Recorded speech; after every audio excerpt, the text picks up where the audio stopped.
It's time for Writers. We're back for another consecutive week of the 2024 servant tier lists again. If you have been missing these and you want us to do these next year as well, just press the like button. Easiest way to support, really helps out. Click on it, is below the video. And also if you want to help out in other ways, check the links in the description, including the top one. Now, first of all, I'm having quite a rough week this week. I don't know really what it is yet, but I'm not feeling too amazing physically many of these days. Even right now, I'm kind of having a small headache. So on that note, if it gets too bad, I might be forced to split this list into two halves for this week and next week, but I'm hoping it's gonna go fine. That's why I haven't uploaded much this week as well, by the way, for those wondering. Next, I'll be repeating myself again for some of this stuff because, you know, not everyone will be watching all of these lists. So first of all, I want to say I'm taking a very casual approach this time around. I really want to treat these lists as just a fun podcast type of thing for, you know, FGO enthusiasts.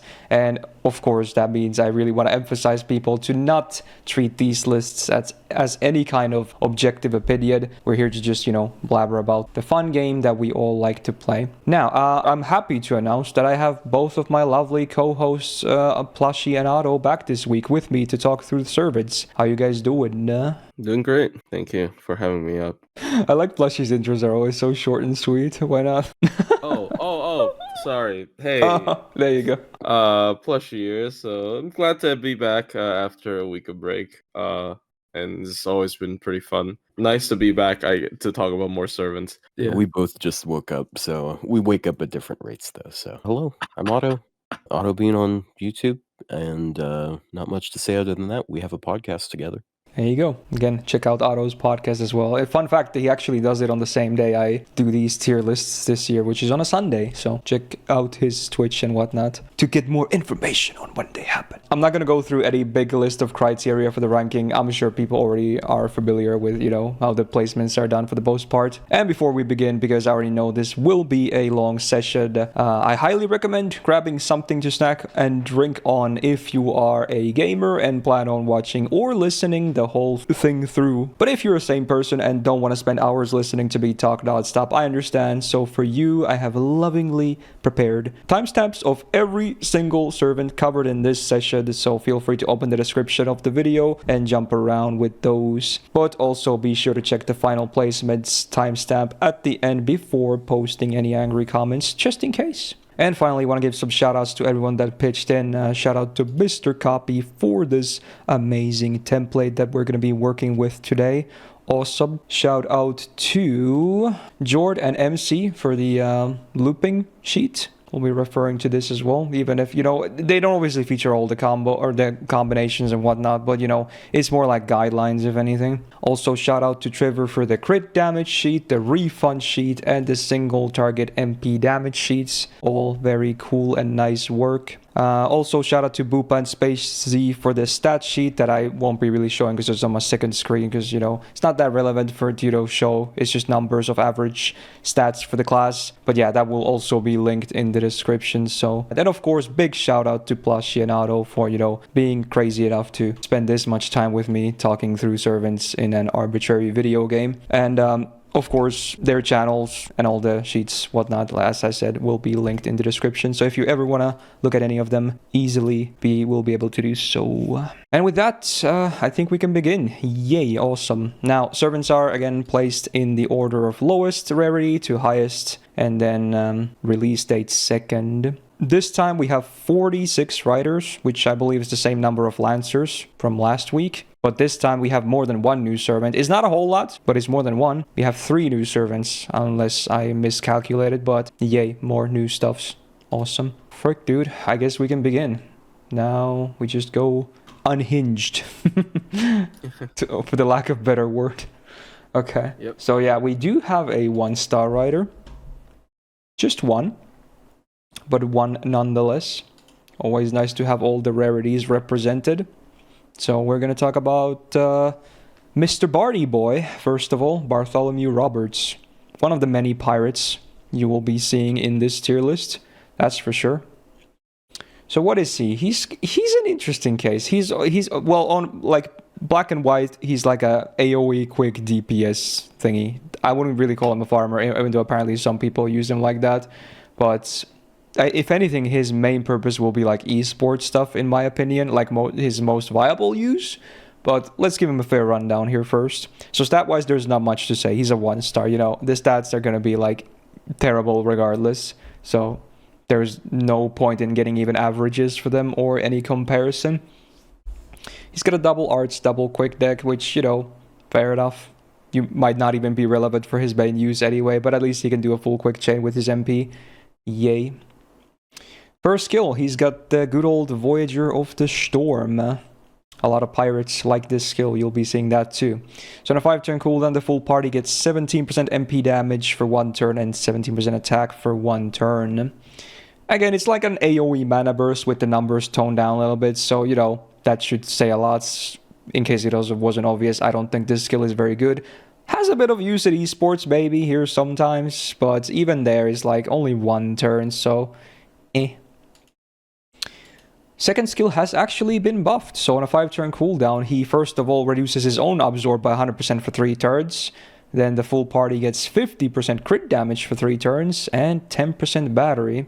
Now this, if people didn't know how absorb down works, this doesn't mean that it's a flat minus 100, or rather, well, actually, no, that's exactly what it means. I mean, like a flat 100, but 100% is what it does. So, Riders having a high natural absorb, around 200, he has exactly 200 himself. That means he's basically at 0 absorb if it's a minus 100%. So, that's how that works. So, even if you have allies that are not Riders, they'll be fine with this active anyway. He won't be stealing their stars, so cool, I guess. Third skill, 5-turn cooldown. He himself gets 20% quick for 3 turns. All enemies get a up to minus 20% crit chance down for 3 turns, and then a 20-star bomb. So his skill set is like a mix of, you know, some selfish stuff in here, but, you know, a lot of team utility as well, which again gives him that esports viability as well, being sacrificed after using his stuffs. And with 1-star stats, I guess it's feasible too. Fun. Alright, passives, 4% quick up for self, cool. You know, it's his main card type if you choose to DPS with him. More gains, more damage, yay. 10% debuff rest up, it's the lowest rank, so there's not much to say, but, you know, cool to have, I guess. I'm not even sure if every rider has that. Probably most do, but yeah, it's the lowest rank, so eh. He's got anti-berserker on the append, so again, if you actually are using him as a DPS, you know, it's still one of the better appends, because, you know, 2.0x damage from the normal classes. From most classes, even. The MP, then. So, AoE quick, 6 hits, 20% defense down for 3 turns on all enemies after damage, and then his fun power mod on the MP, on OC, the base 150 to 200 range, he does bonus damage against bronze enemies, so 1 to 2-star enemies. Interesting. He's like the slayer of the poorest, when you think about it. The anti-friend point gacha. Those 2k HP casters. Thank you, sir. Indeed. So yeah, definitely support like 1-star DPSing. It's very cringe. Even if you have them grailed, it's just not much. There's not much there to work with. As a person who uses like low stars supports fairly often, because I like try to limit myself with how I play, I do find him in particular useful sometimes, because oftentimes like I want to go for a turn 1 NP, and he can help set up a turn 1 NP, because like, okay, maybe I'm using a 60% CE, and then Chengong, and then I got the max append, so that means I got a total of 100% charge there. But the problem there is he's competing with Matahari Yeah. and also Mary Anning, True. who also does the 10% charge. Mm. So like if I don't need the 10%, I'm always going to be picking Matahari, honestly. Yeah. Yeah. I mean, my take is very similar to Otto's. Essentially, you know, as a low star, I would prioritize picking them up as using them as supports rather. And it just has so much overlap with Matahari. They're both 50% crit up givers, but Matahari is able to give 40% defense down combined, and one of them is single target, the other 20% is even team wide, and also like skill seal and whatnot. And even the MP, is more supportive. So he's a little bit of in an awkward spot. 10 charge is 10 charge, I guess. But yeah, there's I don't think there's enough to set her apart from someone like Matahari, who is just more powerful as a low star crit buffer with just better numbers in general. And unfortunately, I don't know. I mean, I don't use him that much anymore. I do still use him occasionally when I do need the 10 charge, but usually I don't. Like, I have better low star options than him, unfortunately. Yeah, again, competition definitely hurts him. That's for sure. Yeah, I still think he's like all right though. Yeah. He's just not better than his competition. They still need to give him like at least one little thing to help him stand out. So, like I know everyone talks about his third skill being AOE or something. With the I was about to say it would be nice if the quick was AOE. Oh, Yeah. make him a quick bow. That will actually be really interesting. Yeah, a low star quick support. That'd be pretty decent as well, I'd say. Then he'd be like a quick version of Anning, kinda. Yeah, and Anning still has to work with non-males. So like, true. Yeah. There is still some place for him even today, just because the 10 charge, and like Otto said, if you need the 10 charge. But yeah, I think yeah. I'm picking one of the C's personally for placement. Like, he has uses, but certainly he's hurt by competition. Maybe a flat C? Oh, where did we put Mary Anning again? I don't remember. That was last week, and I don't remember. I think she was like a B plus or something. I think B plus. If it was B plus, then yeah, like C or C plus would be fine for me. Mm-hmm. Yeah.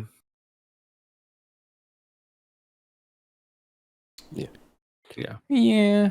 I'll go with C for now. Yeah.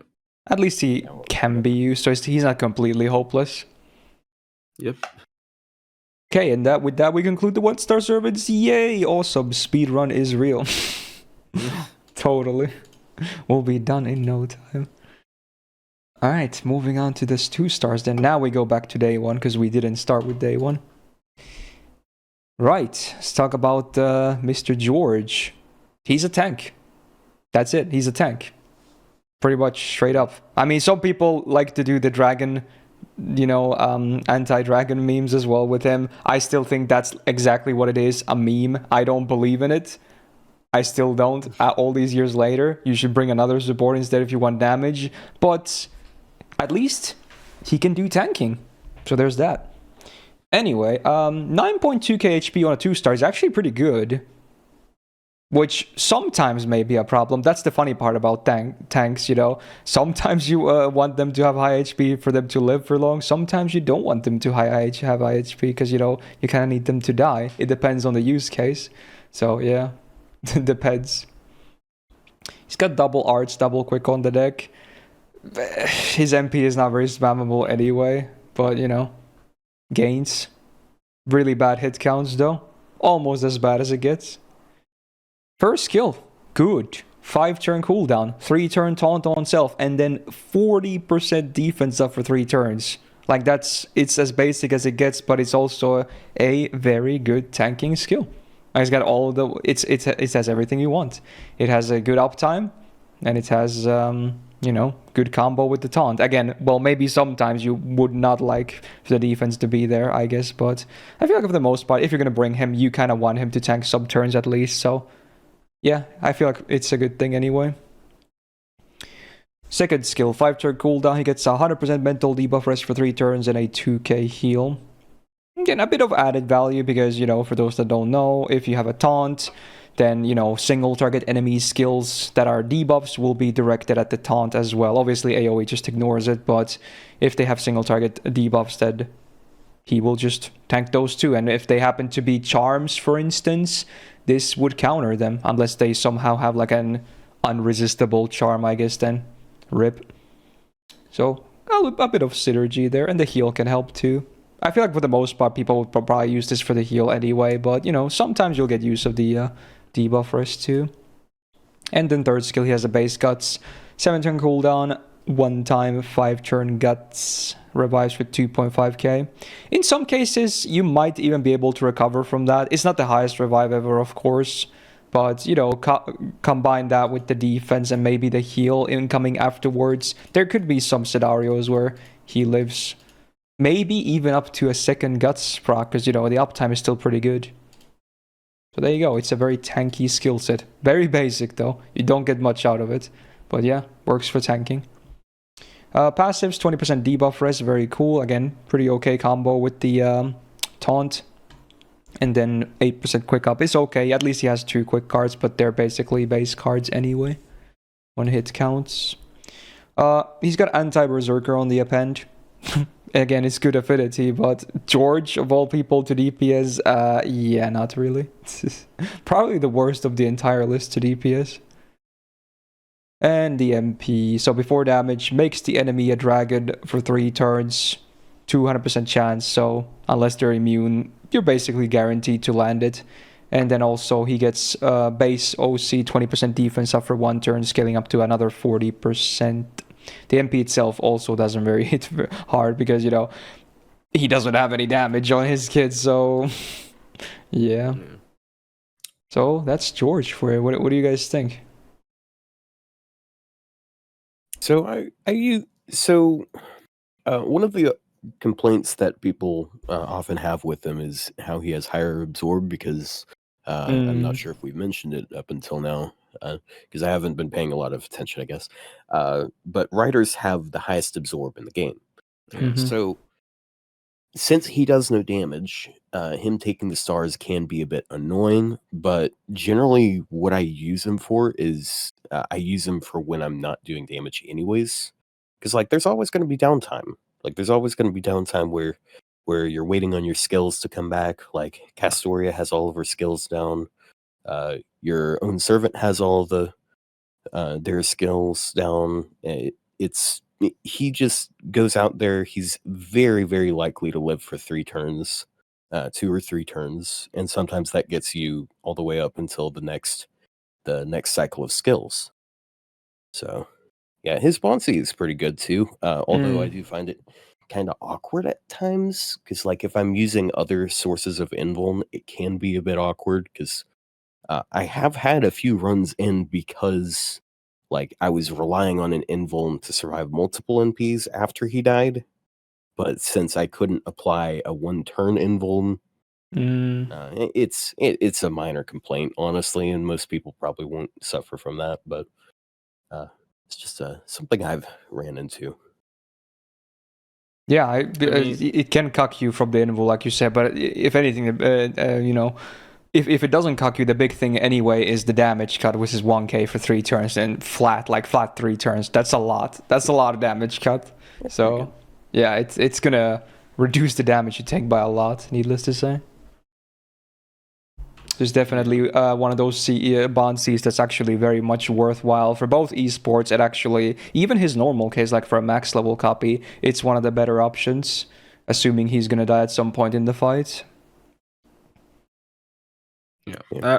As people know, I'm usually pretty harsh on tanks. Especially pure defensive tanks that doesn't have any other support ability. But I mean, he's cheap, he doesn't take up cost, and his spawn C actually incentivizes him to die. And his gut, taunted guts is it has weird interactions. It doesn't really guarantee even 1 extra turn of survival, but still on George it's a nice tool to have. You can always just space out the taunt and the guts as well. I don't know, I guess it's the community perception talking, but I never see him as kind of a redundant pick. Maybe nowadays I do pick him less, but at least for solos, he's always going to be a pretty okay pick for as a level 1. There's a lot of things you can manipulate with him as well, quote unquote solos. There's a lot of runs where you want to take some hits with him. You can equip him with like Volumen. Even at level 1, he can like take one turn of abuse before going down, and it's just very convenient to have like the taunt skill on the first skill. I'd say a lot of weird stuff that you want to pull off, sometimes you can just keep him at like lower levels in order to do that. And so I still managed to find a lot of interesting ways to use him. And once again, that Bonsi is so powerful, especially for like non-female servants that can't use Habetrot to kind of abuse that for like some solo runs. I know a lot of people don't count Habetrot included runs as solo runs because it's kind of cheating, but yeah, like Kinda.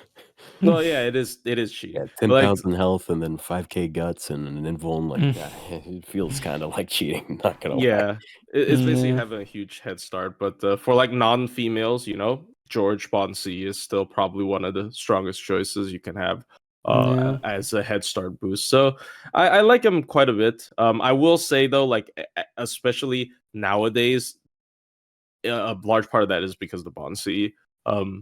Of course, being a regular 3-turn taunter is still valuable, but I still stand by the fact that I think like taunters are a little bit less valuable than they used to be. But still, yeah, he's a good servant, especially for low star.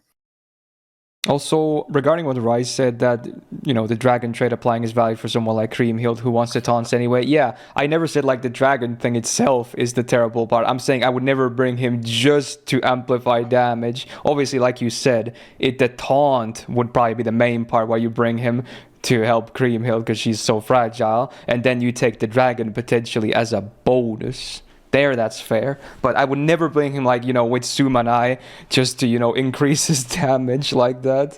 I would just do something else. I'm actually kind of curious on that because like I personally don't. Oh, I use Draco, but like I personally don't use servants that actually have the not power mods but like actual tie-in damage bonuses against dragons. And I see a lot of people use like Ruler or Moriarty with Hustrea, like legit for anti-evil, but I don't actually see George a lot, which is, I guess, because George doesn't have any other team-wide support ability, like Moriarty can do Arse down or something. Yeah, that could definitely help for that, but just for the trait alone, even for someone like Sumanai who double benefits from it, I don't like it. I just don't like it. Yeah, I don't see it that much either. So I'm just like legitimately curious why that is the case, but probably the damage doesn't work out because he doesn't provide much other than the dragon trait itself. Is my assumption, but yeah. I'm probably gonna bring him down a little bit from last year. I'm thinking like maybe B+ or A. Like he's still good. Yeah. I definitely. I still think taunts are like their values are decreasing a little bit by the year, so I'm okay with going down. Yeah. For reference, he was A+ last year. I think I'm gonna go with A for now. We'll see. Yeah. He has a lot of uses. Sure. Useful George. And then we're gonna move on to the only other 2-star rider we have, which is Mr. Blackbeard, aka Edward Teach. There he is, basically the actual, fairly, relatable self-insert in all of FGO for most of the player base, at least in terms of, tastes. He still is way more fit than most of the players, let's be real, myself included. But, regarding tastes, I'm sure. I mean, you don't want to hear it, but it's the truth. I'm just saying, okay? Anyway, what are we dealing with here? He's an AoE buster. Person in this community, I don't know what you're talking about. Yeah, of course, Otto, of course. Anyway, AoE buster DPS, not really a farmer. Again, some people say they use him for farming. I don't see it. Sorry, I just don't see it. But yeah, let's give him a rundown anyway. Obviously, his attack is pretty low because he's a 2-star, so, it's always awkward when you have bronze servants that want to be DPSs, especially if they want to be like just they only have like DPS tools. Like they're always going to be awkward to use because their stats will be such a drag. They're just always going to be lagging behind everyone else. Anyway, double Buster, double Arts deck, which I think will be the most common deck we'll see among Riders, because I think it's also called the Rider deck, because it's probably the most common on this class. So yeah, it's also my favorite deck. Very cool. I always say that because, like on my first impression as well, I like the deck. I really do. It's just a nice mix of good stuffs. And, the best card types. Sorry, Quick, as much as I love you, it is true. But yeah, for him it should be okay as well. And much like Bart, his first skill is another Voyager of the Storm, so he has a slightly worse one. So on a 5-turn cooldown, the team gets 16% attack and MP damage for 1 turn, down from 17. Wow, such a big difference. Still a bad skill though, in case it wasn't obvious.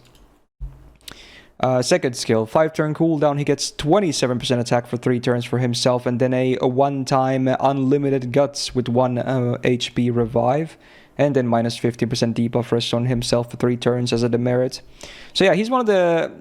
there's not that many... I think there's like less than 5 or 5 at most of servants that have an unlimited guts in this game.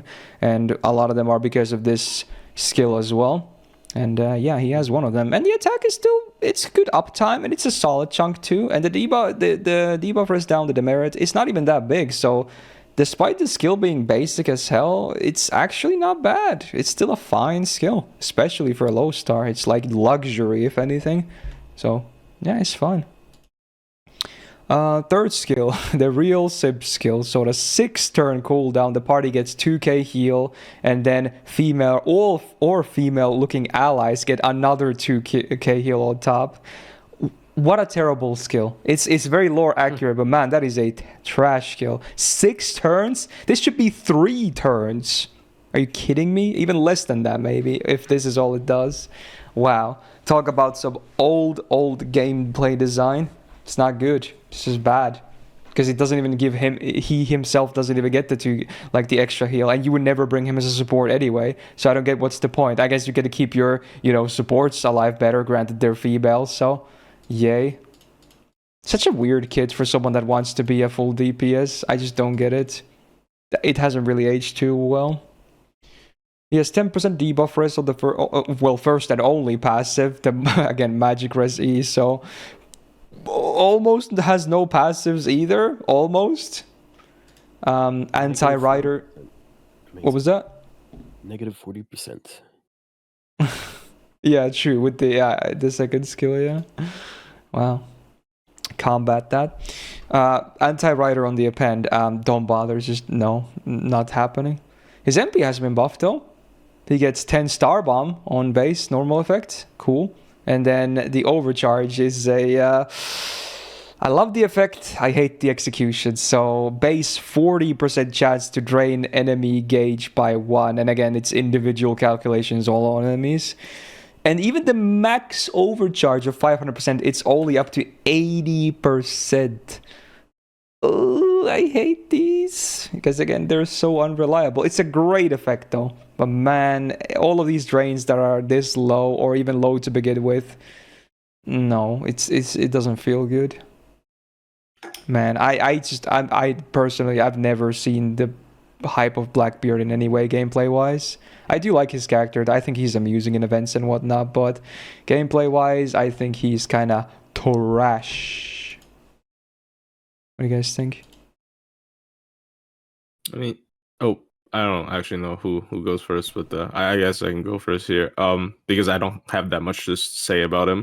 Mm-hmm. I really think, yeah, low stars, pure DPS is always gonna be rough.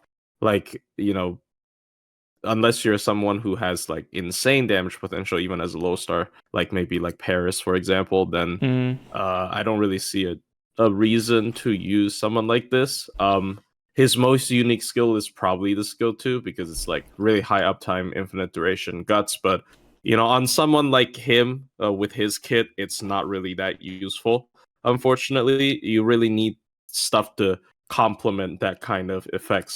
For example, like Kama has a 6-turn cooldown one. Obviously, it revives with more HP, but like it's really valuable on her because she's a great solo servant. She can even charm people and then buy turns in between But of course, that's not gonna happen with Blackbeard anytime soon. Wait, are you saying he won't be buying turns with his 2k heal with 2-star stats? Wow, shocking. Yep, and he revives 1 HP. So like, it's pretty unfortunate. The 2k like barely heals over probably a normal dot debuff or something. So it's kind of unfortunate. I don't really see him seeing a lot of play. You know, even in like 3-star below only clears, maybe bronze only clears, but unfortunately I don't. Yeah, I'm not a big fan of his gameplay. I'll be honest, I would rather use him over Columbus. But he's his own can of worms. I feel like he gets a bit much hate. Like he has a really basic kit for sure. But like his second skill is pretty good. But I understand why people have a lot of gripes with him. It's just I don't know. Like there isn't much high demand with writers these days because there's so many good options. So him falling to the wayside, he needs some sort of thing to stand out. So like as it stands, it's just I'm honestly maybe tempted to just put him into E. Like he's not unusable, but why would you ever pick him? I would never see a reason. Why? Like you said, there's so many good writers. You're bound to have someone better every time. Every account has someone better. I probably pick a better class, like a better class or better servant for another class that is neutral than him, rather than like him against casters. I don't get it. Okay, he's better than Benkei. There's no way he's. I mean, there is that, yeah. Yeah, because Benkei is E tier, and like he's the thing is just. There's nothing that allows him to stand out as well. Like usually I feel like for low stars to like stand out, they need to, mostly for supports, but also they need to have some kind of weird gimmick maybe that is like kind of unique. He kind of doesn't have it. I guess Infinite Duration Guts is kind of a cool gimmick, but not on a weak DPS. I guess I shouldn't call him a weak DPS because his MP damage is actually post MP buff is actually pretty funny because people will never let me forget that I'm pretty sure he does more MP damage than like Ryder Carmilla or something. It's pretty funny. They keep bringing it up, but like other than the MP itself, it's just not doing much. So I don't know. I mean, I don't think he's E. I legitimately don't think he's E. But like I don't know. It's like D plus whatever. I don't see a use case for him. I would go D then. I don't want to do D plus either. I'll fight it. Yeah. It's just that, again, I just don't see a reason to ever pick him, even if he's not hopeless, like, Benkei. Or Jill the Ray Saber, Or Jekyll, spoilers for future. But yeah, he's not good. No uses in my eyes. Someone did say maybe if he has like an event damage bonus. Small use case. But there you go. That's why he's not E. Okay. And with that, we conclude the 2 stars, by the way. Wow, again, speedrun. This is amazing. Call the leaderboards. We're coming. But yeah, immediately let's just segue into the 3 stars then. There's definitely more 3 stars than, the previous tiers combined, or previous rarities, I should say. Not a whole lot in writers anyway, though. But yeah, first of all, we got another day 1 servant. We got a big fat favorite, at least character-wise, in Medusa. We covered her Lily version and Saber versions, and I guess sister version, one of them, already this year. But yeah, here comes the OG. Let's see how she fares in 2024. So what is she? An AoE quick DPS. Not really a farmer. You can maybe brute force something, but it's going to be ugly anyway. So I'm just going to call her a DPS. Now I can actually get some reference data, because I think for 3 stars it's already starting to be kind of interesting. So for 3-star riders, her attack of 7.2k is definitely above average, and among 3 stars it's not bad anyway. So that's nice. She's got a double arch, double quick deck, which I'm not sure if I like, honestly. I think a double buster, double quick would have been cool, especially for riders having that high absorb. But oh well. Alright, first skill. 6-turn cooldown. Petrify one enemy for 1 turn. 100% chance on max rank. Now, it's in most cases, it's basically the same as a stun. But, if the enemy has something like a stun resistance thingy, then Petrify obviously ignores it. But debuff resistance still works the same way on both, for instance. So I want to say 99% of the cases is the same thing as a stun.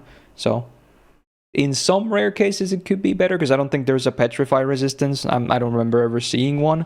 So who knows? So Gatia has like, I think 50% stun resist and a charm immune, but he has no resistance for Petrify. Well, there you go. There's the 1%. So yeah, oftentimes if people are doing solos, she's like kind of a must-have. And also Domon, for whatever the fuck it's worth, because like she, like I think, actually I want to say he's stun immune. Now that I think of it, I'm not entirely sure. You mean the Not tree charm guy? immune. Yeah, tree Domon. Yeah. Oh, I'm not sure. Did I use a stun unit on him? I kind of forgot. Well, anyway, sometimes it's better, yeah, for sure. So there you go. There's some examples. Yay. Yeah, it doesn't matter really. It's very specific cases, and I don't think I'd use her anyways unless esports. Anyway, second skill, 5-turn cooldown. She gets 30% attack for 2 turns. Unfortunate. I think this is the same one that Ana had, I think. Or was it Caenis? Maybe it was Caenis. I forgot what version Ana had, but yeah, maybe same as well. Anyway, unfortunate uptype, have to say. Is that a recorder? I don't know. That was some kind of a noise, but yeah. No. Interesting. Third skill, 6-turn cooldown. She gets 20% battery and then 30% MP gain for 3 turns. Helpful for spamming the MP a bit more, but the MP itself is like whatever too, honestly. But yeah, passive 17.5% debuff risk, cool. 6% crit damage, also cool. 11% quick up, yeah, why not? Nice bonus, mostly for damage on her, because again her hit counts are so like whatever, but still a nice number. And Divinity E- is like, yeah, not really gonna do anything. Anti-Saber on the append, would not really bother. I don't think it really is anything significant. And the buffed MP, so all enemies get a minus 20% crit chance down for 3 turns on base normal effect, and the overcharge on base is a 50% party-wide star gen for 3 turns, scaling up to 100%. And it's a one-hit AoE. So that basically fully, eliminates her looping potential, sadly. And obviously the gains for stars too won't be good. An AoE quick with 1M hits, that is a tragedy. You don't even get the nice stars or anything. Like, it's just so sad. Exist in this day and age. I do kind of like the interaction of it being an AoE star gen thing, but I feel like Brynhild did that a bit better, for what that's worth. I mean, single target Lancer versus 3-star AoE Rider, but I don't know, she kind of suffers from day one servant design. Like, they weren't sure what they were doing with quick servants. They were either like the best thing ever or the worst thing ever. Yeah, pretty much. But Man, she really is tragic. She's not terrible, but my question is pretty much the same as Blackbeard. Why would you ever bring her? I don't really see a reason. She hits a bit harder because of better stats, but she still doesn't have any. I mean, the Petrify, yeah, sometimes, but so like, if you're like farming doors, like, she has use. yeah, the door farming utility, amazing, never seen before. I mean, it's more than Blackbeard can say, so Yeah, there's a little something there, at least, if not much. like maybe if the battery was a 30, there would be some use cases. I still doubt it though. Like, I'm not that familiar with like pure low star comps. Maybe there are some low star comps where if you're fighting against a caster, you just want to throw a bunch of riders in, and even then, maybe she isn't even the second choice for that. So I don't know. Just overall pretty mediocre AOE writer. For like normal case use, unfortunately, I don't think most people use her. Yeah, go like once again, one hit MP quick. Might as well not be a quick servant, right? She's only quick because she is Medusa. Other than that, there's absolutely no reason for her to be quick. At least in my opinion, like her entire design for her kids. So yeah, kind of unfortunate here. I don't think she's amazing. I just see her as like a more usable Blackbeard, but even then, very heavily overshadowed by competition. I'm thinking D+. Ooh, that's rough, but I mean, that's fair. Like I can't really tell you. At least me personally, like I could just be lacking in experience. But me personally, I've never used this servant. Same. Yeah, never. It's just either account. It's not even my free to play. Yeah. Never. Just never use her. Yeah. And at least she got a cool saber form. There we go. Yeah, they kind of redeemed her gameplay. True. Yeah.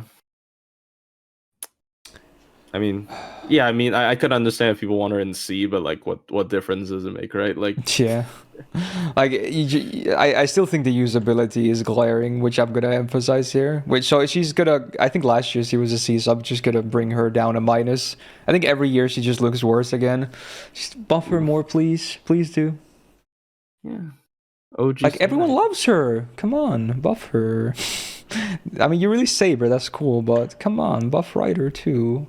And give her some of the nice costumes from like the events or Holo Ataraxia or whatever, you know? Oh, true. Yeah. Possibilities are endless. The maid one. Yeah. Among many others. Alright, Medusa done. Alright, let's talk about the Boudica next. Kind of an interesting servant, actually. She has seen some changes over the years, so nowadays she's basically, well, a lot of people always call her like a budget Mashu, but I think nowadays she does have other uses as well. She's just not like a worse OG Mashu, so we'll give her a rundown here. I feel like she's more offensive these days. Yeah, for sure. So she's got 10k HP, which on a 3-star support is actually pretty good, because you don't really care about her attack. Even if she gets some of the buffs herself too. She's definitely never going to be picked for DPSing herself. But yeah, 10k HP, not too bad. Double arts, double quick deck. I think it's fine. They're not going to give her triple arts, so I think this is as good as it gets. Because, again, you don't really need her for damage. So if anything, getting more arts chains out of the team is also nice. Because she does have an arts buff too.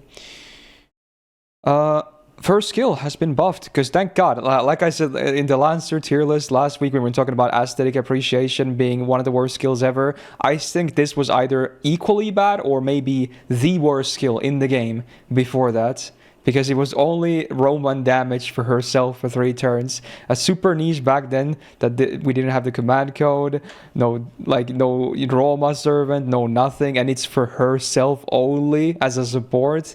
No. But now, after the buff, at least it's nice, way nicer now. So 5-turn cooldown, all allies get 60% anti-Roman damage for 3 turns and 50% crit damage for 3 turns. Now we're talking mostly for the crit damage, but you do have some uses for the Roman AoE as well. Of course, I'm sure we'll talk about it once the kit has been run down as well here. But yeah, actually a usable skill now. Second skill also buffed, 6-turn cooldown. One ally gets a 1-time 5-turn guts, revives for 2.5k HP, and also 2k max HP.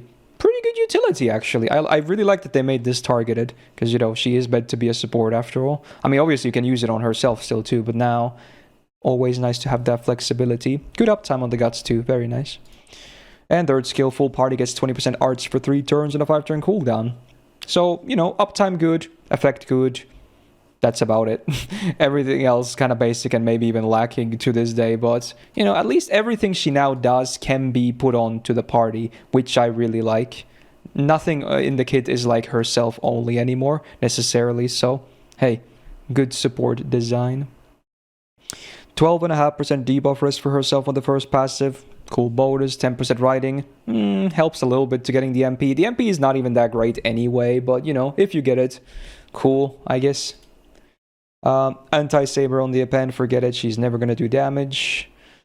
MP buffed, MP5 gives you 20% defense up for the full party for 3 turns, and then Overcharge on base is another 20% defense, this time for 1 turn, and then 20% attack for 3 turns for the full party, both scaling up to 40% respectively. So again, it's very similar to Mashu's MP. But it's a cool little bonus if you get it. But I would never really prioritize getting this MP during a fight. Unless you're going to go for some kind of a defense stack to absorb MPs or something. Otherwise, it's just a cool bonus to mitigate and do a bit more damage. So she's interesting. I feel like mostly nowadays she has attention because of the Roman thing. Because we have Roma as a servant, we have the command code, and we have Draco as a servant. Those are the 3 things that kind of put Boudica in some kind of relevancy nowadays. So do you want to talk more about it, Plushie? Because I assume you're probably more familiar with it. Yeah. I mean, I think she is a top tier support. So as crazy as it sounds, people are gonna say, but the Roman command code isn't consistent. Well, it kind of is. Like, yes, you can't get it immediately when you want to, but you know, it's eventually gonna rotate to that card. And you can always time the first skill after you have attacked them with the Roman card. Mainly, I assume you're gonna put it on your DPS. And you know, Boudica is definitely not a support that needs extra staying power, right? Like Boudica, her entire identity before the whole Roman thing is being a tank, so she can definitely keep herself alive, keep the team alive, you know, for you to fish for that one card, at least for the initial trigger of that first skill. And the first skill is insane, like 5-turn cooldown, 50% crit up for the entire party, even if it's just for your main DPS, it's still good, and 60% anti-Roman damage, which is universal because of the command code. Essentially, you can even think of this as a 110% crit up. If you add it up together, it sounds insane because it's the same buff bracket, so it's not as good. It doesn't multiply, but still, like 110% crit up for the entire party on a 5-turn cooldown. That is insane for a 3-star. You know, obviously this being on the first skill does give her certain, you know, places as a esports as well, because there are some quests where it's very hard to kill off your supports, and having her at level 1 is really nice.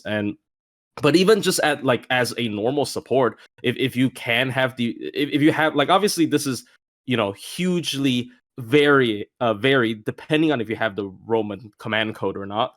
But if you do have the Roman command code, which technically is free, I mean, it is free. I don't know why I said technically, but you know, obviously some people who didn't do Lilim Harlot, it will be a little bit annoying. But like, just if you do have the command code, even like as a normal support, she still has all the things, you know, she used to provide, you know, 20% arts up on a short cooldown as well at 5 turns, and the MP giving 20% attack up per MP is actually not horrible for support, especially for a low star. And you know, a little bit of defense always kind of help as well. So I think Boudica is a top tier support. Like in certain situations, I will use her over like higher rarity supports for sure, because of how much number that first skill is able to provide, and you know how she's able to provide it even at level 1. So I think she's A plus for sure. At least for me, I think she's absolutely wonderful as a low star option because of that one command code. Like this command code is huge, by the way. Like if you don't have this command code, I'm not gonna rate her that high. But yeah. You got anything, Otto? I like her second skill. Like I saw it like as soon as they dropped that buff. Like some people were really just not seeing what is so valuable about it. Just like having a targetable 5-turn guts, like it's battle continuation for anyone. The heal is like negligible, but like as long as she is out there, that can be out there on someone because it's 6-turn cooldown as well. That being said, it is a little bit less valuable these days because you've got stuff like Habetrot, although that you're not always going to be using females unless you're a Coomer. Yeah. But yeah, like I've used her specifically for some clears where I need guts because sometimes Paracelsus having the 3-turn is just not gonna cut it.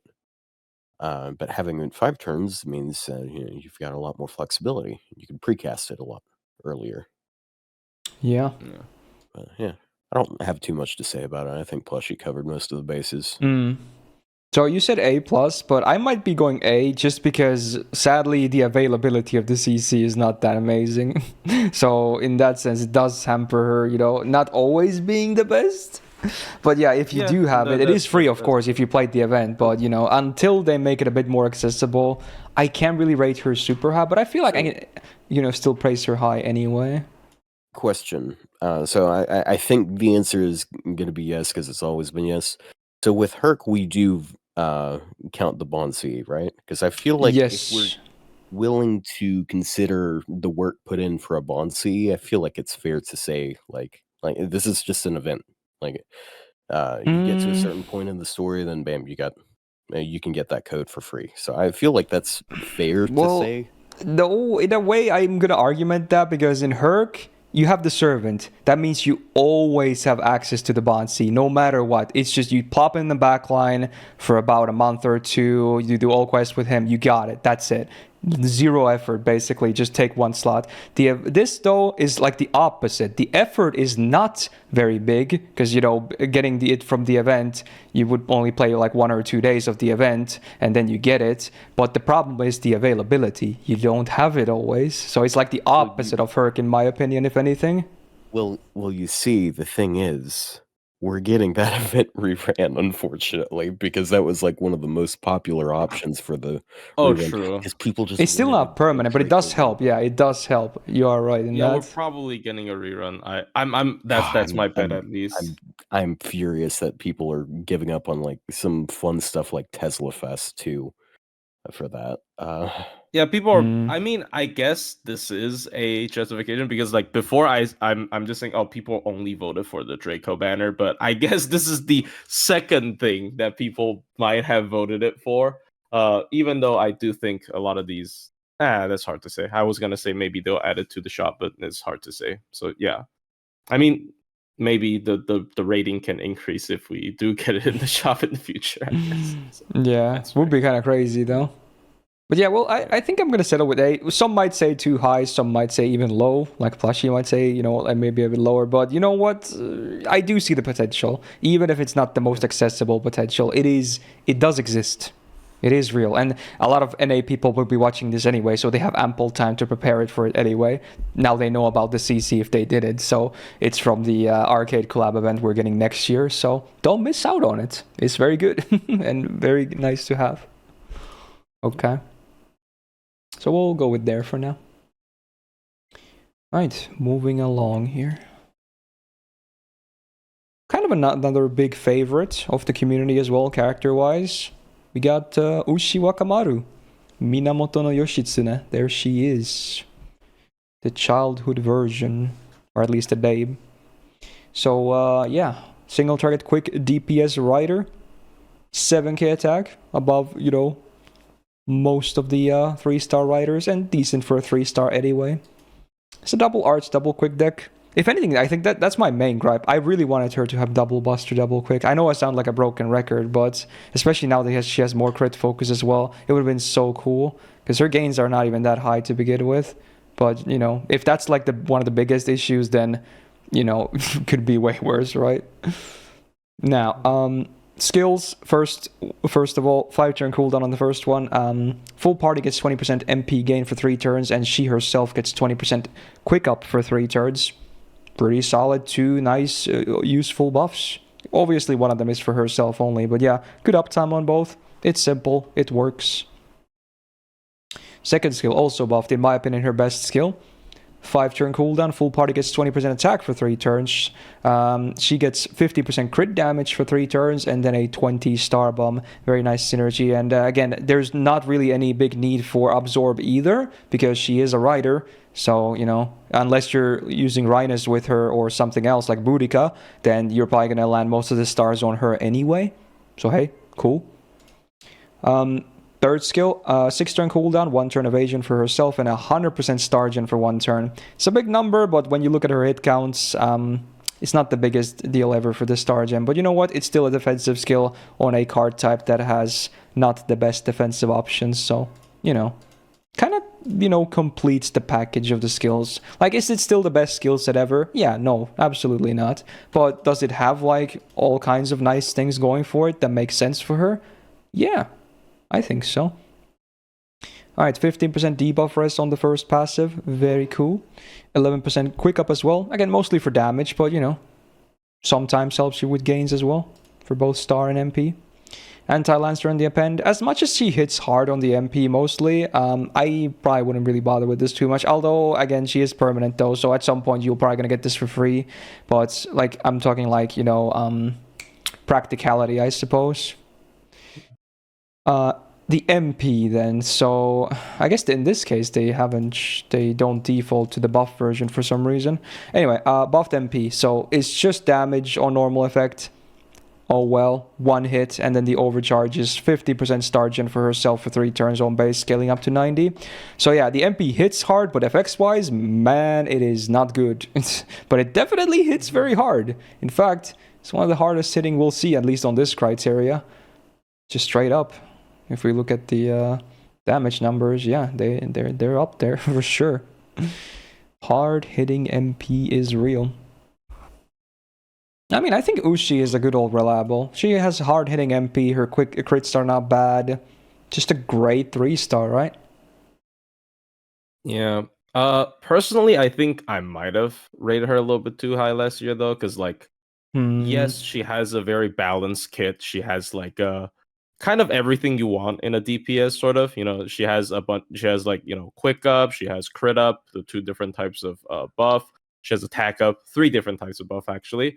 Instant stars, hard defense to tank an MP with the evade. Just overall really balanced kit, and she has really hard hitting MP, of course. But there isn't anything that I guess my standards are pretty high here, because she doesn't have anything like Robin Hood, for example, to make her damage like really really stand out even amongst some of the welfares. Like her damage is good, like even like I guess like on par with most of the welfares, sometimes even eclipsing them. But like other than damage, she just doesn't have anything too crazy. The MP upgrade was kind of disappointing, how it didn't really give it anything other than the damage. It didn't really give it any bonus effects, which, I feel like the MP was lacking before. So, like, it's all reliable, but it's almost like you can pick most other welfare writers to kind of do the same thing that she wants to do. And they would just fare just fine and probably even better because of their stats, or because their MPs is not a quick MP with 1 hit, right? Like this is another case of the quick MP with low hits doesn't really take advantage of the star generation, even though she actually has star generation boosting on her MP, as well as on one of her skills combined. But her hit counts are just really low to take advantage of any of this. So unfortunately, I don't know. She's just okay. She's like above average, but she's just okay. Like, probably if you're doing like a pure low star run against caster bosses, she'll definitely be one of the top picks. But other than that, I don't know. She's like, yeah, A to A plus, I'd say, at least to me. Like maybe even just A. Well, before I do my take, do you have comments, Otto? I don't really have much to add here. She's a very straightforward servant. She's just solid. Like, good damage. She's got like her own survival. She's got like a little bit of team support. It's just, I mean, she's good. Yeah. I feel like, nah, maybe I don't feel like she's that overhyped. Yeah, she's like, yeah, she's good. Yeah. Personally, I think among 3-stars, she still definitely stands out. She's one of the best single target 3-star DPSs in the game for sure. But I feel like I'm not going to place her EX this year like I did last year, I'm pretty sure. And I also, a big argument to that is, like you were saying, Plushy, as well, like compared to some of the welfares, she doesn't look as good. And I'm pretty sure when we rated her last year, Kintoki Rider was not in the welfare shop. I'm not even sure if the shop existed back then, but he was definitely not in there. So I think nowadays, if you do have access to Kintoki Rider, you would probably use him instead. because now he's, so much more accessible than, because back then the rerun from, I think, Onigashima's event was like 3-4 years ago when we did the tier list. So, a lot of new players and even some people that had been playing for a while still didn't have him. So, but, nowadays, not the case anymore. You can just grab him if you've farmed enough of the evocation currency. So personally, I kind of still see her as like an A+. I think she's totally, worth the hype. She's a great 3-star. Works just, in a way, it's kind of good that she's not tied to any because she can be used as an all-rounder in any way. But she's not exactly like top tier anymore in my eyes because of the accessibility of Kintoki Rider. So that's how I see it. I mean, yeah. I mean, not necessarily. My argument not necessarily have anything to do with like Kintoki Rider specifically, but I get what you mean. It's just like, yes, she has good damage. Like I feel like when people bring her up, other than talking about how balanced her kit is, because her kit is really balanced. She has like everything. She has like everything that you want. You don't really need to make up for anything as for with supports, I'd say. But other than that, people can only talk about her damage because that's about the only highlight she has, other than her like pretty standard but decent kit. So yeah, I don't know. Yeah. Also, as a side note, I just realized my mouse was never visible this time, but hey, it's back. I can point stuff better, I guess. Restart the recording. Yeah, just wrap it up. Okay, go back. Start again. Insert intro here. Yeah, that's good. Anyway, yeah, Ushi, A+ in my eyes. All right, next servant. The Kid Alexander, young Iskandar himself. So AoE, quick DPS, and in some people's eyes, kind of a quick support as well. I don't see it. Unless you're only running like low stars, I'm not seeing it, personally. Yeah. But yeah, we'll give him a fair rundown here anyway. 7.3k attack. That's probably one of the highest among all 3-star riders, if not the highest. Definitely one of the highest. So that's pretty decent. Yeah. Also the same deck as Ushi. Double arch, double quick. Again, not sure how I feel about that, really. Oh well. First skill, base Charisma C. 5-turn cooldown, full party gets 16% attack for 3 turns. It's weak, it's boring, it's basic. Only thing that it has is the good uptime. So, yay. Second skill though, this is an interesting one. So on a 7-turn cooldown, it's a base 100% chance on max rank to charm any humanoid enemy for 1 turn. And again, for those that don't know, about 99% of servants are humanoid. So that's pretty cool. Way better than like, charm against male or female, because this has way more use. And then also comes with a full buff strip on the target too. So of all single target charms, this has to be one of the best ones from a skill for sure. It's good, very versatile, and has nice utility. So this one actually is pretty cool of a skill. Obviously the downtime is big, but chances are it's going to buy you a free turn anyway. So cool, yay. Third skill, 5-turn cooldown, full party gets 20% quick for 3 turns. So there you go. He gives you attack and quick up for 3 turns. Quick support. Yeah. Oh, I mean, the uptime is good, but yeah, that's about it for all that he supports. Plus the utility from the charm, if you count that for supporting, yeah. No, the buff strip actually is not against humanoid targets, it's against anyone. So, on the off chance you're fighting enemies that are not humanoid, like, normal enemies, like let's say a soul leader, you can remove their buffs too, if they stack up like crit chance or something. You can do that. You can't charm them, but you can remove their buffs. First passive, 12.5% debuff rest for himself. Then he has 11% quick. And then a divinity, which is like whatever. Oh my god, the voice crack is real. Oh my god. Yeah. Normally I don't edit these, but I'm tempted. Anyway, I'm not going to do that though.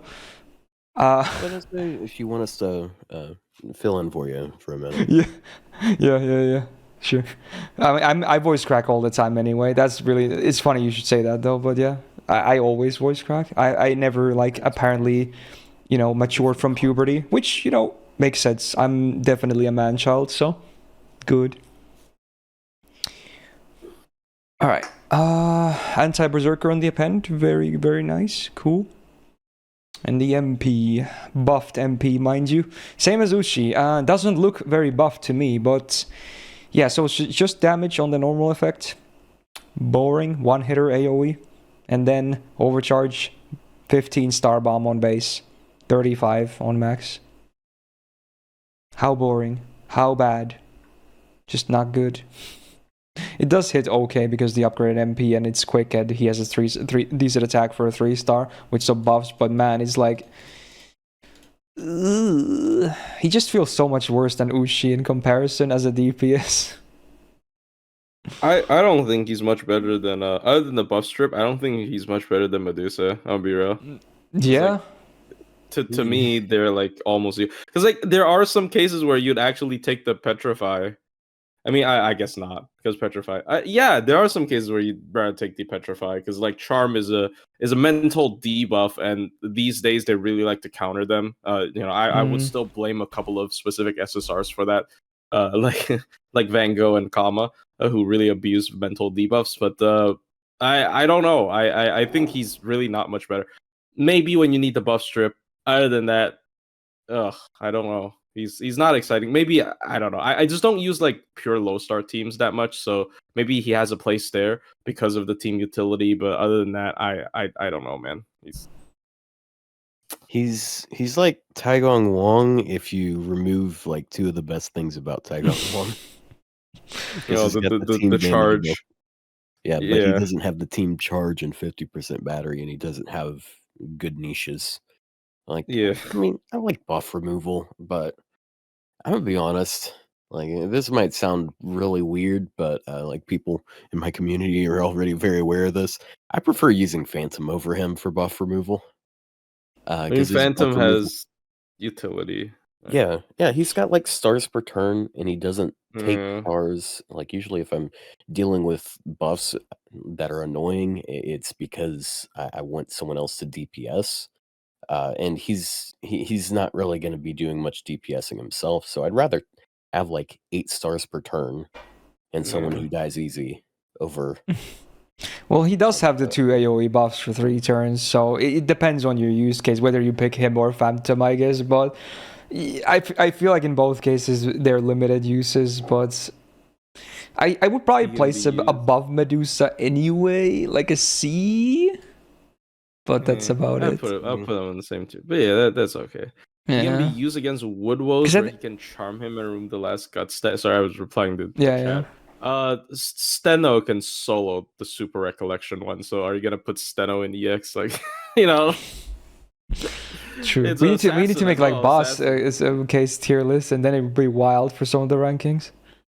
Like super niche case. Who has the coolest clear in the game? It gets ranked the highest. That would actually be kind of interesting, I guess. But yeah.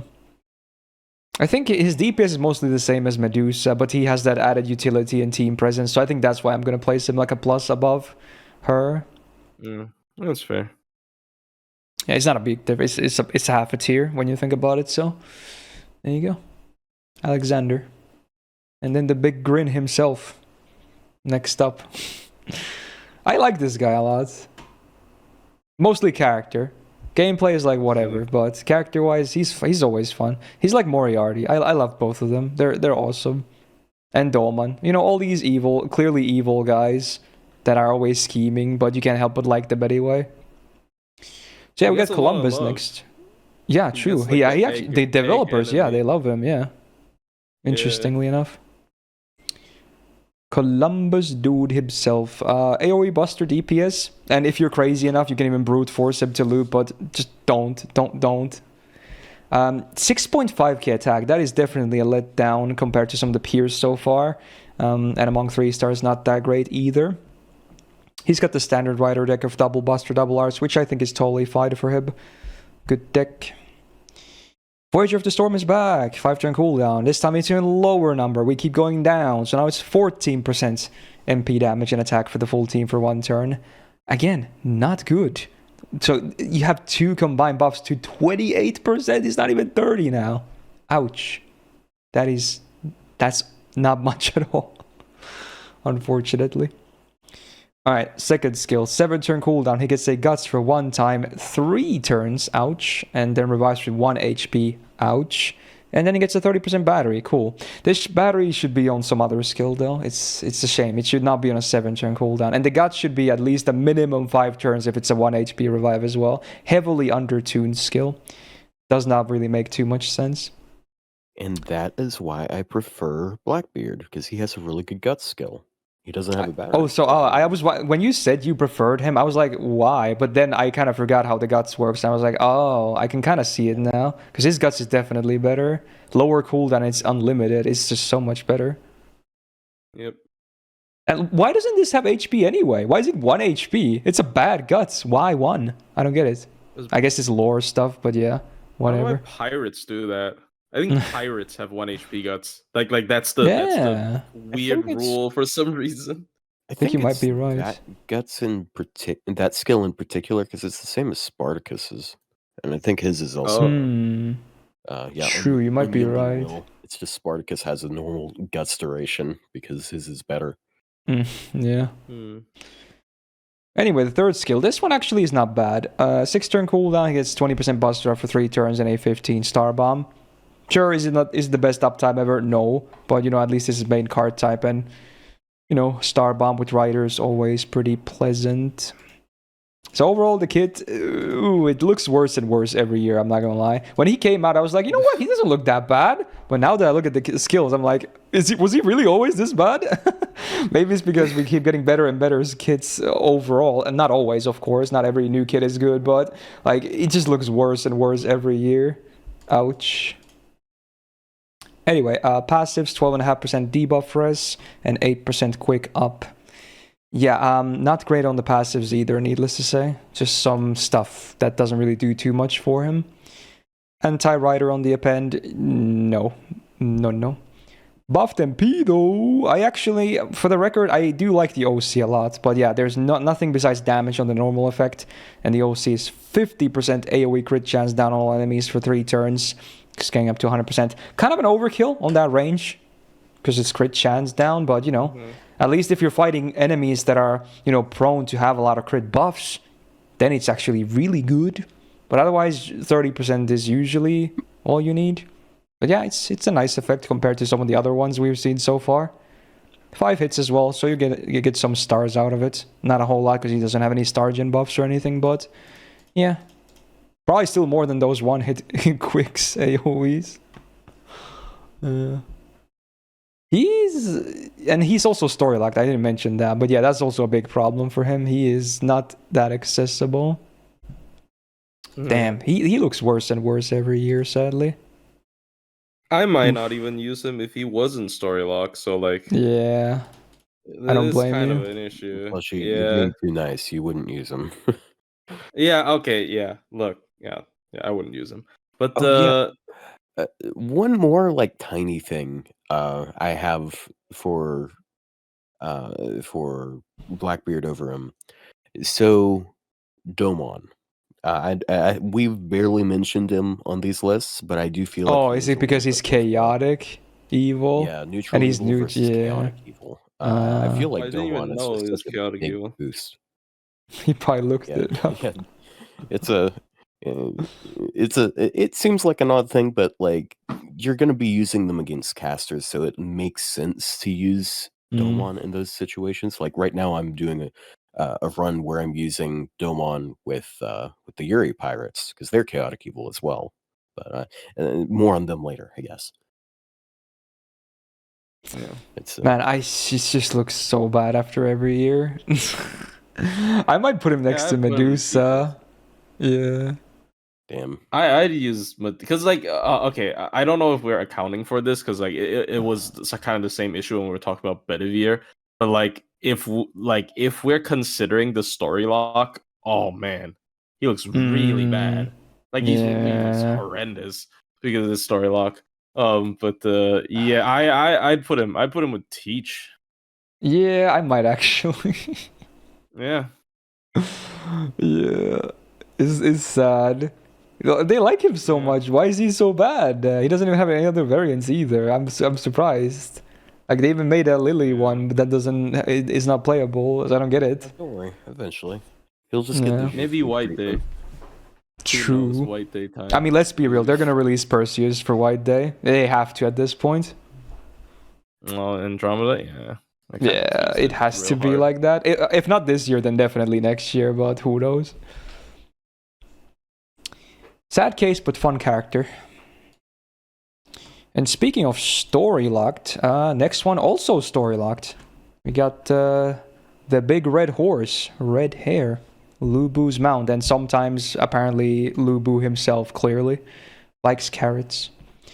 AoE quick DPS, but much like Columbus, they share a lot of things, not just story locked. Low attack, 6.4k. Ooh, could definitely be higher on a 3-star, sadly. And him especially, I really want it to be double buster, double quick, because he has a lot of crit focus too. That double arts maybe not so good in comparison. Oh well.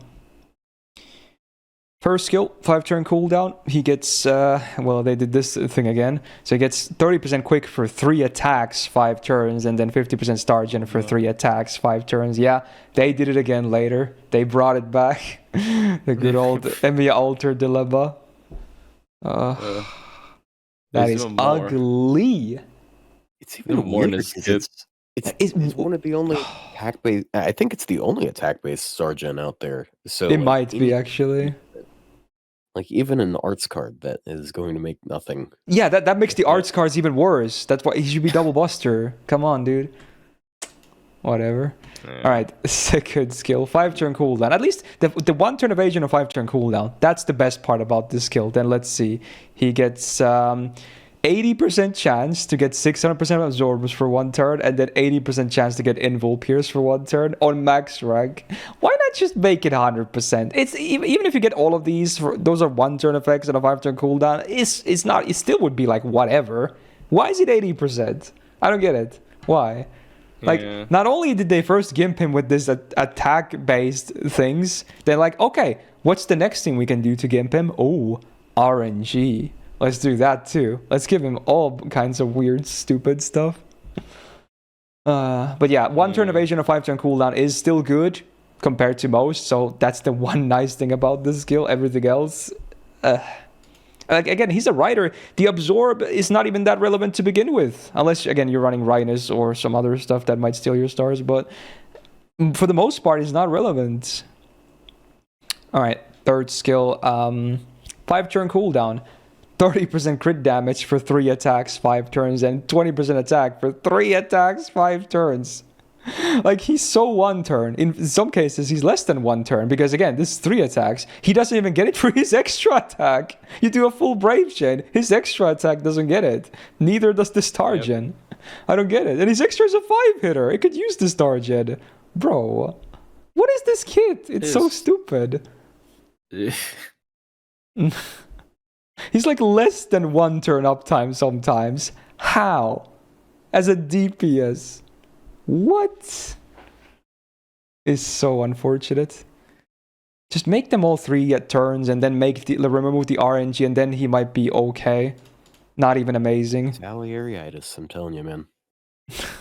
Let's make it all 3 turn, 3 time effects. You're only gonna win it 3 times after all. Yeah. At least his 1 passive is really good. Riding EX, 12% quick up. So that's like really nice. Good. Alright, Anti-Berserker, also good. If you actually use him as a DPS. If you're like a Gudako from like Grand Carnival or something that grails him. His NP though ignores defense. Again, that's always cool utility. And then Overcharge, oh boy. More RNG. So base 60% chance to a skill seal all enemies for 1 turn. Now this one does scale up to 100%, but ain't no way you're gonna hit 500% on this guy. Even if you bring like overcharge supports, it's still gonna be like whack. So good luck with that. And it's for a skill seal. Why work so hard for a skill seal? It's not always even a good thing. Sometimes it's even a bad thing. Why? Why is it RNG? Skill seal is like, it's most of the time it's just okay. Well, I don't get it. Yeah. I don't understand this servant. He's another case of just like Columbus. Like even if he wasn't story locked, and people probably wouldn't use him, and then add on the fact that he is story locked. Damn, that's really bad. Like Yeah. it's I don't know, man. This servant is kind of whack. Hey, at least his MP is now 1 hit, is 4 hits, so he gets some stars out of it. Yay. Yeah, with that. Trying to find positives here. That 3-time 50% star gen, dude.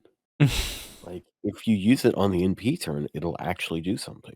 Yeah, he's whack, bro. He's like Columbo. I mean, Yeah. I don't know. He could be technically better than Columbus, but like, damn. I like the. He has less I prefer uptime the though. evade over that shit gut skill. So like, I just hate there's his that. uptime, and his stats are shit too. So why bring him? He doesn't even help the team. I feel like I'm gonna give them another friend on the D tier. Damn. Oh no. Damn, bro. Three Stooges. Holy crap. Look at them. What a wild trio. I see the problem we've had up until now. We haven't had any art servants yet. Oh yeah, you're right. Well, I guess next one will remedy it. I mean, George, if you want to count him, and Boudica as a support, but yeah, very slim picking so far. They're art servants and they're A. Wow. I mean, this is it's a coincidence. Yeah, It's true. Yeah. I don't know, man. That Castoria synergy with George, I guess. Oh my god. Let's not even meme about that George DPS, okay? I'm moving on. Alright, last 3-star. Still, they haven't added more. So we got my friendo, Mandricardo. So yeah, speaking of arts, finally we got some actual arts DPS. Single target arts DPS. There he is. Now, that could be higher. It's not as low as, the previous two. But 6.7k is still like, it's not the highest. He's got double arts, double quick deck, which I think is fine. Yeah, no worries. I think the deck is fine for him. First skill, now we get some better stuff. So 5-turn cooldown, he gets 30% defense for 3 turns, and the full party gets 20% attack for 3 turns. So it's basically an upgraded charisma that helps him. Yay. It's actually not a bad skill. You get the good old attack defense combo and good uptime. Even if the defense is only for himself, still good. We like it. Yeah, the buff is new, I'm pretty sure, compared to last year's tier list. I still don't like. I don't like this skill, but yeah, let's see. 6-turn cooldown. It can only be used when he's 50% max HP or less. So there's the first condition right there. Then for 1 turn now, it used to be like, worse than that, like 1 attack, I think, or like just 1 instance of all these. But yeah, for full 1 turn, he gets 50% attack, 100% crit damage, and then he gets this debuff on attack for 1 turn, which removes enemy buffs, enemy defensive buffs when attacking for the duration of this turn. And then he gets a 1-time, 1-turn sacrifice, but it is now delayed as well, because I'm pretty sure he died instantly last time or something. But yeah, now it's delayed after the turn, so he can do a full turn now, and these effects last for 1 turn. So his potential for a really sexy Brave Chain is real, but I still hate this skill. I don't want my main DPS to die. So for the most part, in my eyes, it's a dead skill. I don't like it. Even with the guts, which you could use to prevent this, you would still need to provide it from an outside source anyway. And even then, there's no guarantee he can live for long after that. I don't like it. And of course, I should mention the delayed sacrifice is a buff, so you can't remove it. Unfortunate. Anyway, 3rd skill. 5-turn cooldown, he gets blue and green for 20% for himself for 3 turns, and then a 1-turn taunt. The defense up becomes a little bit more valuable with the taunt as well. Also helps with his MP spam. Granted, he can live the incoming assault, which shouldn't be too hard because, he's an art servant. Just give him 1 cast story, a 3rd skill. You're already good, No worries.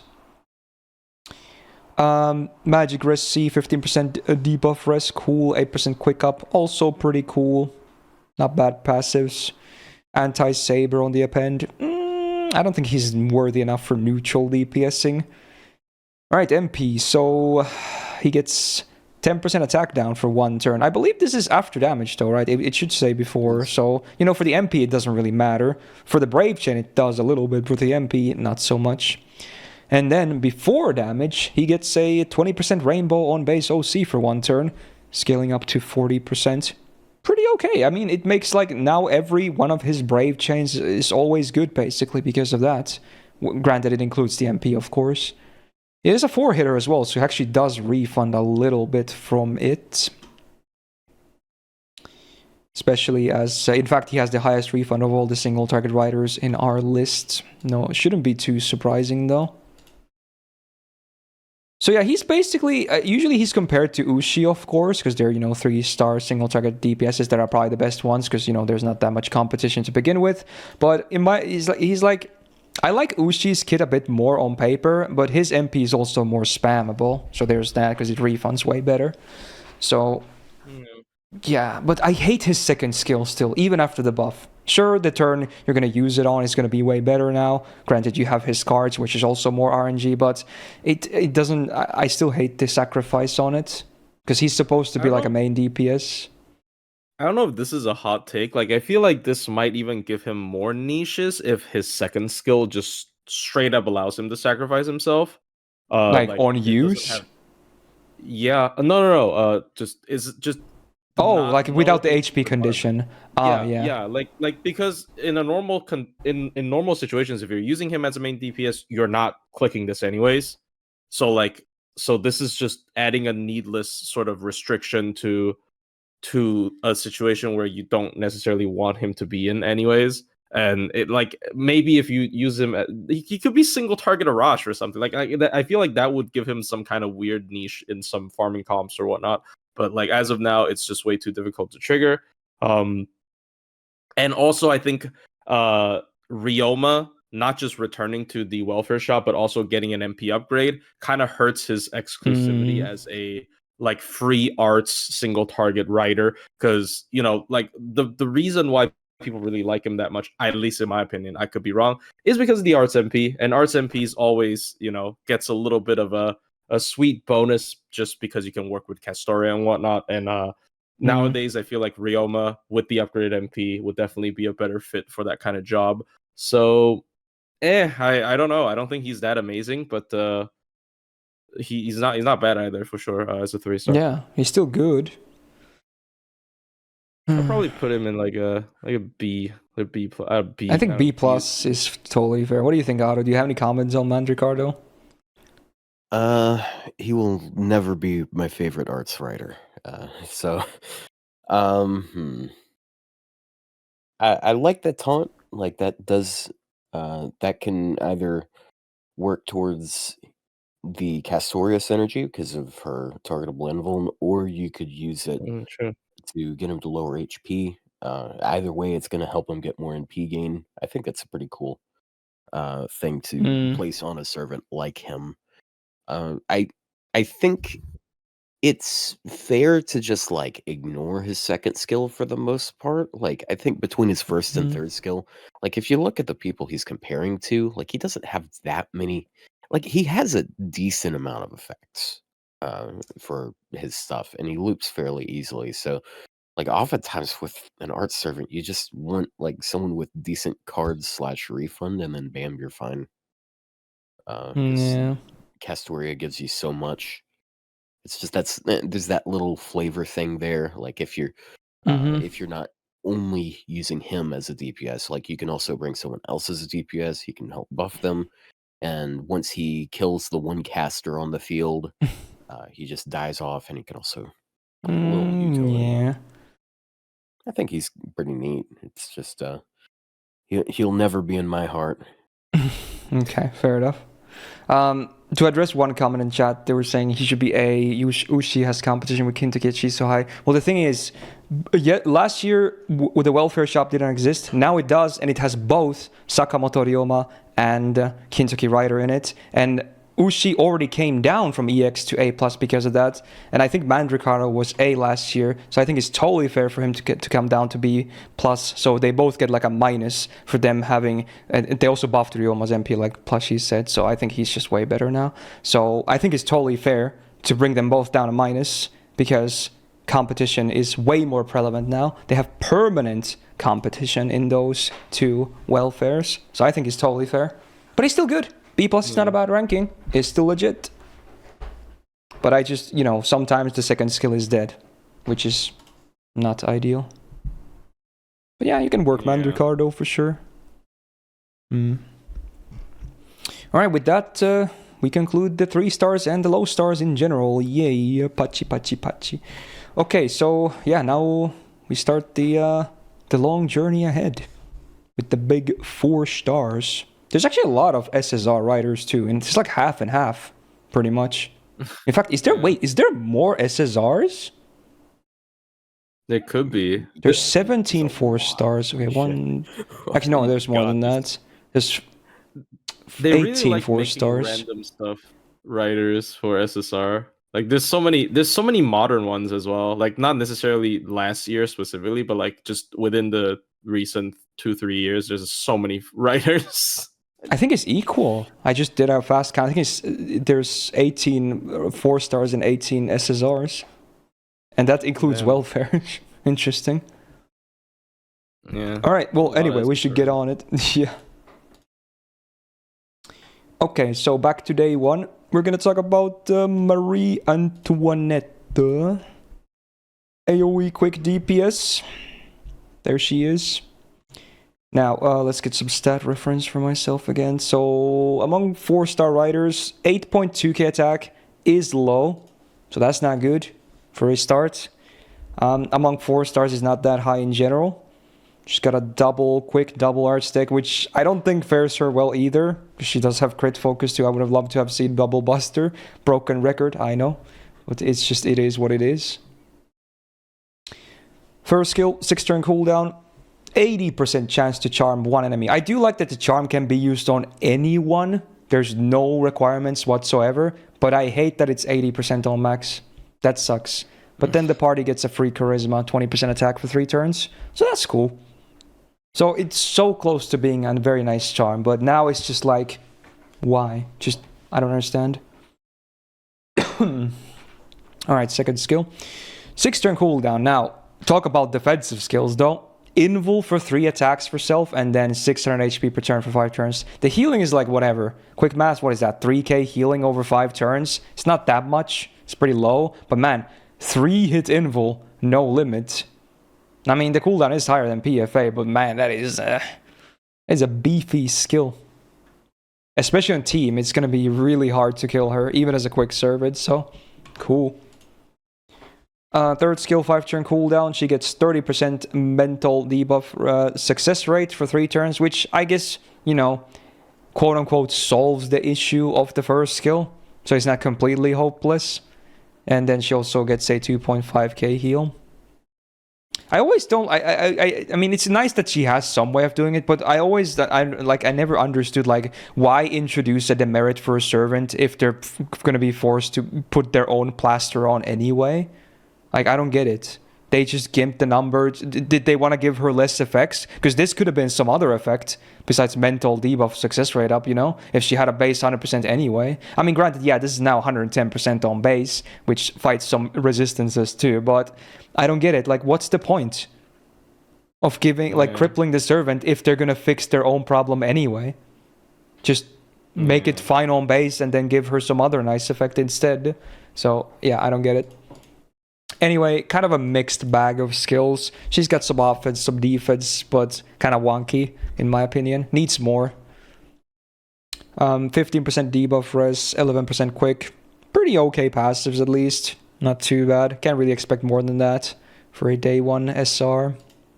Anti-Avenger on the append. Nah. Upgraded MP. So, hey, full party debuff cleanse on the normal effect. Pretty cool utility in my opinion. Then also party gets 20% crit damage for 3 turns. And then a base 1k heal on the OC scaling up to 3k. Effect-wise, it's not bad actually.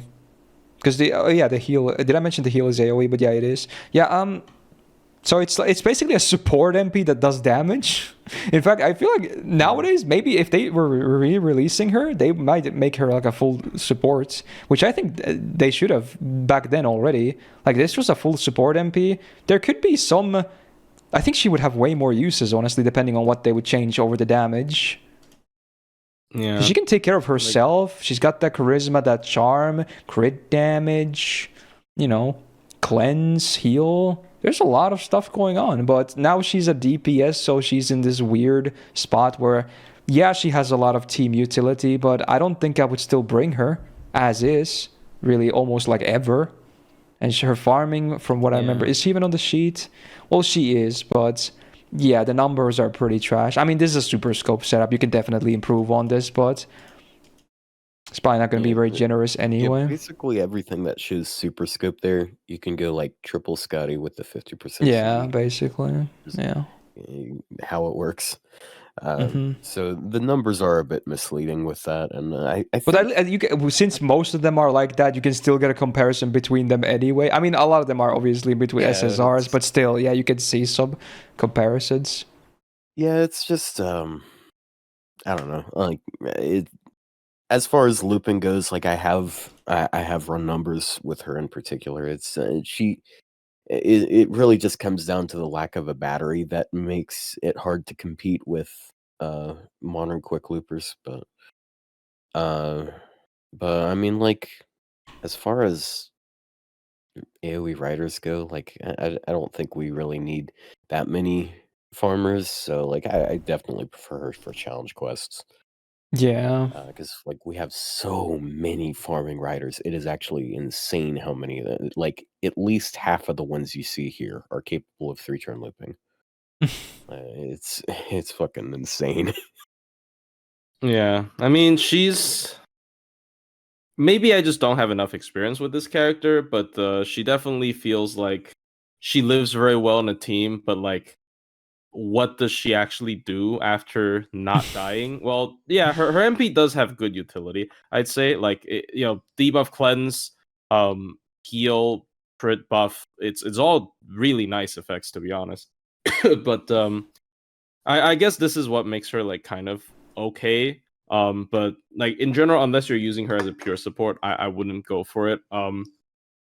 It's one of those 3-turn invol characters that just stick on the board and do nothing, kind of take up space. I would say her caster version has like that issue even more. But maybe I don't know. I just think I'm not like that big a fan of her gameplay in general. It's just very slow, and what she provides is actually not quite enough for what she wants to be, at least in my opinion. So yeah, as you said, maybe she should have been pure support. Yeah, once again, she's like definitely one of those servants that isn't a solo DPS, and by solo DPS I don't mean like a DPS that only solos. I mean like someone you use DPS. alone. Yeah, because she's very self-reliant on her. Like she doesn't need help staying alive, and then she has some stuff that benefits the team. It's just the debuff cleanse is a bit of added value, because if she was arts, it wouldn't be as valuable because of Castoria, obviously. But yeah, it's kind of nice to have that. Yeah, it's a weird trade-off, because if it was arts, it would be a lot more spammable. But then Castoria already has the cleanse, so it's kind of FX wise it would be worse, but MP wise it would be better. Yeah. I think I'm gonna go with C+. Yeah, she has some nice things going for her, but you can probably find better options. Oh well. Alright, more day 1. We got the punchy Saint next. In the less punchy variant, but it's still the same girl under there. So we got Martha next, the rider one. She's got 8k attack, which again, not good if you're gonna look to DPS with her. And on that note, it's kind of hard to classify her in one single role. She is an AoE DPS, but at the same time, she's kind of a utility support as well. So it depends. Sometimes you're gonna pick her for her skills. Sometimes you might actually try to DPS with her, or boost your damage as well. It depends. But as a DPS, I don't think she's all that great, sadly. But let's see what she's made of. She does have the caster deck, though, the triple arts, which is interesting, I suppose. And because her MP gain is so high, even the terrible hit counts, they're not even all... Like, she can actually use her MP sometimes, like, in a decent rate. So, funny how that works. First skill, 5-turn cooldown. Unlike Vlad Lancer and King Hassan, she does not have a good version of this skill. I mean, it's still not bad, but it could be so much better. So now she gets the 100% debuff res for 3 turns, and then a 2.5k heal on a 5-turn cooldown. Yeah, it's all defensive, but it would be nice to get all that defense and the attack as well. Let's be real. So, Second skill. Yeah, best buff in the game, by the way. So it's an AoE heal of 2k on a 6-turn cooldown with a full cleanse. The only thing the buff did was increase the healing by 500. I can't believe this actually happened. Like, I don't understand. I'm guessing in the developers, they were like, oh, we should roll out way more buffs regularly now. Like, we're going to buff every servant, everything about every servant, to give players more incentive to do these quests. And they're like, yeah, let's start with Martha. Let's give her a minor buff there. And then they never did this again. This is the terrible way to do buffs. Terrible way. This is probably the worst buff in the whole game. I can't think of another buff that was as bad as this. Even the shit MP upgrades that we've seen so far from a lot of the year 1 buffs that only increase damage in some cases, even those are more useful because it's still more damage. This is a 500 plus heal. It's nothing. It's a Black Grail tick. What? I mean, the one thing people bring up is Maid Altar, which we'll see later. Oh, I think, right. I think her buff. I don't know. I think it's better than this, though. That's what people like to make fun of, at least. I'm not saying it's like specifically the worst, but Bro, I don't know, man. Like that Frankenstein getting plus 10% defense down for 1 turn against 1 target as an AoE servant. That still takes the bait for me. I mean, they're all terrible buffs. 500 health. I mean, it's technically 1500 if you think about it. So it's not too bad, I guess. But yeah, if it wasn't obvious, I don't think this skill is all that great. It's mostly used for the cleanse, which it's good for that for sure. You have a cleanse button, but the heal is like whatever. It's a bonus. It's not amazing. It can work, but the buff was pointless. Alright, third skill, 5-turn cooldown. Full buff strip on 1 enemy, and then reduce their defense by 30% for 3 turns. This is like a much better version of Torture Technique, because it comes with the buff strip. Pretty cool. Kind of a mixed skill set, but you do get that utility in there. Again, mostly for the second and the third skills. Sometimes you need that stuff. 20% debuff res, 11.5% quick up. That's like whatever. Divinity C, yeah, no thanks. Anti-Berserker, for the DPS Martha enthusiasts. Go for it. Buffed MP, so 20% MP damage for 1 turn before damage for herself. And then overcharge, 20% defense down on all enemies for 3 turns after damage, scaling up to 40. So yeah, this was needed if you wanted to DPS with her, because the MP was like the biggest noodle ever. I'm not saying it still hits hard, because it really doesn't, but at least the buster buff before damage helps with the damage upgrade. It's also a 1-hit AoE buster, yay, because voice crack, hello. It's not a very pretty MP. Again, I think she should have also had a support MP. Just make Ruler the full DPS version and make Rider like a full support. That would have been cool, actually. She's in a really weird spot. Like, do you use her for utility DPS, a lot? Not really anymore. I mean, she does the unique thing of having cleanse plus buff removal, and it's full. It's not like if Santa Gale had full buff removal and full cleanse, yeah, it would have been done. She would have been over. But in very rare cases, maybe, just maybe, that is a very it's not that good when you have to specifically try to cook up a situation for it to work well. You know what I mean? So counterpoint. Okay.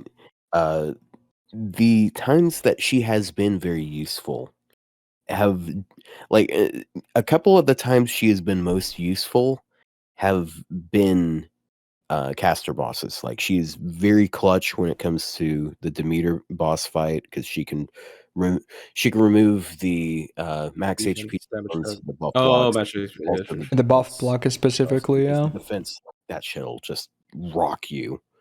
And then also she's very useful in the Woodwoes quest because you have to deal with charms and terror, and also the last bar has the double guts. So that can save you a lot of time there.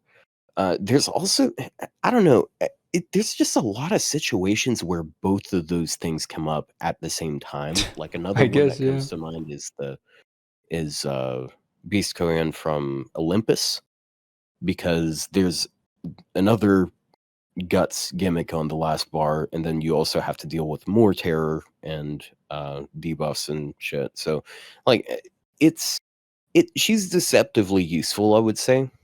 She's replaceable. Like if you have Tristan does the exact same thing. It's as well as like a dozen other things, but she has like a decent amount of damage boosting, between like 30% and then another 20% from her NP.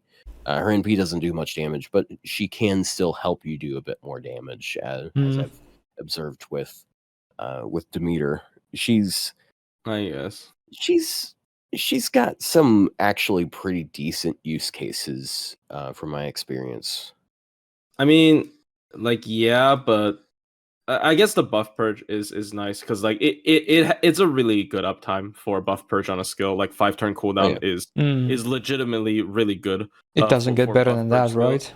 Yeah. Yeah, Oh, yeah. I'm pretty sure they don't actually give those anymore. Yeah, and that's actually a really good point. I forgot about because like when I last used her on the Woodwoes fight, I used her to remove the Pierce Emblem, which was like the second or third bar gimmick, and then I still also used her to remove the guts because like it came off the cooldown. She lives long enough because she's got like 2 heals, so it's she's worth keeping on the field for a little bit because she's got like a little bit of healing, but she's also got 2 really solid pieces of utility.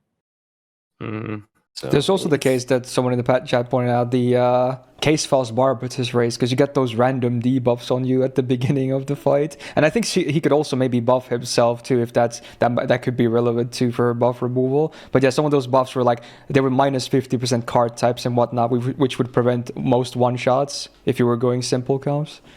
So there's another use. Yeah, on paper she just doesn't look that great, but she's had some really good in practice moments, I would say. I'm thinking like between C+ and B. I'm fine with probably B. B. I think she has more use cases than Marie. Marie is probably a better like DPS or like it's probably not much of a difference in their DPS in my opinion, but yeah, I think she might have more use cases. Yeah, just because of that utility. It's once again like I'm pretty sure this combination doesn't exist yet, but full buff cleanse, full debuff cleanse as well. Like those two put together is still pretty potent.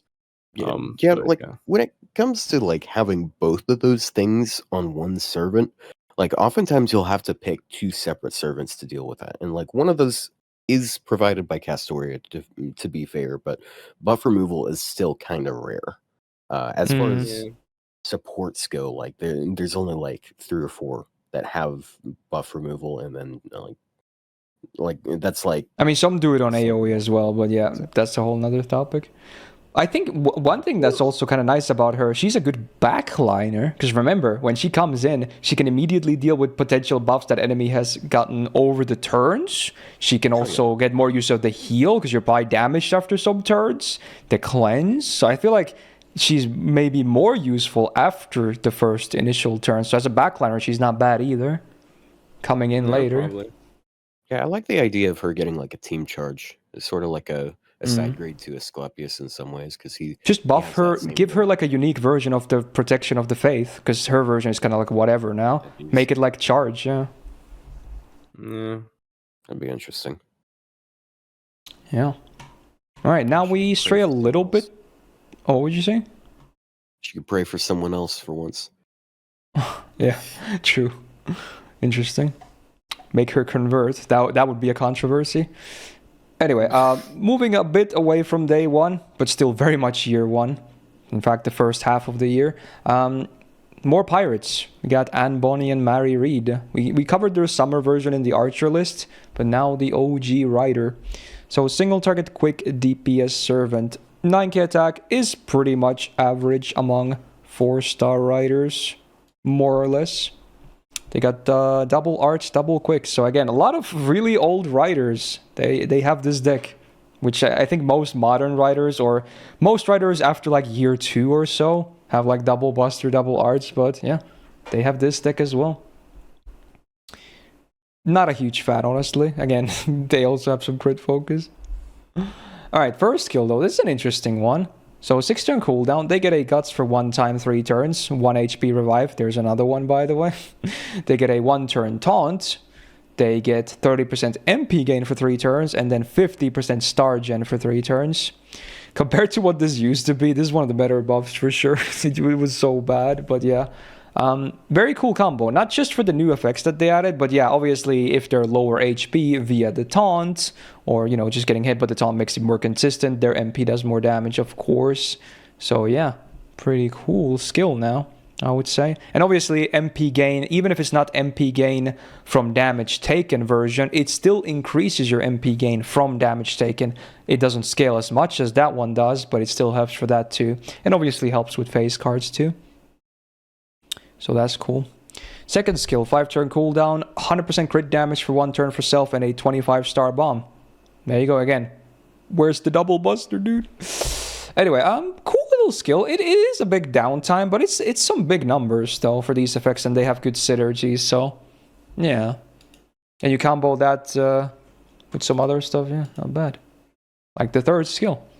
Again, not the best down uptime though, but yeah, 5 turn cooldown, 30% attack for self for 1 turn, and 600% absorb for 1 turn for self. So it's an interesting package of skills. Downtime is definitely real between the second and the third skill, but you know, it's a lot of burst though. It's not bad. And then their MP, with the help of the first skill, can do some damage too. 12.5% debuff res is the only passive they have, so that's pretty weak, unfortunately. Anti-rider on the append, unless you go for that 1 HP setup, probably not really relevant.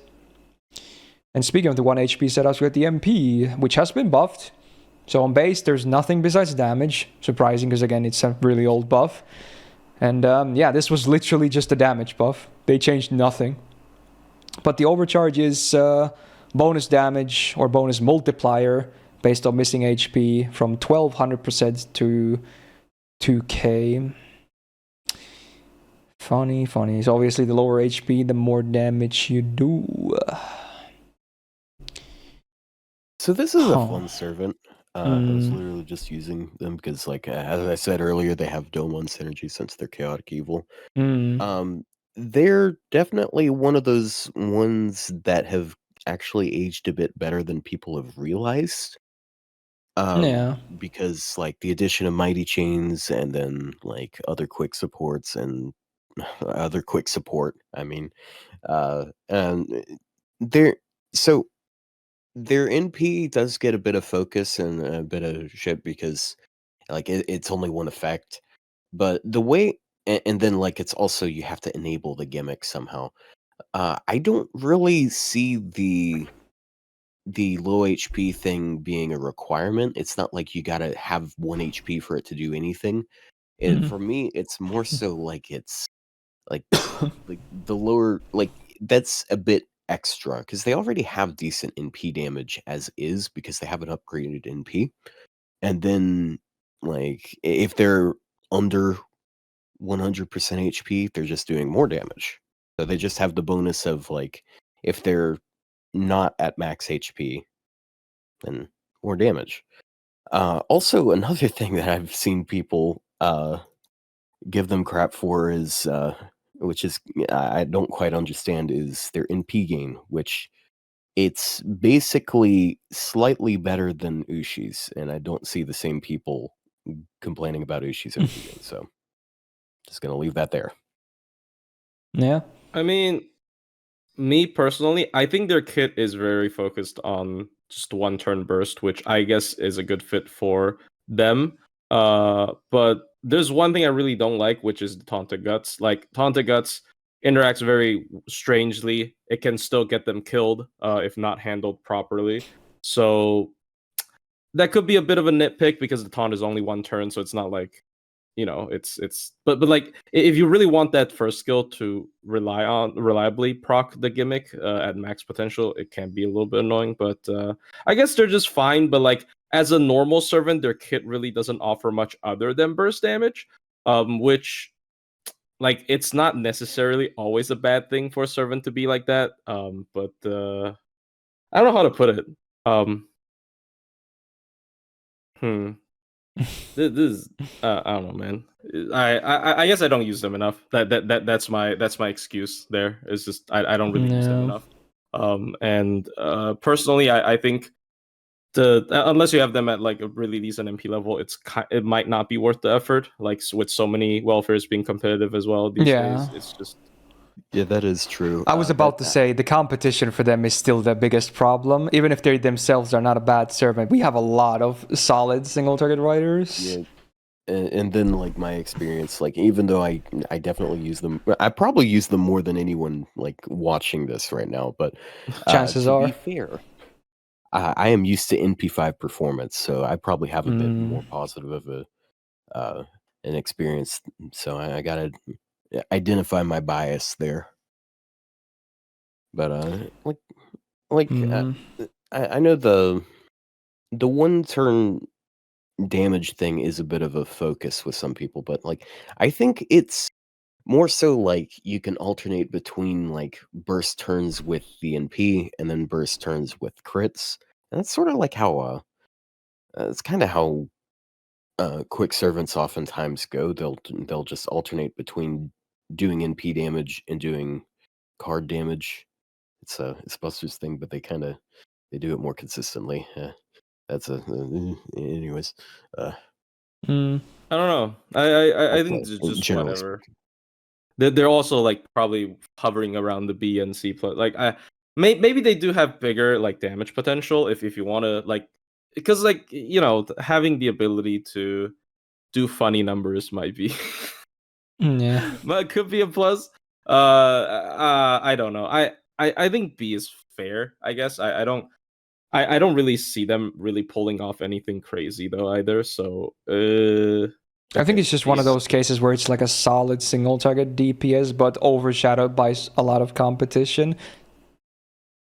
I mean, I don't even know what's solid. I just like usable. I guess the upgraded MP does kind of push it towards solid. But so someone in chat was I don't mean to focus too much on what people are saying in chat, but someone or a couple people have been saying like, okay, why not just use riderless? So the problem that we're facing when we're ranking these types of lists, like, you can make a case for like 99% of servants to be just like don't, like, they're bad, don't use them because there's a welfare better than them. Like, we have to operate under some expectation, we have to predicate our argument by like ignoring that servant to some extent, because if we always take like such a reductive view on it, then we're never going to get anywhere. It's just everything's bad except one thing. Yeah. So. It is, at the same time, it is a fair comment, but at the same time, we don't want to see a list where 70% of servants are D plus or lower, because that would be kind of stupid and lame,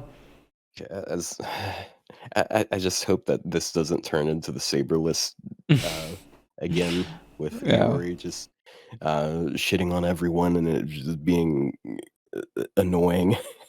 Yeah, I mean, we'll see. I don't think any of the welfares have that's offensive prior. I could be wrong. I don't know. Like none of them are that broken, at least in my opinion. So, but I get what you mean.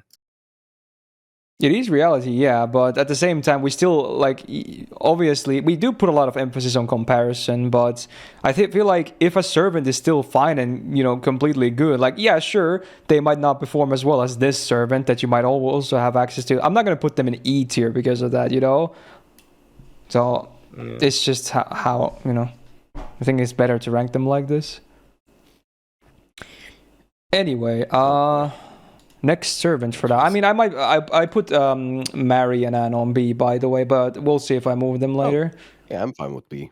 Yeah, I think that's fairly generous. So I appreciate that. Yeah, I might maybe C+ later. We'll see, because we get more like comparison. But anyway, first welfare servant time. Speaking of which, I guess we got Santa Altar, Saber Altar Santa, whatever we want to call her. AOE, Buster, DPS, and I guess you could even farm with her, but she's still in an interesting position. They buffed her very recently as well, interestingly enough. So let's give her a fair rundown here. Now, 9.2k attack, so much like Salter, Saber. Her attack is not as crazy high as hers, but it's still good. Among 4-star riders, it is above average for sure. She's got double Buster, double Arch deck, which, there we go. Standard rider action. We're starting to see some of it. Cool. First skill 5-turn cooldown is a targeted skill. Heals the target by up to 3.5k and gives them 30% star gen for 3 turns. It's just weak. And this is like the highest rank of the skill as well, because I think Jalter Lily had a worse version of this. It's still not good. It's just so weak. Like, the numbers are way too low, and the effects are kind of like not even that good. So,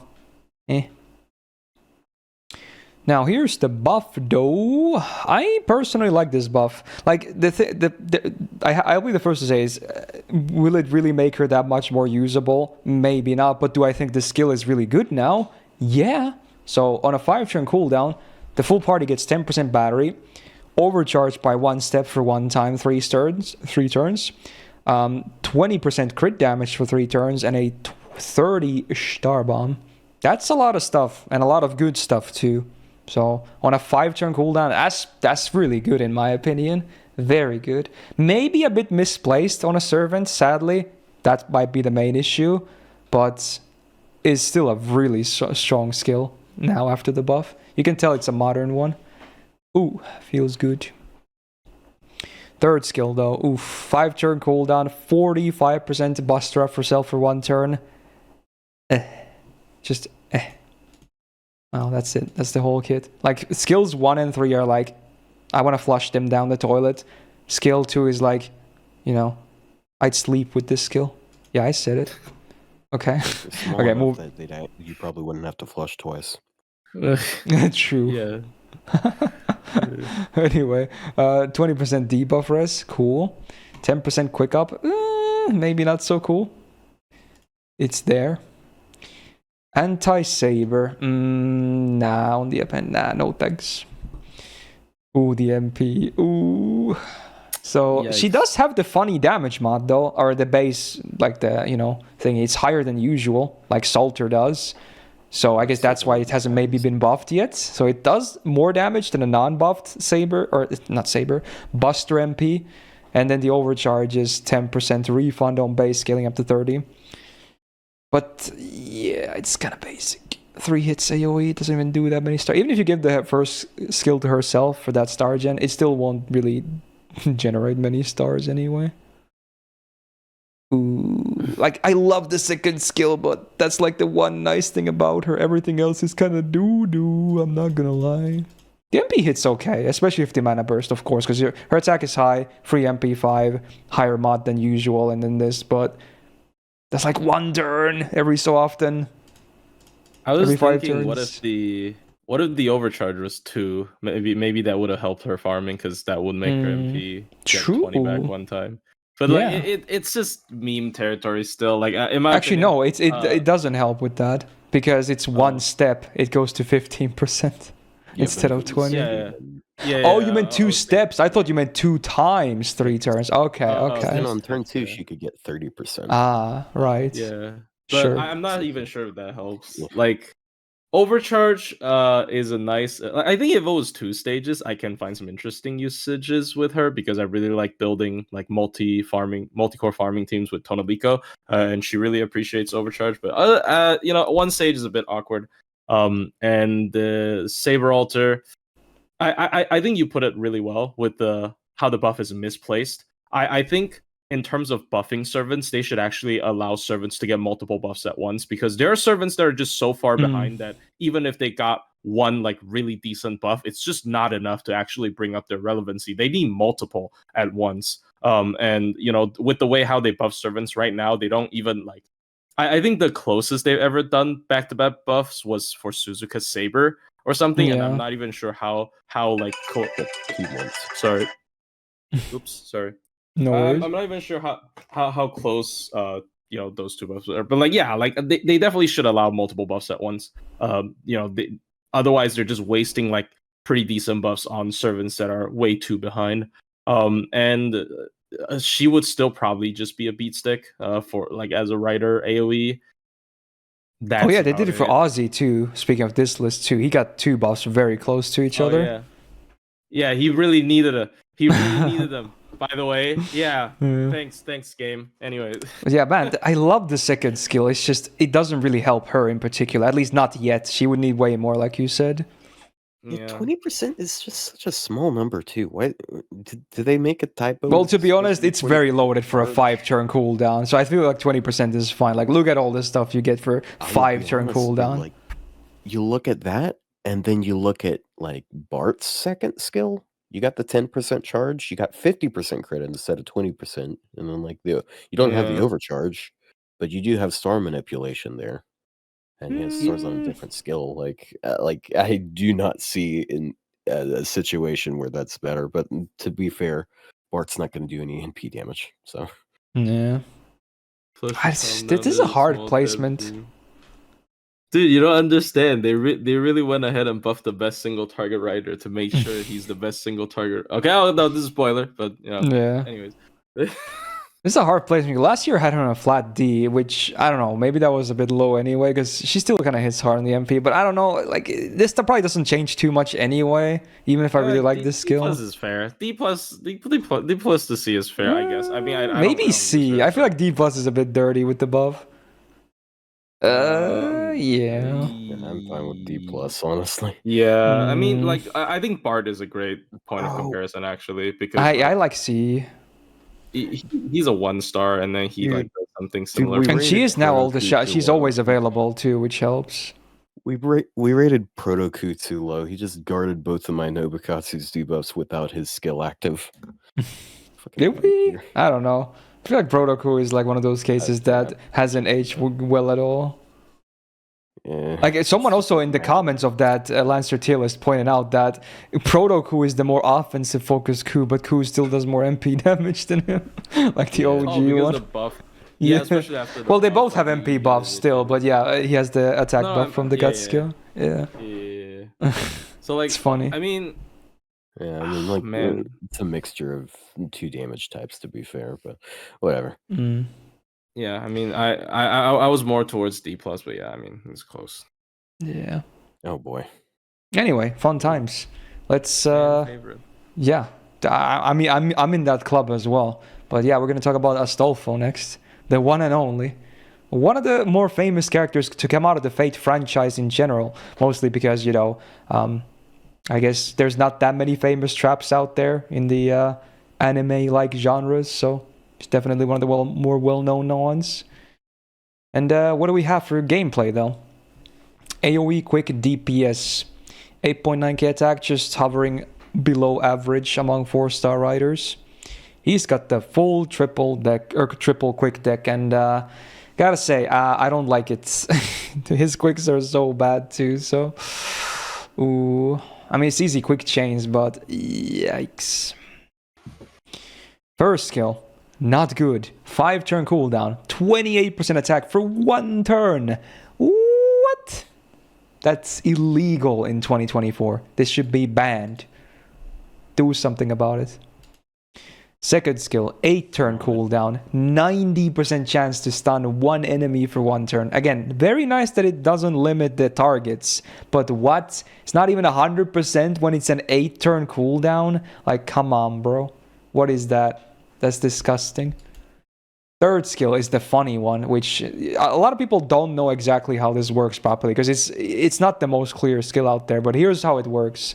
On an 8-turn cooldown, by the way, first of all, you get 50% battery. That's pretty cool with the buff.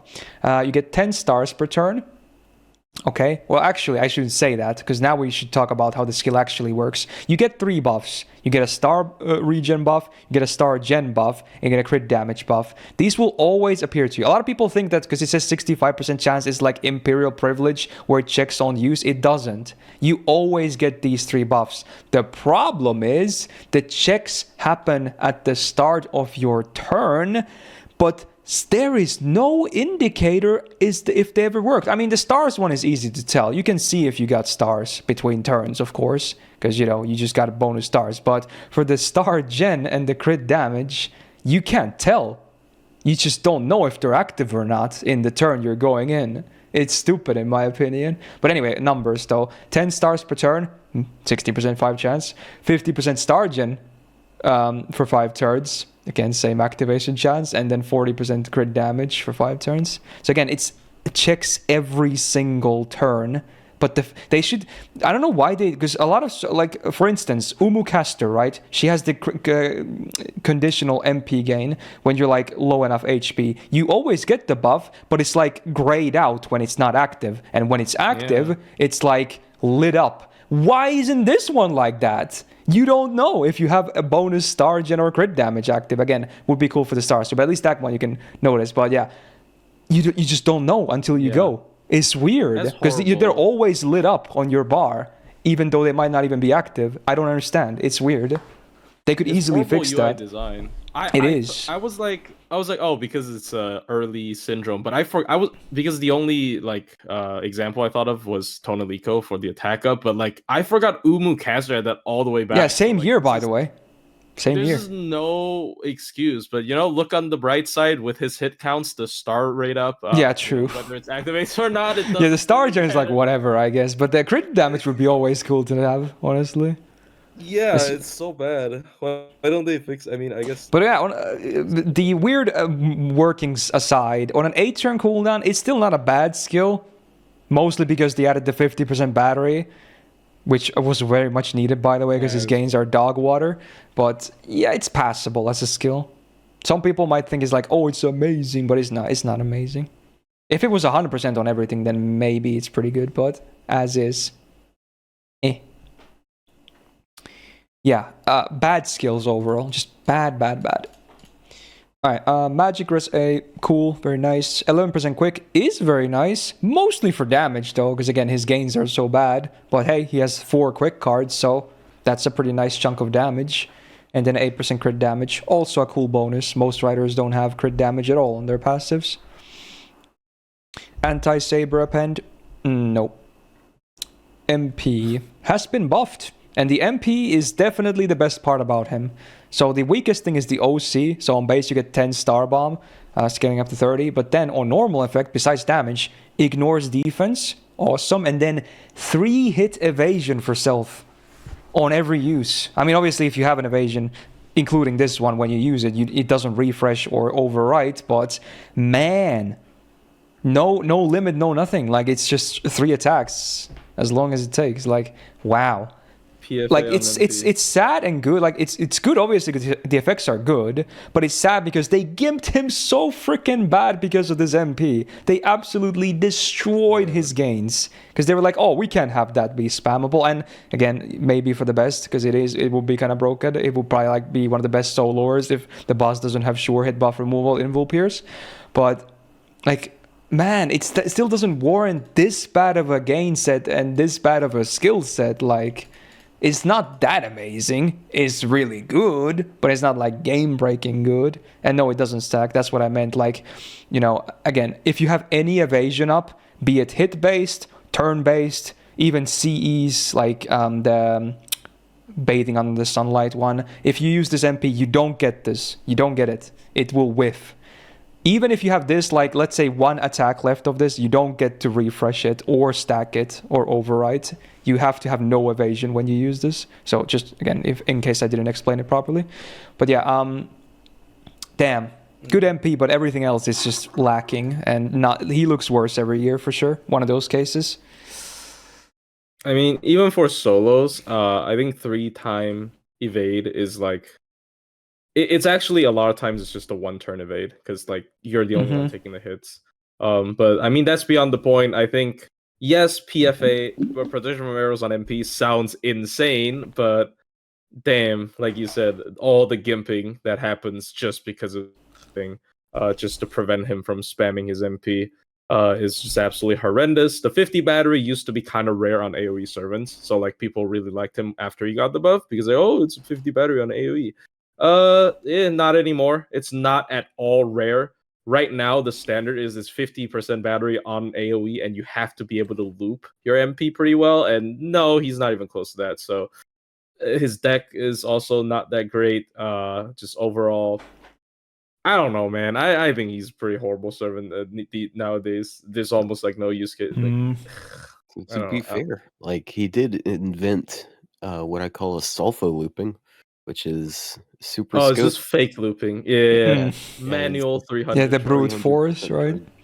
Yeah. Yeah.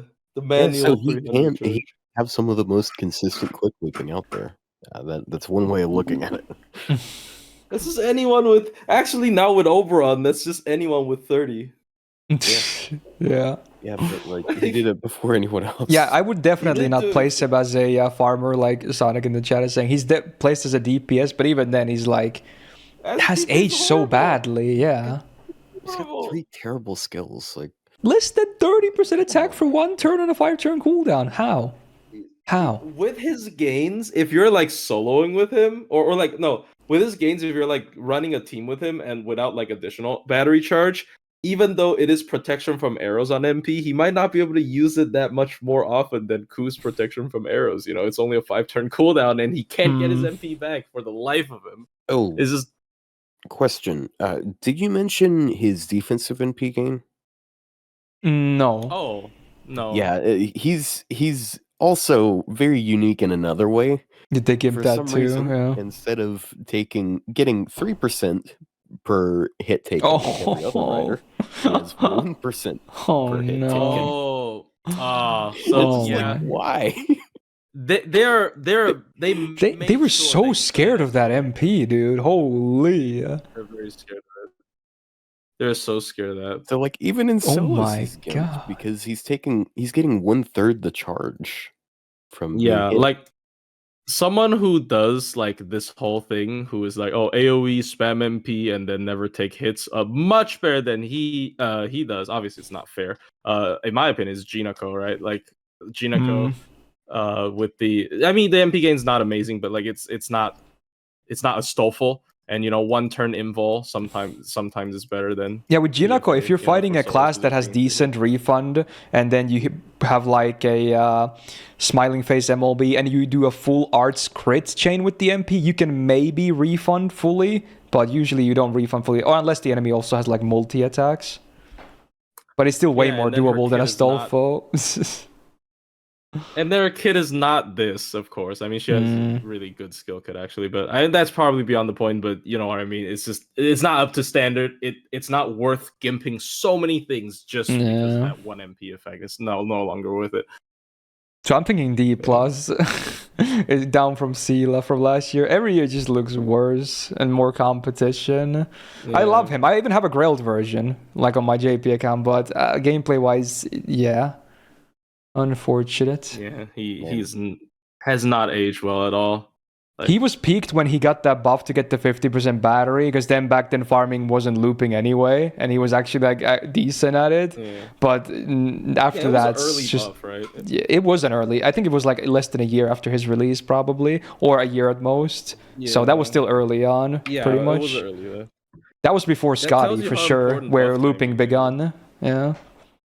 Man. Yeah, that's a great early buff to give him some kind of spotlight in the history. I mean, that was them realizing that, we gimped him way too bad for the MP. We gotta give him a huge battery now, but that damage was already done, so rip Bozo. Yeah, rip Bozo. Anyway, moving on to someone that looks a little bit better, at least, gameplay-wise. I mean, I love both, character-wise as well. We got Kintoki Rider, the next welfare. We briefly talked about him earlier. I mean, it's impossible not to mention him in a lot of these comparisons as is, and we'll talk about him later too, of course, even after the placement, but there he is. Single target, quick DPS, 9.8k attack, first of all. Very good. Is that the highest so far? It was either him or Rider... or not Made Alter, Saber Alter Santa. But yeah, that is a nice number. Pretty high. He's got the double Buster, double quick deck, which, in retrospect has aged pretty well, I want to say, for sure. And his gains are still very good for both stars and MP. So if anything, the top side is one of the best things about him. And the MP, free MP, of course. MP5. Alright, first skill, 5 turn cooldown, 30% quick up for self for 3 turns, and 50% star gen for 3 turns. Again, they just work on him. It's a basic skill, but both effects are definitely not wasted. 50% battery, 6 turn cooldown on the second skill. I mean, it's literally as basic as it gets, because, a 50% battery is kind of a standard for a 6 turn cooldown. Usually it has other stuff too as well when we look at more modern servants, but, still a big battery, I guess. Does he really need it though? Not really. If anything, I prefer something else on this skill instead. It's good for Berserker, but Rider, I don't think he really needs this much. I mean, it's nice, because, it can give you a better boost for start, but a lot of times you don't even need it. Third skill, also not too impressive. So on a 5 turn cooldown, he gets 120% offensive debuff resistance for 3 turns, and then a 3k heal. So again, you can't really nerf his damage easily, I guess. And then he can heal himself a little bit. But yeah, the skill set is probably the worst thing about him, honestly. It's not that impressive. It, it barely does stuff. But, it works. It's mostly a numbers guy. Divinity C is the only passive as well. And yeah, I guess they were too scared to give him riding, even though he absolutely should have it. Because of, he literally drives his motorcycle in his MP as well. But yeah, they were probably like, he can't have more quick up because he already has so much anyway. So yeah, the passives are also bad. Anti-Berserker Append, because, nice. Make his MP deal more damage. And speaking of the MP, there it is. So it's very basic. Just damage on the normal effect and overcharges 10% quick up for 1 turn before damage, scaling up to 90%. So the overcharge is an interesting scaling. On base is not much, but it has some high potential too. It's only a 4-hitter, so it doesn't generate too much like, refund for itself or stars. But the face cards definitely cover that anyway. So yeah, I mean, he's still so good. He's good. Right? He's good. It's a great servant. I feel like that's a kind of a common trend with early quick servants, is they have really good internals. But like their skills are obviously being power crept, because that's just how power creeping works. Even in a game like FGO, which power creep is almost minimal, sometimes in my opinion, even. But yeah, he doesn't offer much in his skill set. I don't know. He basically, I would say, he needs like supports to make up for most of the either survival or whatever. A crit damage is the thing he needs for sure. No, crit damage maybe, yeah. But the deck still functions well with Summer Scotty. I don't think obviously I don't think he's bad. I just think obviously the community thinks he's super. He's like one of the best things ever. I do not believe he's one of the best things ever. But there are some interesting utility like the nature body offensive debuff resist. It is mildly useful for weird fights where they like debuff your damage when you attack them. For example, I think that works. I'm pretty sure that works. I hope it works. Maybe. What did you say about it? So basically, something like Beast Kama, where like whenever you attack her, she debuffs like your attack like a bunch. Yeah, if it's an attack down, then it works. Yeah, it works. Yeah. So like that is some kind of niche case where like there's a lot of rapid fire offensive debuffs coming. Then this is actually kind of a nice skill. This almost like a debuff immunity even for that kind of stuff. But I mean, I don't know. He's just okay. Like he's just like he has good internals, and you need like the more the supports can make up for what he's lacking, the better. Basically, that's my take on him. I don't know. So I've got some great things to say about him. So I think he is kind of boring. He's very much carried by his internals, but I think he is a very interesting case because he points out some fucking double standards with a lot of people. So on NA, he is still super popular. There are tons of people that will tell you that he is like the best welfare, not just writer, not just single or whatever, the best welfare. And they will also turn around and tell you that Quick is garbage when he is literally like the things that he does, the things he's good at embody what Quick is good at. It's being able to generate stars and make and do NP damage and spam your NP and do crits and just back to back. There's a ton of servants that come out these days, a ton of Quick servants that are capable of doing very similar things to him. But since people do not have experience with them, they assume that Kintoki is very unique in this regard. He was unique when he came out, basically. Yeah, he was unique when he came out. He is not unique anymore. I'm not gonna say power crept because like the thing he's so good at is he has the 50% battery, and then he gets carried by his internals. But then you have servants like Jack and Okita that are also carried by internals that don't get the same pass. Oh yeah, Jack Jack does absolutely does not Jack get makes the same less. Jack makes more sense because she doesn't ramp up, but Okita, you can't shit on Okita and Kintoki. And I don't really see people shitting on Okita though. I mean, she does not maybe talked about as much as Kintoki, but that's also because more people probably have Kintoki because he's a welfare. I've seen some people fighting over her placement. All right, like I feel like we did a good job defending her this time around, but she's always been a point of contention just because like okay, she's really bursty allegedly. People shit on Kintoki. No, people don't shit on Kintoki. That's the thing. People don't shit on him because back in like 2019 they used him and they didn't have anything better and they thought he was the best thing ever because of that. It's just like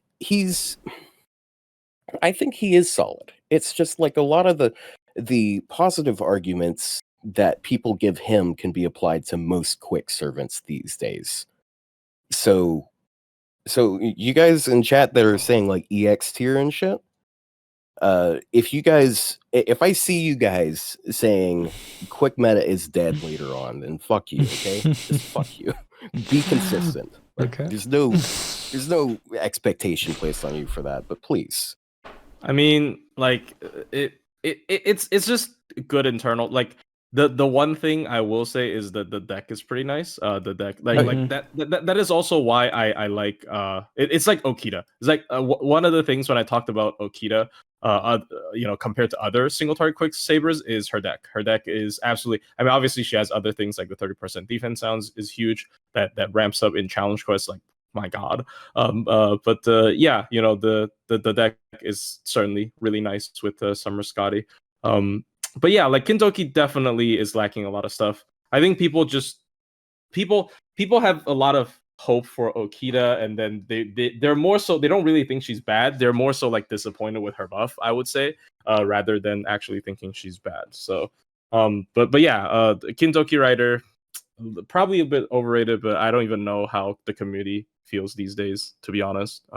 Yeah. I do want to say there's definitely a lot of rose tinted goggles going on about him, of course. But I still think he is a very good servant, a very solid servant. I just really don't want EX. Yeah, I honestly I was about to get to that. Last year I had him on EX. I think this year I'm gonna place him in A+. And I mean, obviously, it might cause some, contention, but I think he's still very good. I just don't I don't think he's necessarily top tier. I think he's really good though. And I would I don't not think it's put him up below there, yeah. that. Yeah. I mean, the welfare MP5 will help him in this argument, like once again, quite a bit. Yeah. Otherwise, I wouldn't have put him in A plus if it's Yeah, not for for the sure. welfare. I guess for the welfare, I can understand A plus. I mean, Ushi's there as well, so it's all right. I'm okay with that. Yeah. There you go. I mean, you still can't really go wrong with him, though. He's still good. And he might just be the best single target for someone else's account, you know? Depending on your roster. He could be your best single target still. So, for riders, that is. Yeah, Absolutely. He still has a lot of use cases. Like, I say all this, I'm like very aggressive about all of this. I don't mean to shit on Kintoki. Yeah, because we might as well not repeat all the good stuff, because we've talked about him for many years. Everyone knows how good he is, so we might as well mention some of the things that people don't talk about. So yeah, makes sense. Yeah. Anyway, back to summer times, I guess. Actually, wait, is this the first summer? Oh, it's the first summer servant.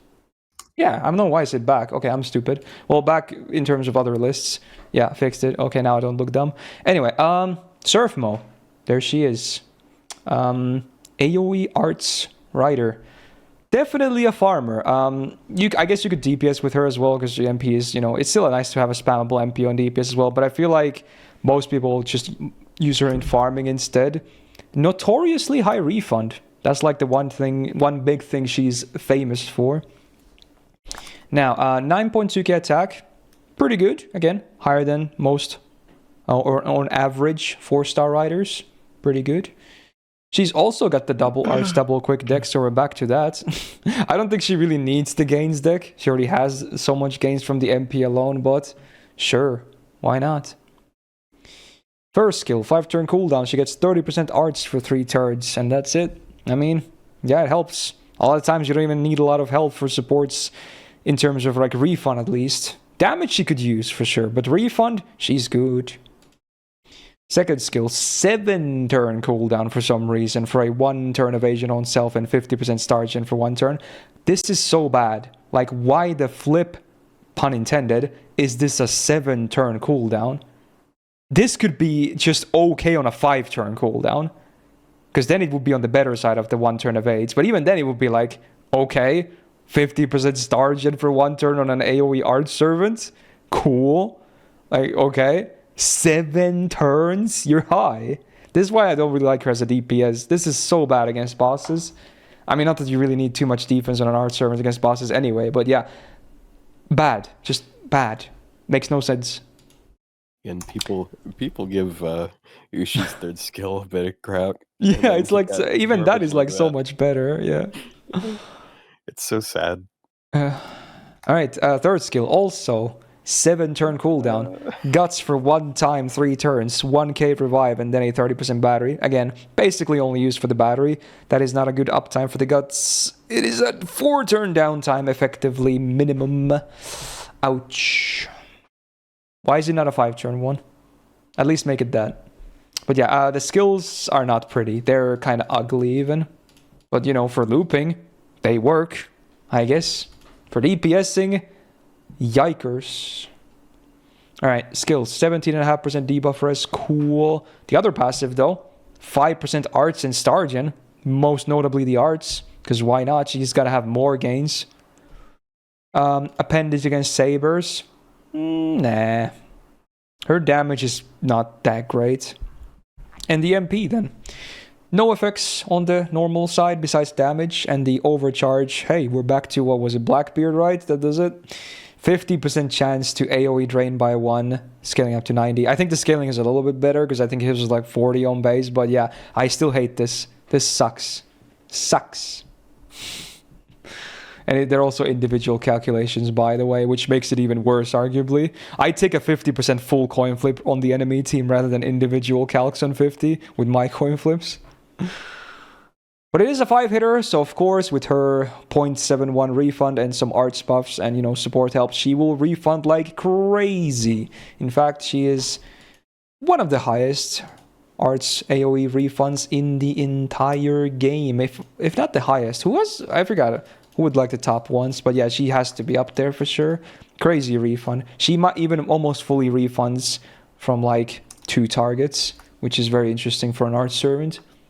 But yeah, I feel like the main problem with her is, obviously the DPS thing aside, where she's not going to be that amazing, the damage is a big problem in my opinion. And she's also limited, and a rare servant that doesn't get too many rate-ups. So, I mean, if you're one of the enthusiasts that has like a 120 copy with MP5, you're probably, enjoying life. But for anyone else, damage could be higher, I suppose. Yeah. I feel like she has aged. Not very good. I mean, her alternative timeline dad made sure that her unique trait was doable by every other AoE Arch Servant, so that's why she fell off. Her best trait was obviously how consistently she was able to loop her MP, and her skills are just horrendous. Like the cooldowns are so bad, as you said, and like the effects are just barely anything. And the MP isn't even upgraded. I think upgrading the MP would help because of, like the more you are able to loop your MP, the more, the upgraded MP would help because, you get the most value out of it. You're using it every turn.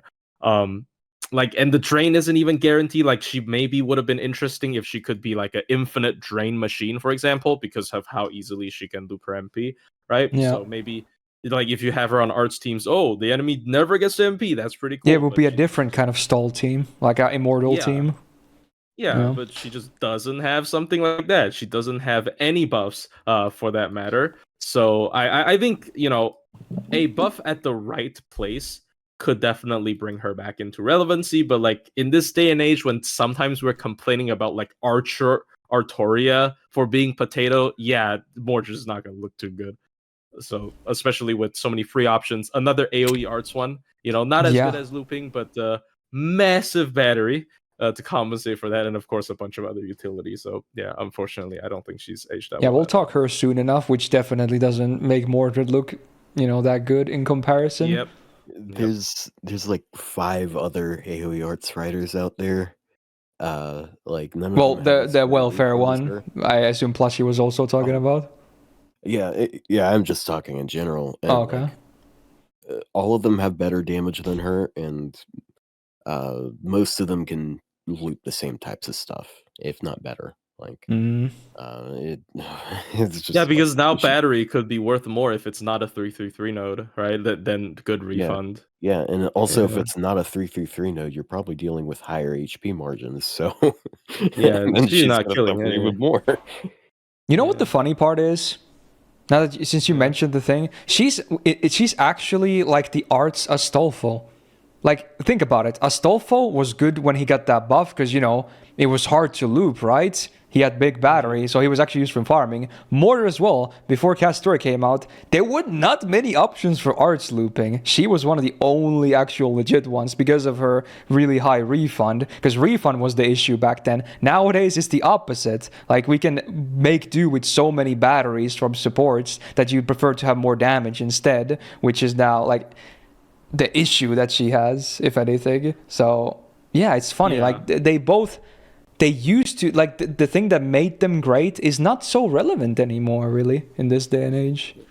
Yeah, so very unfortunate. So I agree with you, but it is kind of a funny thing to point out because, like, their problems are kind of like opposite. The best refund in the game versus the worst refund. Yeah, true. It is funny at the same time like that. Yeah. I'm thinking C+ or B. I'm put her C+. I don't actually see a use case for her.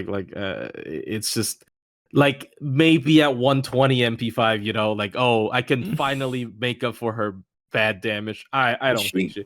I might use Marie over her. Is she better than Maid Altar?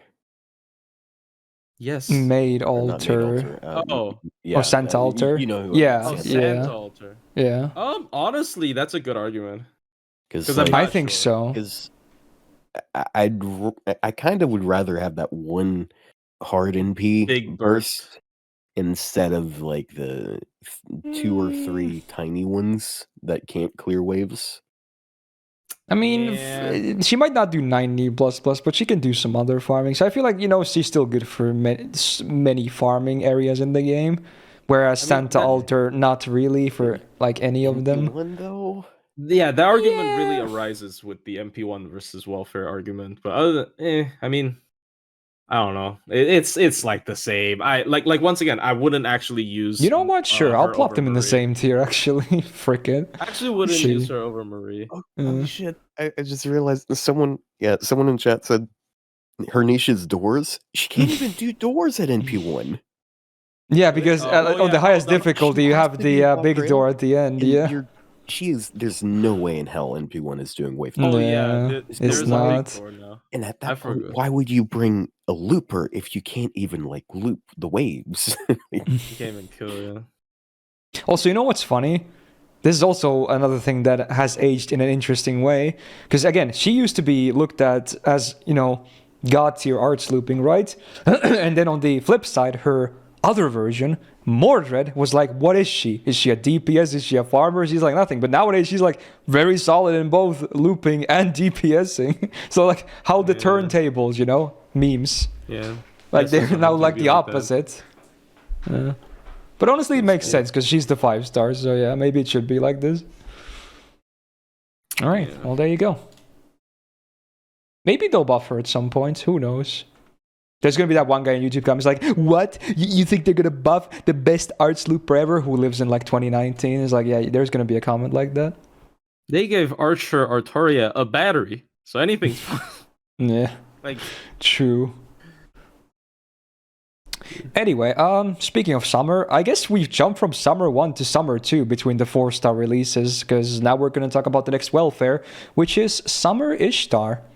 There she is. Honestly, this is a side note, but I'm always kind of sad whenever I see these big, Rin-face simps who have like their grailed space stars, Ereshkigal goals at Ishtars, but no one ever grails Summer Ishtars. Like, you're a fake fan, bro. I'm calling you out, okay? I do this on my support reviews as well. Like, bro, if you're really dedicated, you're gonna grail that Summer too. And let's be real, she's freaking hot, dude. Like, look at this. You're just a gameplay lover, let's be real. Like, come on. She's got nice feet. Still. That's the Ishtar trademark. Right. Come on, bro. Like, go all in. I'm calling people out. I don't care, dude. Like, if you're a real fan, you grail her too, okay? So, yeah. Okay. Anyway. Yeah. I'm just farming dislikes over here. Anyway, Ishtar Summer welfare. Arts, not arts. I'm Mordred still. Quick AoE DPS. Not really. I guess you could buy farm with her, but it's probably not pretty. From what I remember, her refund is kind of dog. Refund. Yeah, it's super tight on this with triple Scotty. Okay, so maybe mostly a DPS. Anyway, double arts, double quick. Not super good for her, I think. I would like to see double buster as well. Like, I'm such a broken record. But also the stats. 9.6k attack is actually very good for 4-star riders, so that's cool. FA, please. Okay, I'll show it to you for 2 seconds. There you go. Boom. Take a screenshot. Alright, skills. 5-turn cooldown. Full party-wide buster, quick, and MP gain. 20% each for 3 turns. This has honestly still aged pretty well. That's a good skill. I mean, honestly, even if these were for herself only, it wouldn't even be that bad. Like, it's really good uptime and 3 solid effects. And this is, all of them are party-wide. So actually, that's a great skill to this day. Wow.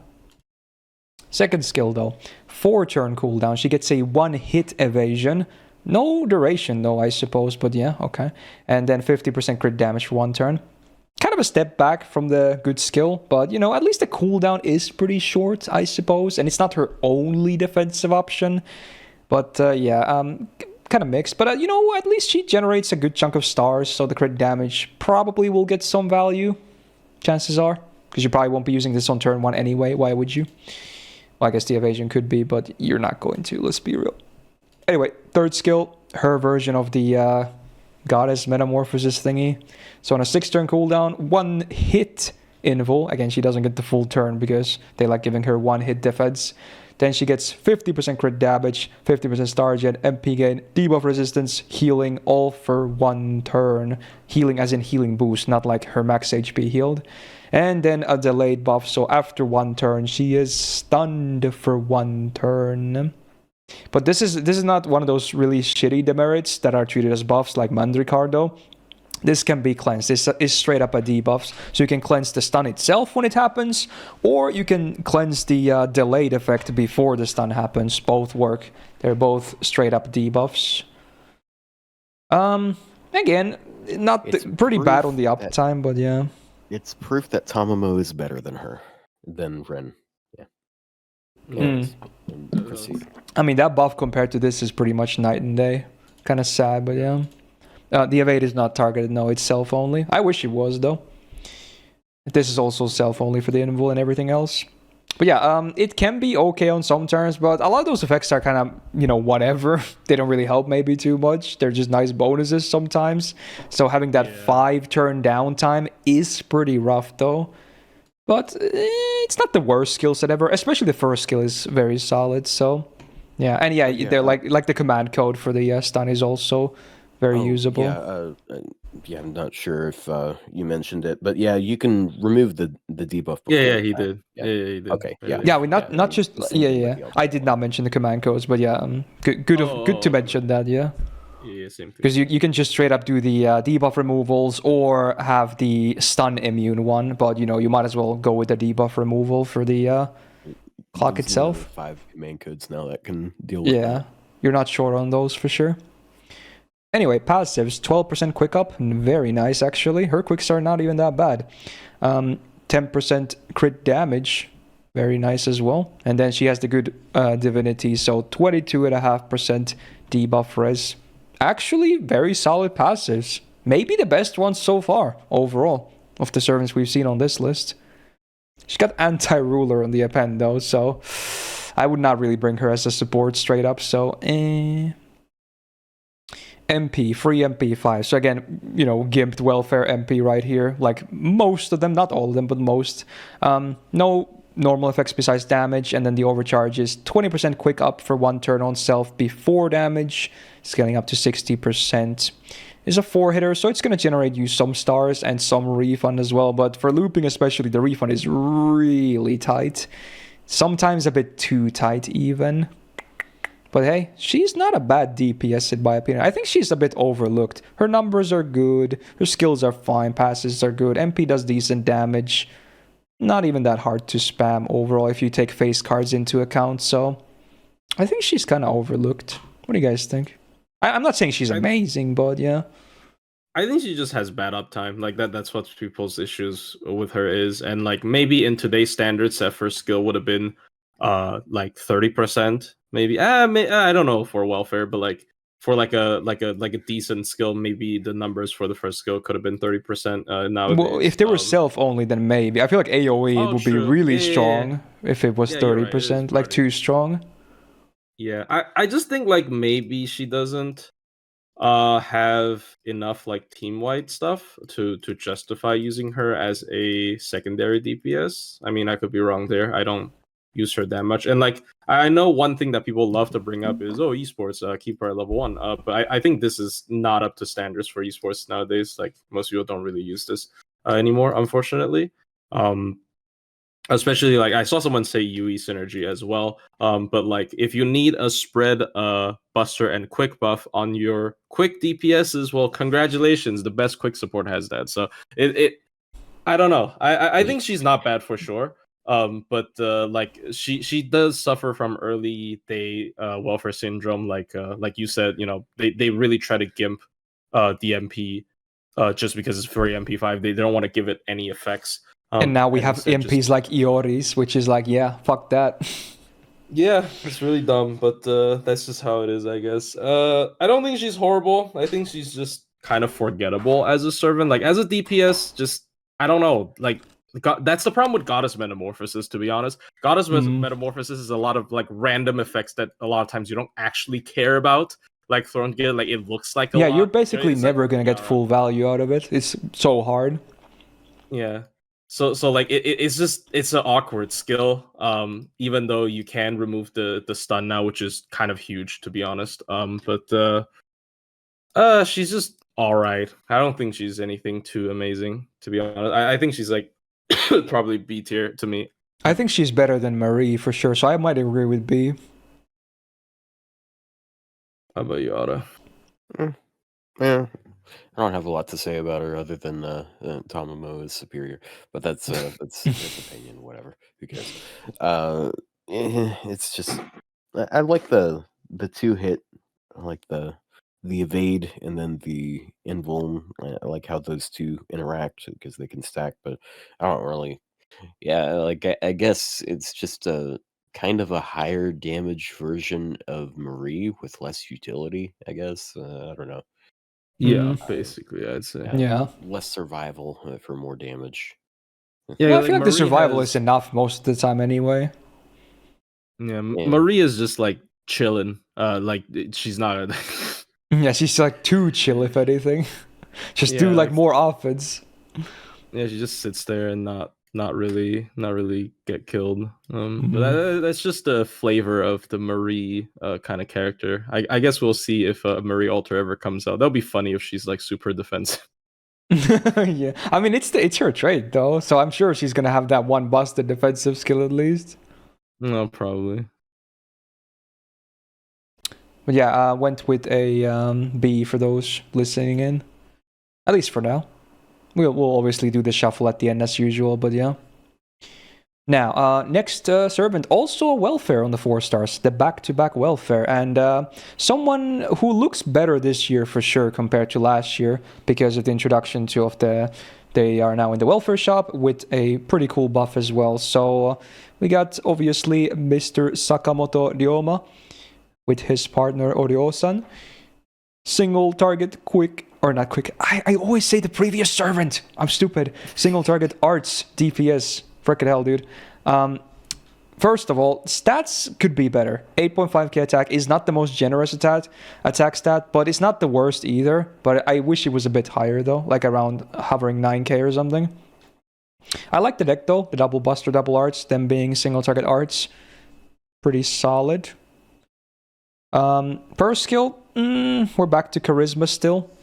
So 17% attack for the full team for 3 turns, 5 turn cooldown. That's it. Again, it's just a weak skill, sadly, but you know, it's not like you know, aesthetic appreciation. I can't defend it anyway. It could be way better. Alright, second skill, 5 turn cooldown, full party gets 10% battery and also 20% debuff rest for 3 turns. This could also be way better. Like, you look at this, and now the buffed Maid Alter, and not Maid Alter, frick, I'm too ahead of myself, Santa Alter skill, like, it's so much better than this. Like, it's not even close. They're both 5 turn cooldown as well. They share the 10% battery, but like, then you get 20% MP debuff rest here, and then look at the other effects you get from the Santa Alter one. Ouch. I mean, I get that it's a buffed skill, of course, but yeah, this should be buffed too. Do a similar treatment. Why not? Would be cool.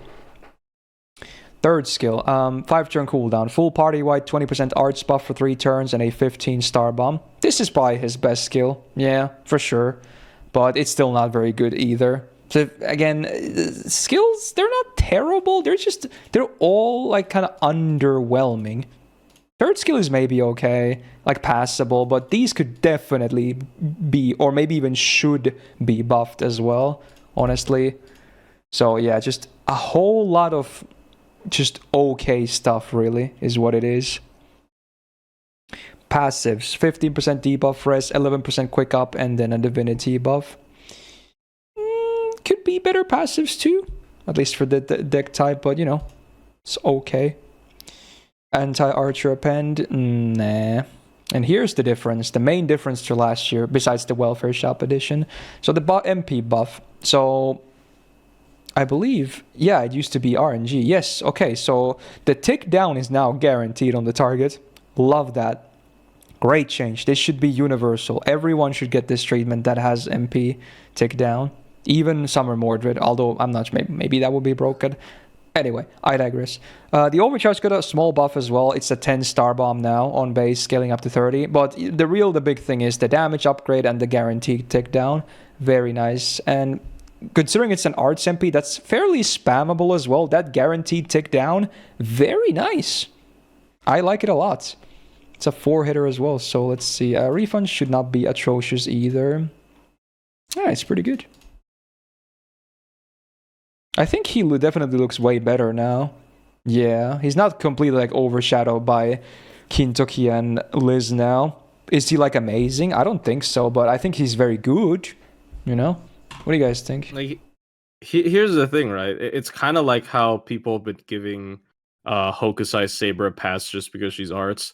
I think because of the MP upgrade, he's just even better than her as an arts servant. Like, yes, his skills are pretty underwhelming. That has always been his like weakness, because his skills are just so boring, low numbers. But like because of the arts advantage, there are legitimate cases where I would definitely take him over a Kintoki, right? Or even just because it's more comfortable to use arts teams for like more brain dead kind of gameplay. So yeah, I think he's looking pretty good. Just because of the MP upgrade alone. Of course, the MP upgrade itself, it doesn't just add damage. It also makes the drain guaranteed, which is pretty huge for a sort of, if you want to go like kind of slow with this kind of arts servant. In terms of the, nullifying MP is not that important anymore, obviously, for arts, because Castoria can just use an MP and, you can nullify it for free. But still, there's some MPs that have like either buff removal or they have like really annoying, crippling debuff effects or whatnot. So being able to delay is still nice. So I don't know. I like him a lot. I think post buff he is pretty nice. Definitely up to standards. And if he wasn't arts, obviously he would still be kind of whatever. But because he's arts, a lot of this kind of makes sense now to me. I still don't know where to put him though. Like probably A. I was thinking flat A, which is way up from last year. Yeah. A. I mean, go ahead. Dude, holy shit, he needed the NP upgrade so bad. It was so funny because like at NP2, Murasaki was like just him but better. And then she got an NP upgrade, so at NP1 she was him but better. So now we're back to at NP2 she's him but better. So like the comparison, I have to keep making that comparison, I'm sorry. Because they have so much overlap. She's better at looping. She's more debuff focused, but she has tools to work around debuff resists, as we will soon see. And she has a trait. It's just like, I think A is okay for him. Like B plus or A range for me would be fine. Because like I said it earlier, like with Mandricardo, it's like a lot of the time you just need like decent damage on an NP and like the ability to get some NP gain back, and it's just like yeah. I personally think now I would definitely pick him over Mandricardo with this MP upgrade, because at least he doesn't have a dead skill, even if the skills are not amazing, and the MP hits actually pretty hard with the free MP5 now. And, the drain is so nice. So I think he's in a good spot, but not like, still maybe ideal. He could be better still. So you say that, but Mandricardo has one skill that has like 3 effects on it. And one of those effects is just his first skill, but better. Yeah, no, I mean, you're not wrong. Yeah. His skill really sucks. I don't. But yeah. Well. And that's why he's not higher than 8. All right, time for a funny one, I think. Yeah. I mean, we are gonna do this talk, of course. So yeah, we got Summer Carmilla. We're back to Summer already. Wow, shocking. AoE quick debuff specialist, DPS. Not really a farmer, but an interesting servant. I do give her that. All the memes aside, I think she has a lot of unique stuff going on though, which I think still gives her a spot in the game for sure. But yeah, 9.6k attack, pretty good if you actually do want to use her for DPSing. Higher than most 4-star riders. She's got the double arts, double quick deck, which I'm not personally sure how I feel about that, but I'm sure Plushie will comment on everything later anyway. I hate it. Well, that was a fast one. Yeah, thank you for the input. Okay, fair enough. Okay. All right. First skill, 6-turn cooldown. Single target skill seal for 1 turn, 100% chance on base max rank. Then also 50% minus defense down against crits for 3 turns. I really like that actually. And then 15 star bomb. It's so cool to see a unique like defense down. It's like it's really high because it's obviously only against crits and not like MPs and normal face cards. But it's so cool to see them do stuff like this. I like it. Very unique. Second skill, 6-turn cooldown. So one enemy gets this delayed buff for 1 turn, and after 1 turn they get a tick down, and then also your party gets 25% battery after that 1 turn as well. Wow. And then also that enemy gets a minus 30% crit chance down for 3 turns.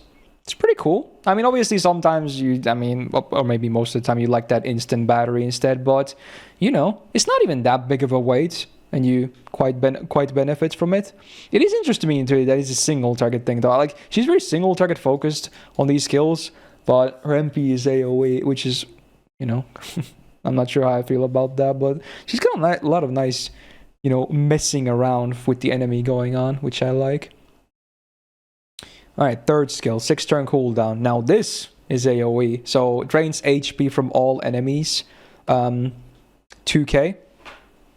So that's like, I mean, damage-wise is like nothing from a player's side, but the healing can be actually quite nice. Because I think it's per enemy, right? So you can get, if it's like 3 enemies, you get 6k, right? Yep, and if you're against like those funny 6 enemy nodes, oh yeah, yeah, it's bigger than Enkidu almost. Like, that's crazy. Fun fact: this skill is broken because she is one of the only servants in the game that can damage God Juna in that one story node in Lost Belt. Oh, because his HP drain. Yeah, because he has like uber resist, and you can't do any damage to him whatsoever.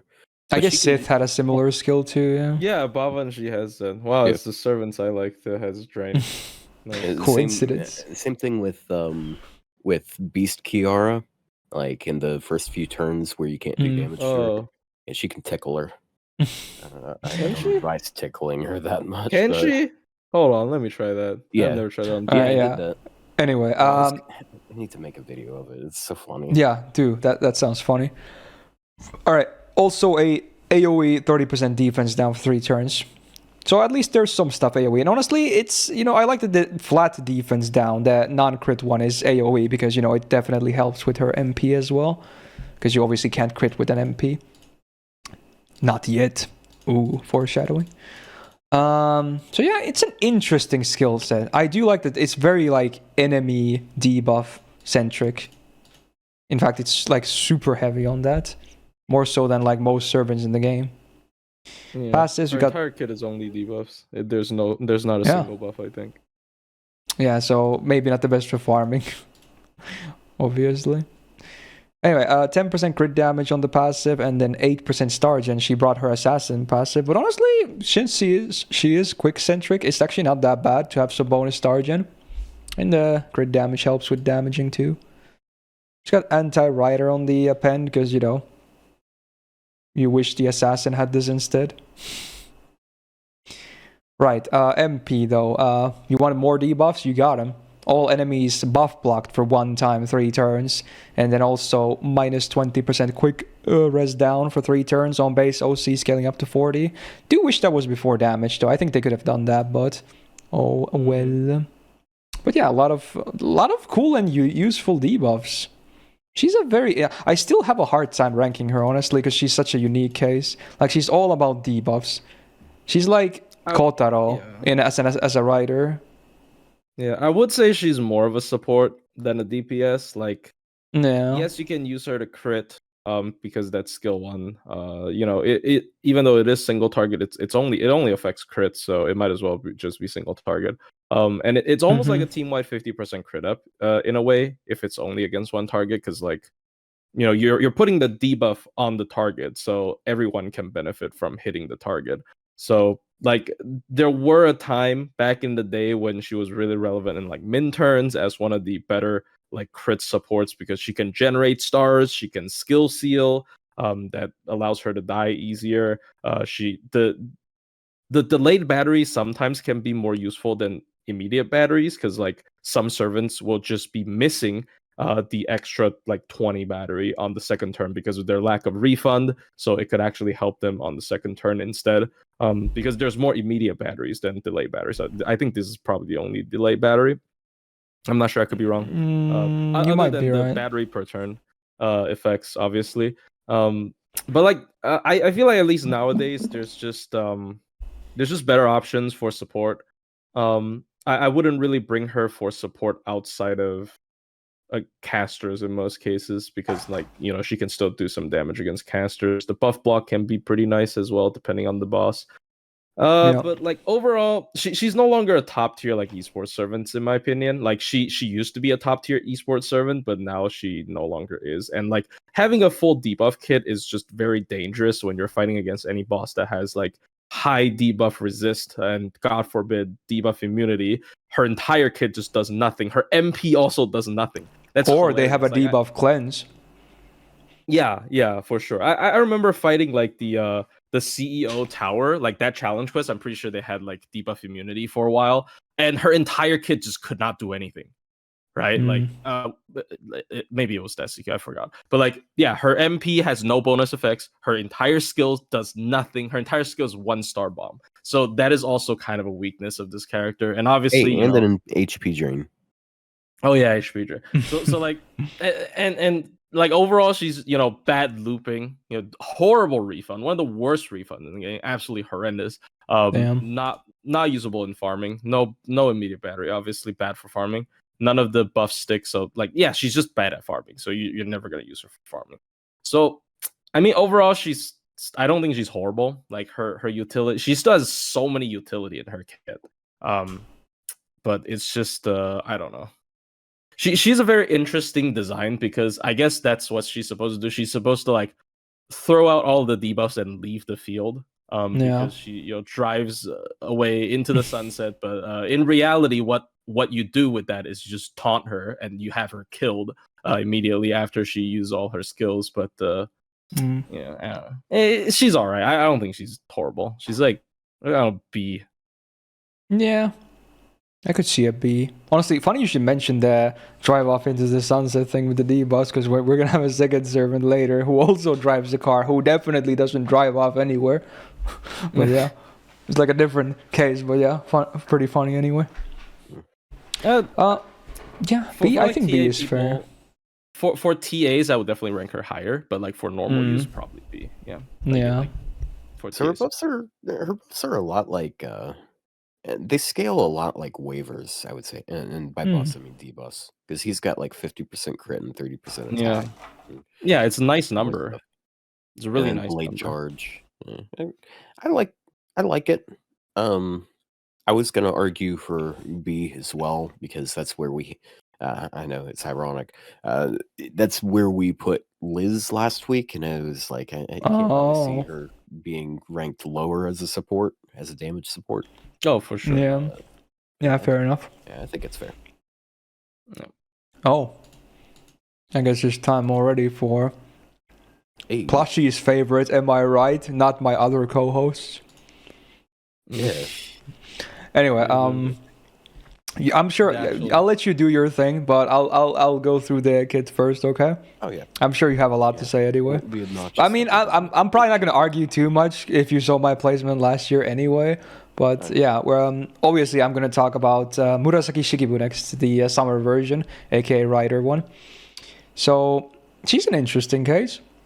Single target arch DPS. She's got 8.7k attack, which is probably the worst part about her. And that says a lot. It's still not a bad number, but I guess it could be a bit higher. But let's not give them ideas. Double arch, double quick, totally fine because she likes that MP a lot anyway. So I don't think the gain stick is bad for her. It's nice. First skill, 6-turn cooldown, 100% base chance on max rank to skill or MP seal one enemy for 1 turn, and also give them a 30% defense down for 3 turns. Pretty solid. I mean, she is single target, so usually best case scenario you're fighting one boss anyway. So very nice delay and amplifies everyone's damage. Not too bad. Second skill on a 5-turn cooldown. 500% chance to reduce one enemy's debuff resistance by 100% for one turn. So it's like Karna basically with his first skill. So ideally you would start with this. So because unless they're debuff immune, you're basically guaranteed to land that debuff res down. And with that, because it's the first line in action as well, you're basically guaranteed to land everything unless they somehow have more than 100% debuff resistance. So that's kind of cool. So what else does it do? 1 turn of skill seal and also 30% arts res down for 1 turn.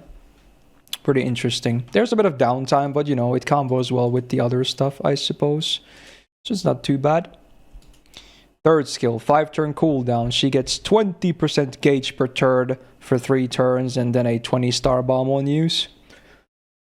Pretty good for that MP spam, of course, and especially nowadays you do want to spam that MP because they buffed it for some reason. Anyway, only passive that she has is a Riding B plus for 9% quick up, but hey, at least she has 2 pretty decent quicks, so that's nice. She's got anti-alter ego, which I'm sure Otto will comment on this too later. I don't personally think this makes any sense gameplay-wise, but he might even have some arguments because he's kind of crazy. But yeah, I think this is a bad append anyway. Regardless. I've got her almost perfect. I don't have the cards maxed, and I don't have her third append. Okay, yeah, I guess that explains a lot then, yeah. But yeah, they buffed the MP, so what do we got now? The worst part about the MP is the 60% chance to drain. I obviously don't like RNG, but considering it's a spammable MP, you know, it's not the worst thing, but it has other nice things going, so it's not the only effect, luckily. So, base 150% Earth attribute damage mod, not just limited to servants, all enemies with that. There's a lot of normal enemies too, of course. That's a normal effect, doesn't scale. And then the scaling overcharge is minus 20% arts res down for the target for 3 turns, scaling up to 40 home base. It is after damage, but again, because she's a boss killer and not a farmer, it's not the worst thing ever that it's after damage, because it helps you, you know, spam more. And it's ramp up as well when you think about it, even if it's after damage. So she's really good. She's really good. So that being said, about her not being a farmer, she actually does function really well in multicore and like in multicore. Who am I kidding? Because like a lot of the time, like you're using one arts looper and then you're plugging Castoria, and she can easily get like 1 or 2 NPs out of the splash charge. So, and since she has anti-earth, that's really helpful. I've used her in a ton of farming nodes. Mine's Bond 14, but I think she is fantastic. So where do I start? So her arts cards are incredibly good. Like they're already over 2%, and then like the quick cards are meh. To be honest, and the Stargin isn't that great because she's a writer, but like the 2 arts cards, very good. And then she's got like multiple arts resist debuffs that she puts on the enemy, which increases them even further. So you're going up to like 2.6 something %, and then like you activate all her skills, you use her NP once, and then bam, she's at 3% arts cards. She's also a writer, so she's got the absorb to take advantage of her 3rd skills stars. And then like also I gotta say, when it comes to looping with servants like her, I prefer the charge per turn over immediate battery, because like that's going to be applying to all 3 turns. That means you only need 80% charge to get an NP. It really depends on your setup, I'd say. Wait, do you mean farming or like CQ? Just in general. Oh, in general, yeah. In general, it's really good. Like if you use like Draco or something, you can really feel that kind of powerful of effect be really powerful.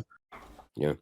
I know that the 60% chance to drain is a bit of an annoyance with some people, but I feel like it's like of all servants that have that problem, she has the least offensive problem with that, because she has both NP seal and skill seal. So like, okay, like in the enemy is about to NP, and okay, you want to drain. Well, they're NP sealed, so even if you fail the drain, they're not going to NP. Or like, oh, maybe they have an NP charge skill, they're 1 turn away from NPing, like, oh, you failed the drain. Well, they can't use a skill. And then also, even if they could use a skill, again, NP sealed. So like you got tools to work around it. And I really like that. And also, one of the problems people take with her versus Ryouma, who has like a shit ton of overlap with her, is she's more debuff focused, he's more buff focused. And generally, you do want to be more buff focused because you have when you run debuffs, you run the risk of like, okay, maybe you miss because magic resistance is a thing in this game for some reason. Well, you're not going to have that be as much of an issue because she basically guarantees all your debuffs. Because she's got minus 100% debuff resist down, and it's 500% chance of applying. So they could have 100% debuff resist, and she can guarantee all of them. So it's mostly about the immunity and the cleanses, not the resistances. Yeah, and even then, like, so people bring up immunity, like debuff immune as a gimmick a lot of the time, but it's like, when was the last? Like, how often do we have? Yeah, Debuff immune? we had this discussion recently as well in another tier list, I believe. Yeah, probably. Yeah. Like, yeah, but it's fair to mention, I guess. Yeah. Counterpoint: what buffs from Ryouma again? I'm sorry? Like what buffs does Ryouma have in his kit? Yeah, like I was about to say, like if the argument is that he's buff focused, he's not really. Like he doesn't have much buffs. Okay, if you're using multiple servants, or if you're using like just in general, because he has like team-wide attack buff and team-wide arts buff, both for 3 turns, whereas she has single target defense down, which is higher, but it's only one enemy, and then but they're single target servants, so it doesn't matter for the most part. If you're against one boss, so it might as well be. It also has application in farming, because like the plus 10% charge, and then like true, more arts and attack that can also be pretty big, because you're gonna be pairing her with like an AoE. Like I have done like a dozen 90+ nodes that are just caster Murasaki, writer Murasaki, and then double Castoria. So like it is kind of notable at times how they can't benefit from it, but like the trade-off is like she has really good damage as is. I suppose her NP1 is inferior to his NP5 now, but like NP2 is like on par, if not better. Her cards are way better than his for NP spam, because his cards are like kind of meh. And then she's got a better kit for looping. She just plays to the advantages of arts a lot better, and she also has super effective. So like if you're up against Earth, yeah, he's definitely losing. I'm so torn between A+ and EX. I'm so torn. Here's the thing, right? I'm actually more towards. I don't know. Probably EX. I like. Okay, I don't think she's on the same tier as Kintoki and Ushi. Rather, the other way around. I don't think they're on the same tier as her. So I like, with that logic. S tier? No. Let's not do that. So like I can understand EX.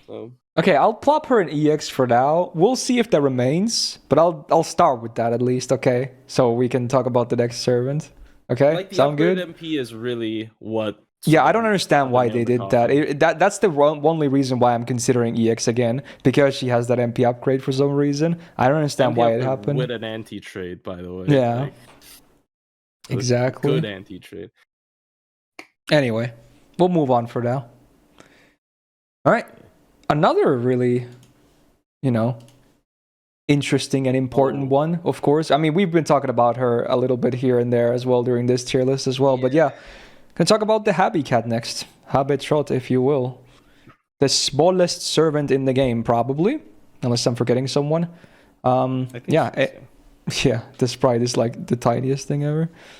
So Enyanma's extra attack is smaller. Yeah. She I sheds mostly into meant not own like the darkness. mount thingy she has. Like if you look at the like her character size itself, like the thing she It's rides just is like 5 times bigger than hers. So yeah.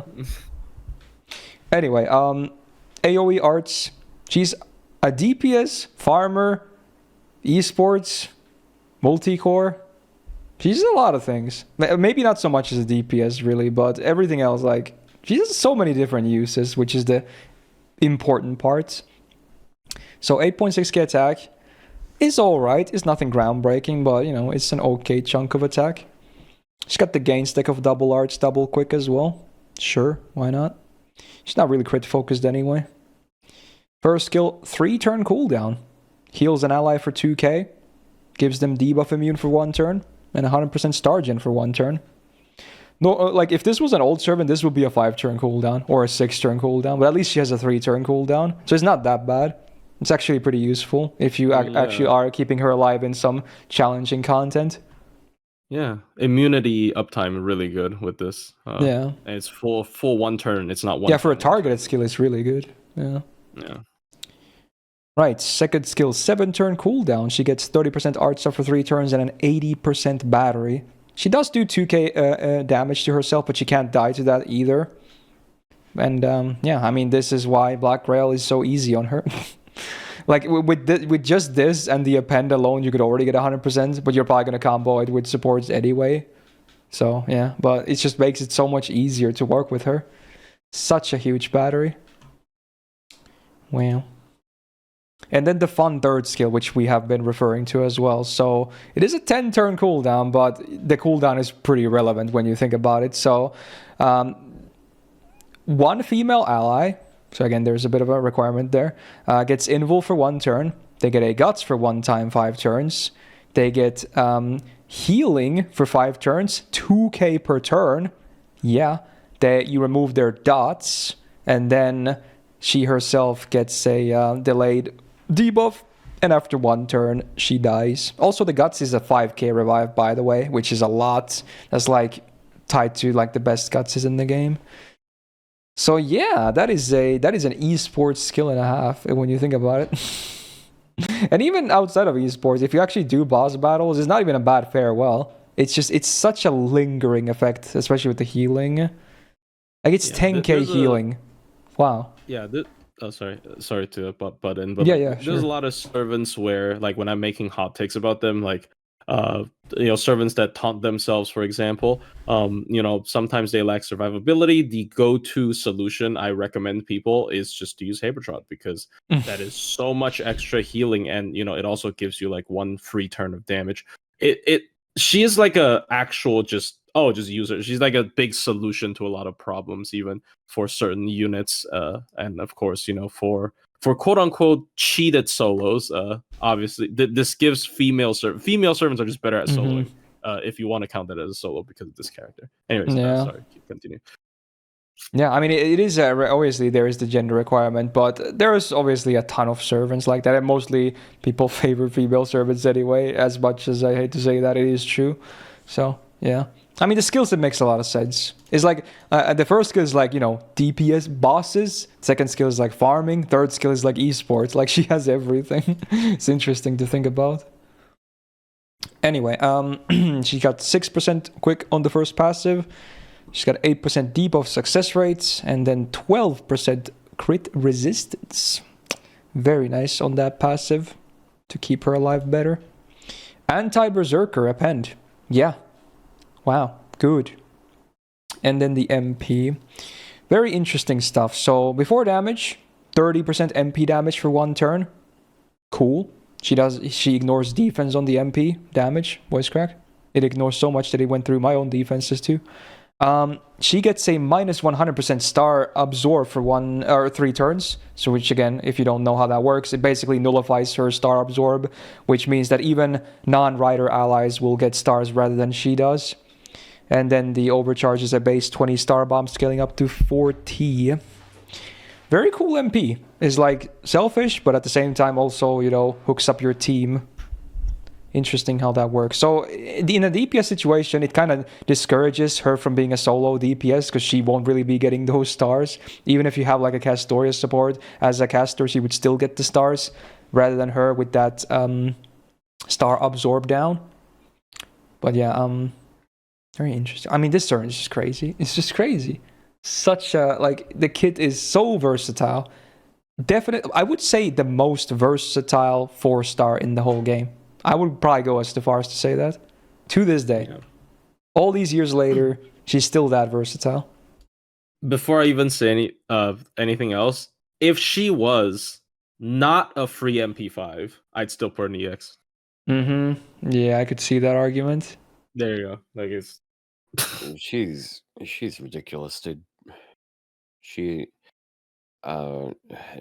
just so versatile. Like, there's so many things she does. She's really good at farming, both in like single core and in multi-core, because she's basically a Rash too. But like, if the cost isn't an issue, she's a better version of a Rash because she can 0% and kill herself off. Then she's got good refund, a big battery, so like no investment needed whatsoever to get her NP once, if not multiple times. I gotta restart my playlist. Sorry. Yeah. It just ran to the end again. She can also do some DPSing. I'm not a huge fan of her DPSing because like that means you're probably gonna run her third skill on herself. Yeah. And like that does work. It's just like a bit annoying because it has a really long cooldown in that case. But like that's such a minor inconvenience. Yeah. I like using her as a support as well. Like I put her in the back of the party. And then, like, I've gone through all of my support. My usually a female DPS. She's like barely alive there. Simple alert. And then Habetrot comes out and she heals her and like puts like 3 or 4 turns of survival on her basically, and then it's a lot more secure. She's just like, yeah, EX definitely. Yeah. It's just so easy. Like one of the best free servants ever released too. Arguably the best, depending on what kind of stuff you like to do. Yeah, for sure. Because like there's so many situations where people are as, oh, how do I deal with this? I'm just bring Habetrot, and they're like, oh yeah, true, and then they they beat it, right? Like that's just how good she is. She is locked behind. This is like probably the best incentive for you to Lost Belt 6 because like, God, oh, this character. Amazing. Absolutely insane character. Yeah. So, I mean, needless to say, at least an EX. We'll see. But yeah, I plopped her there. So, yay. Should not be a shock. Okay, moving on for now, though. Yeah, definitely. All right, back to summer again. We're going to talk about Caenis, the latest of NA summers, I guess. Summer writers. There are, yeah, there really are. And we even got one last year as well. One of the new servants we have. And honestly, the hottest summer servant. Okay, we're going to talk about Caenis, her writer variant. So, single target Buster DPS once again. Or actually, not she's single target this time. AoE last time. I digress.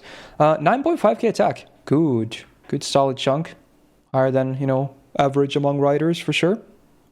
Double Buster, double Arts, I think is fine. She likes them crits too. First skill 5-turn cooldown. Party gets 20% attack for 3 turns. And then also male or unknown gender allies get 30% crit damage for 3 turns, which includes her because she is unknown gender. So, yay. Pretty good skill actually. Even if it's AoE, like, she gets a good chunk out of this anyway. So, not bad actually. This is how modern summer, like, charisma should look like instead of the old ones like, oh, male allies get star gen. Okay, thanks. This is way better.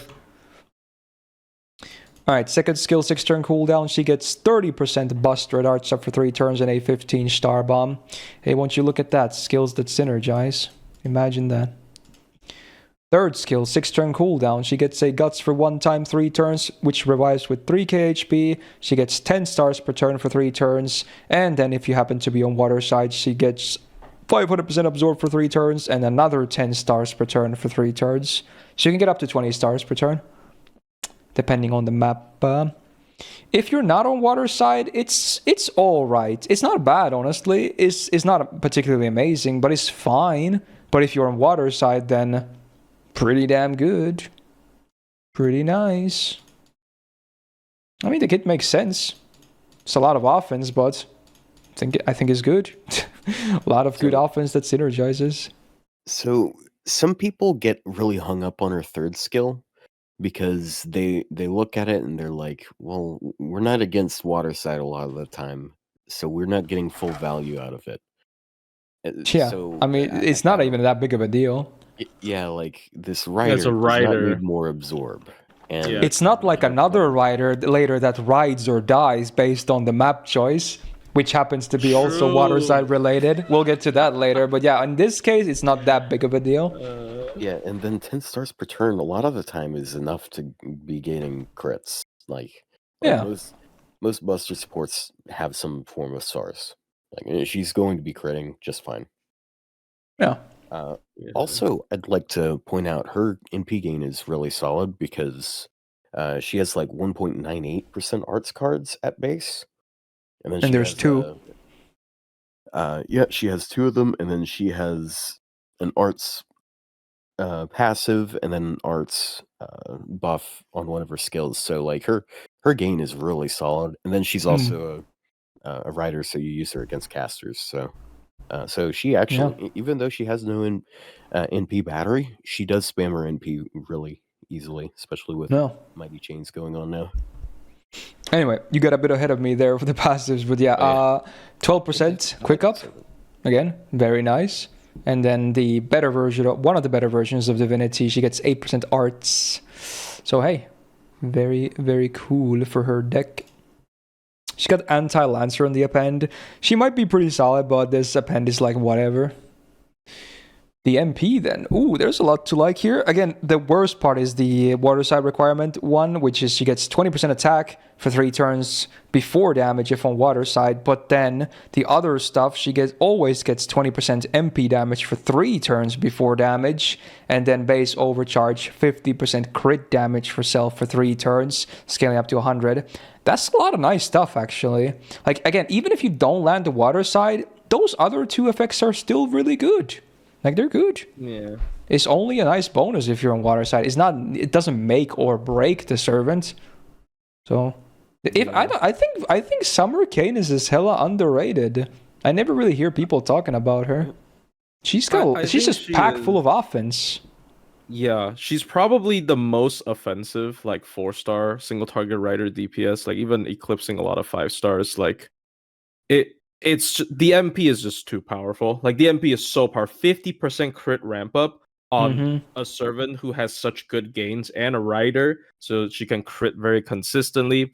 And the MP damage also ramps. So like usually for most servants, it's like one or the other. Like, oh, you either get crits or you get MP damage up. She has both on the MP. I think the MP is certainly one of her most like powerful parts, other than the fact that, you know, she can use it very often, you know, despite being a buster servant because of her really good gains in challenge quests. Once you ramp it up like 3, I don't think it's ridiculous to expect it to be like constantly on like 2 stacks, for example. It's 40% MP damage, 100% crit up. That's kind of ridiculous, right? So I think this is the rider that you go for if you want pure, just complete offense, just damage.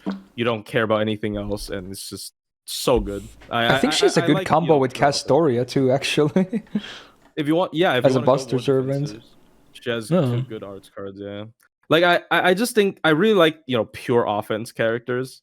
So like she is probably the best embodiment of that, and like her MP damage is really good if you get her MP levels up and whatnot. So I don't know, it's good.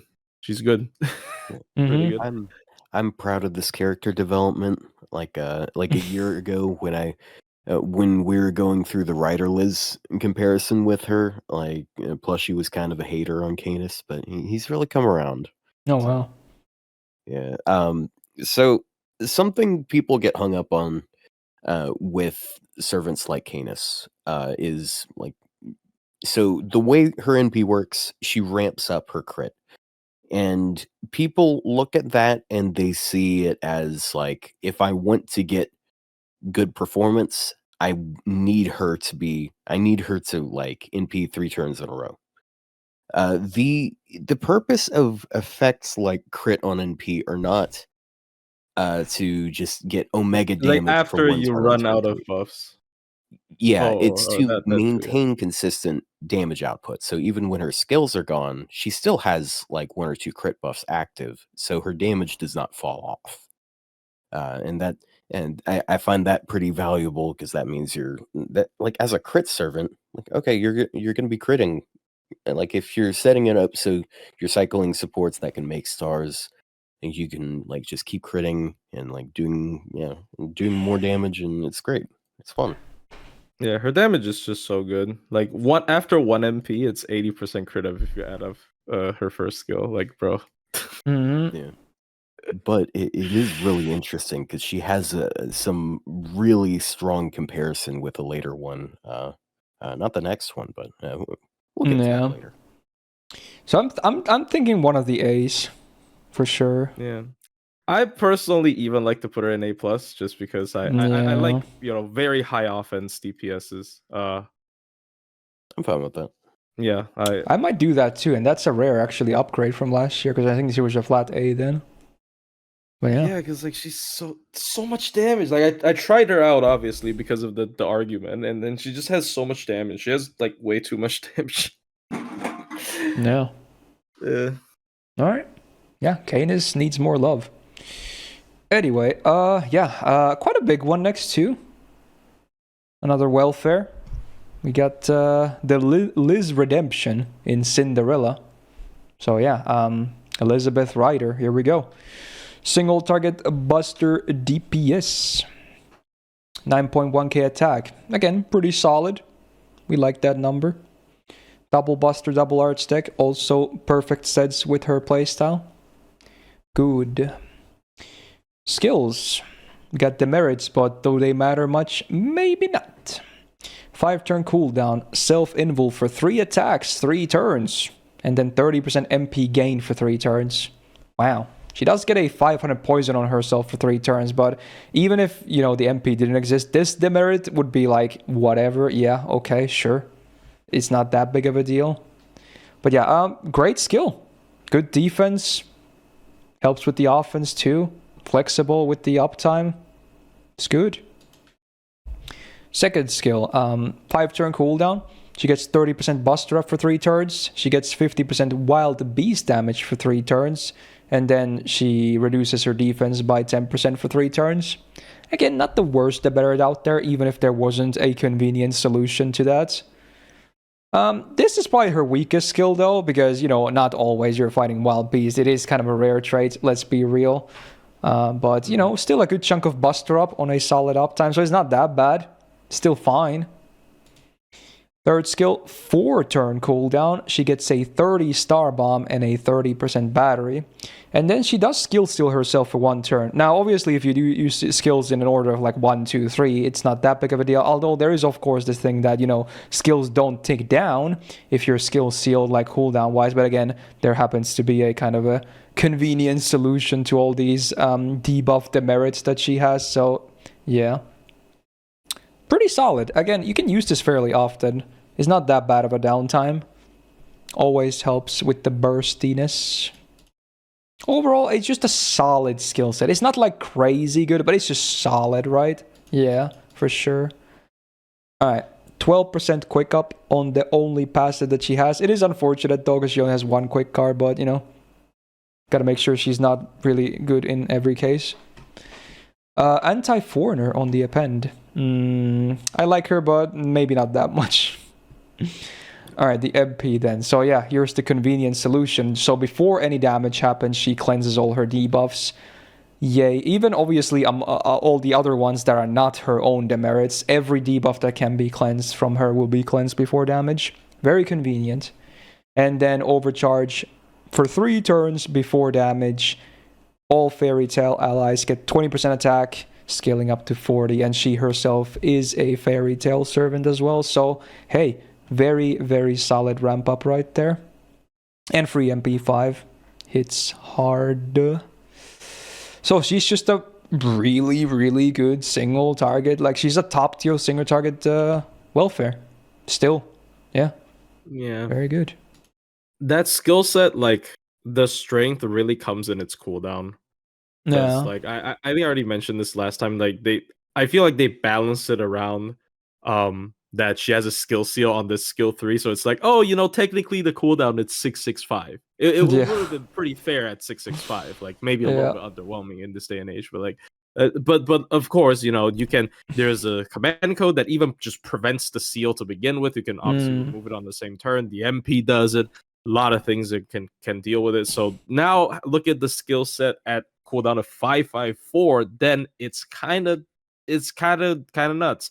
A really good uptime on a lot of this stuff. This is a 5 cooldown PFA essentially on the first skill. It's very similar, but it also has other effects as well. Other effect as well, like one effect, which is MP gain up, which is nice. She plays like a more defensive Caenis, Rider Caenis, because like Rider Caenis ramp up is still like kind of insane, right? Like the MP, there's like no crit going up here with the crit steroids. At least there's a lot of it's consistent with the crits, especially she has like a big star bomb at a relatively short cooldown. I still think she probably is EX because of the free MP5. Like the free MP5 is pretty big, and I do think her kit is a lot more well-rounded than characters such as Kintoki. Like there are a lot of bosses where she can just kind of not take a lot of hits from throughout the entirety of the match because of that skill 1. And she has ramp up damage. The attack up even happens before damage, right? Like that's actually it's common, but like there are some servants that don't have that, and at the very least she has that and is 3 turns. So it's all on like a highest expectation in terms of this kinds of effects. Maybe I did overhype her a little bit last year, but I think it's just no, I think she's absolutely top. Yeah, for a welfare. Yeah, it's justified, especially with the welfare rule in play. Really, really strong servant. Any comments, Otto? Yeah, I'd say EX for me as well. Just gonna I don't really. I have like one little thing I want to add. So I have seen some people say that like because like the comparison between was recently her versus Kintoki. Kintoki does not have better NP spam than she does. Her, like, when you're looking at their cards active, like their cards with all skills active, that's what I meant to say. Her arts cards are handedly better than both his quick cards and his arts card. And then her quick card is, if I recall correctly, I want to say her quick card is like, I might be bullshitting here, but it might be better than his arts.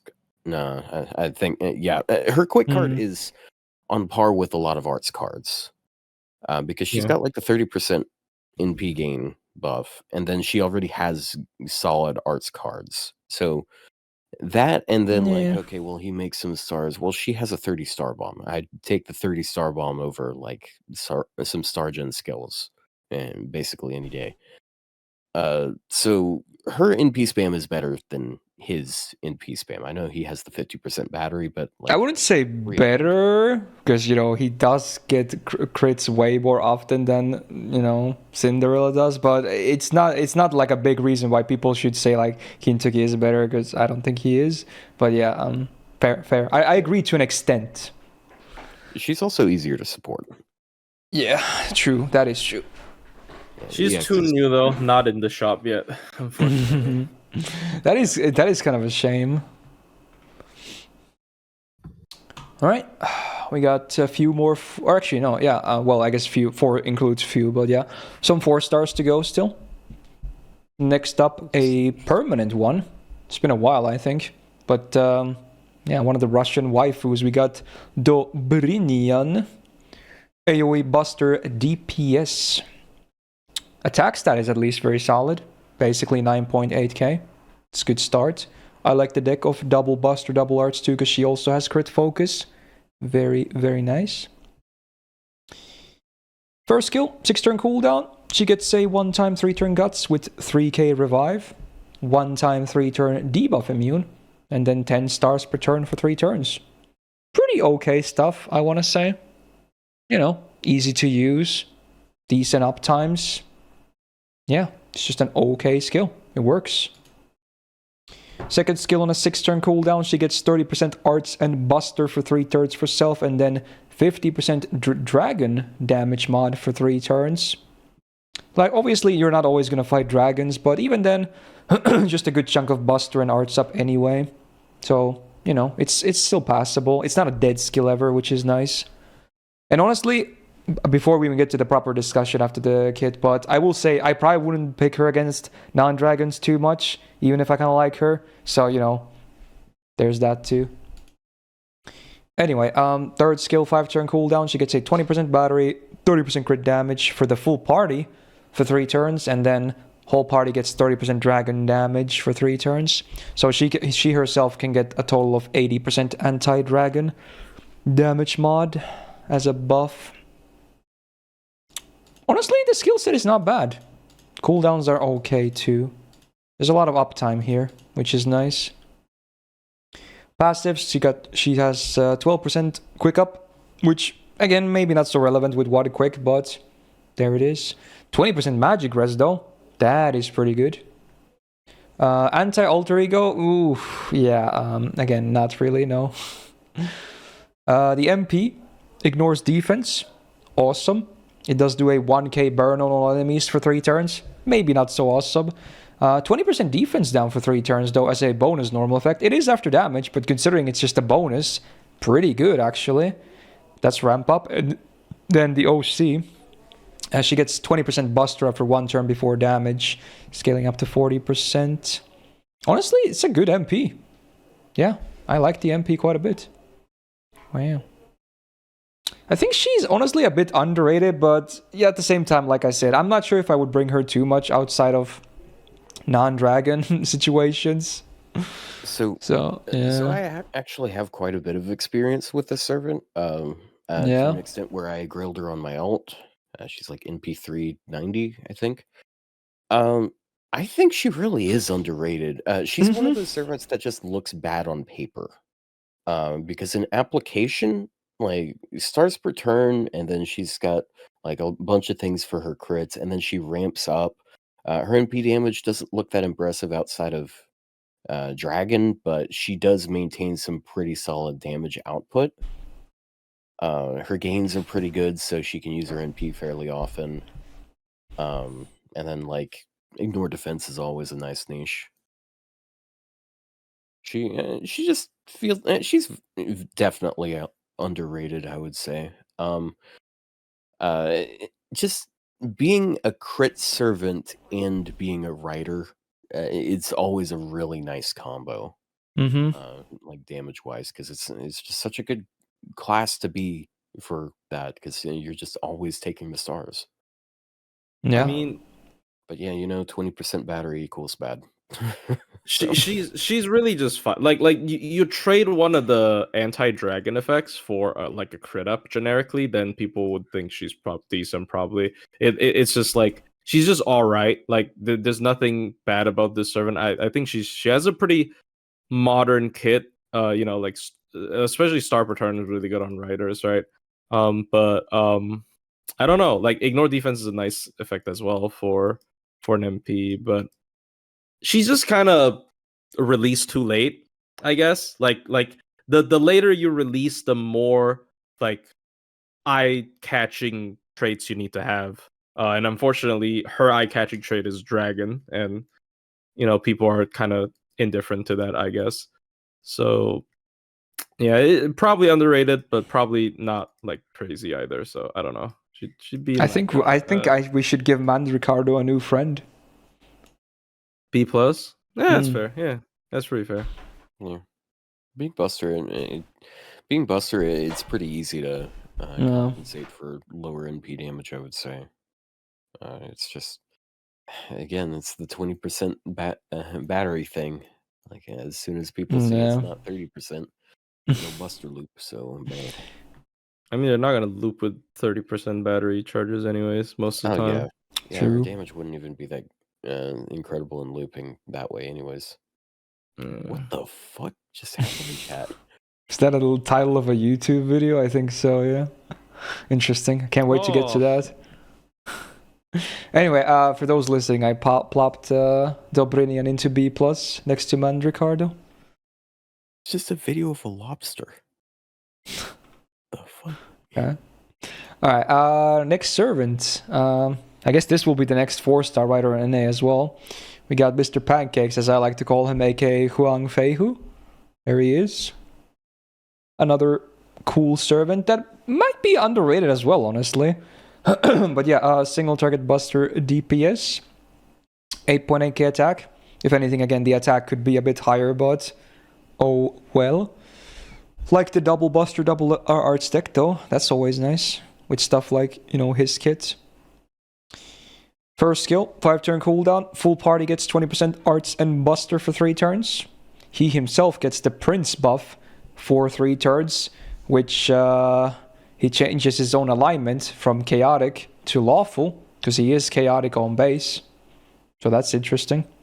Comes into place too, dude. So I don't know. So I have to rant a little bit, dude. I have like my balcony door like creaked a little bit, so you know the air flows better and it's nice and cool here. But man, I don't know. So, some of my neighbors must be cooking in one of the balconies or something. I'm getting constantly like some kind of food smell here, and now I'm getting hungry, and we're not even close to the end. So fuck you, that neighbor, because you're making me hungry. It smells delish. I'm gonna go knock on their door. Anyway. Second skill, 6 turn. It sounds like salmon or something. Fuck, dude, I love salmon. Yeah, oh my I god. Smell good food. Did you know that I'm like a popular YouTuber? You should I'll plug you if you give me like a stick of salmon. True. Send me all the salmon. You don't need to send me money. Just I love salmon, dude. Just send it all to me. I'll promo you without any money. Anyway, yeah, I'm okay with that. I love it. It's my favorite fish.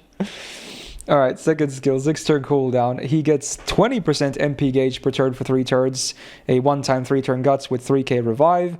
And here's where the kicker comes in. If he's lawful, he gets 50% crit damage for 3 turns, and if he's chaotic, he gets 50% MP gain for 3 turns. So if you use this before the first skill, he gets the MP gain, right? And if you pop the first skill first, he gets the crit damage. So it's nice that you can at least control that.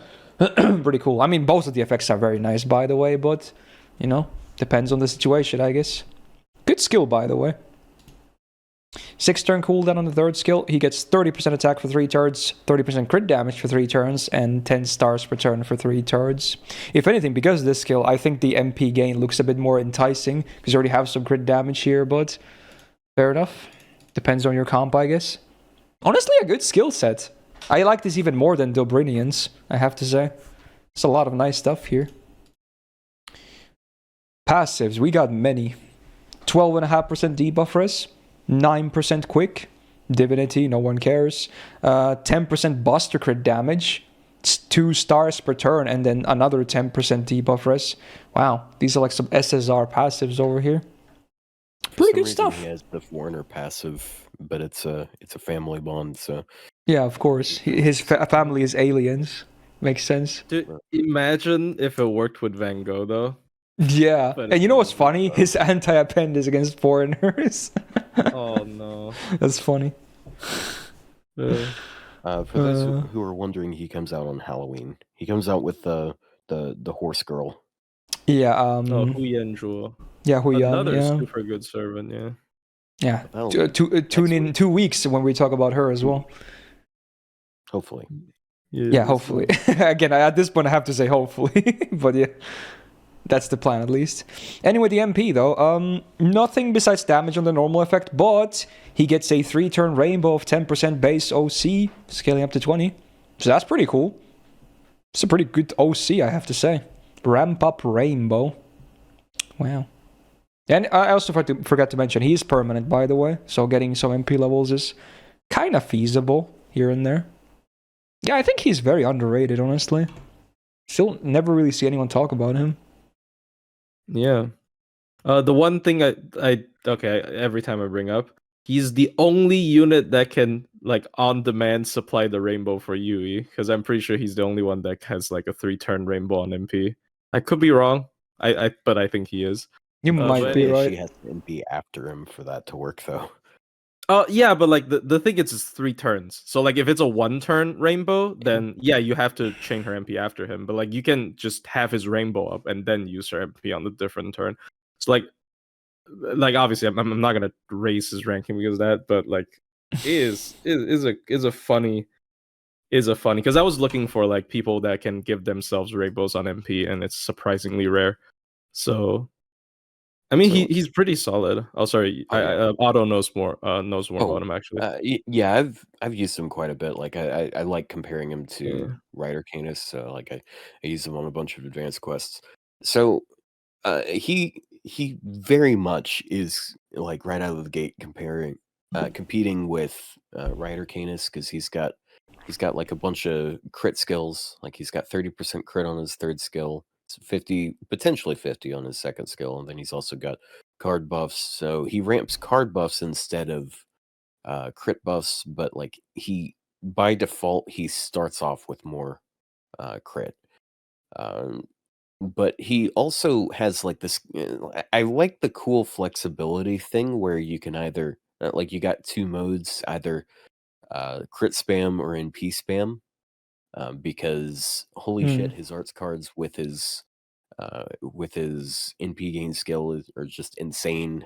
Like they go Yeah. like without one application of the NP, they're 3% arts cards basically, and then he's also got 20% per turn. He's got the stars per turn, so he's critting really often, which is another thing she has that he has, and then also guts. They both have that. Um, eh, I like her ramp up more because like her ramp up, like it is it's larger. It also results in higher NP damage, but like if you have a good NP copy on this guy, he is insane. Yeah. 'Cause you can go 2 different modes, and it's a lot of fun. He is more So- accessible than Reiner Canis for sure. because Yeah, of the for permanent. sure. Would you say we should plop him next to her? I I think so. I don't I- personally this is where I disagree with him, because I value the massive ramp up on BMP a lot on Canis, and Oh yeah. Oh yeah, The- yeah, I get that. It's just like the trade-off between the two is his ramp up is weaker, but his is a lot easier to achieve. yeah, Potentially. Yeah, he's better Yeah, on base. His baseline performance before NPing, I would say, is a bit better, but then like as they Yeah, I start get that. NPing, hers is a bit, yeah. Yeah, I because I feel like they've got a lot of apples to oranges on it, but they're pretty similar in power level, I'd say. yeah, I mean, like Yeah. personally, I don't have enough experience with either of them, I'd say maybe. But like I have tried both of them out. I think Canis is just having the ability to ramp up, because like you did say ramping up, one of the more important, like more practical aspects of that is obviously being able to have sustained amount of buffs on yourself.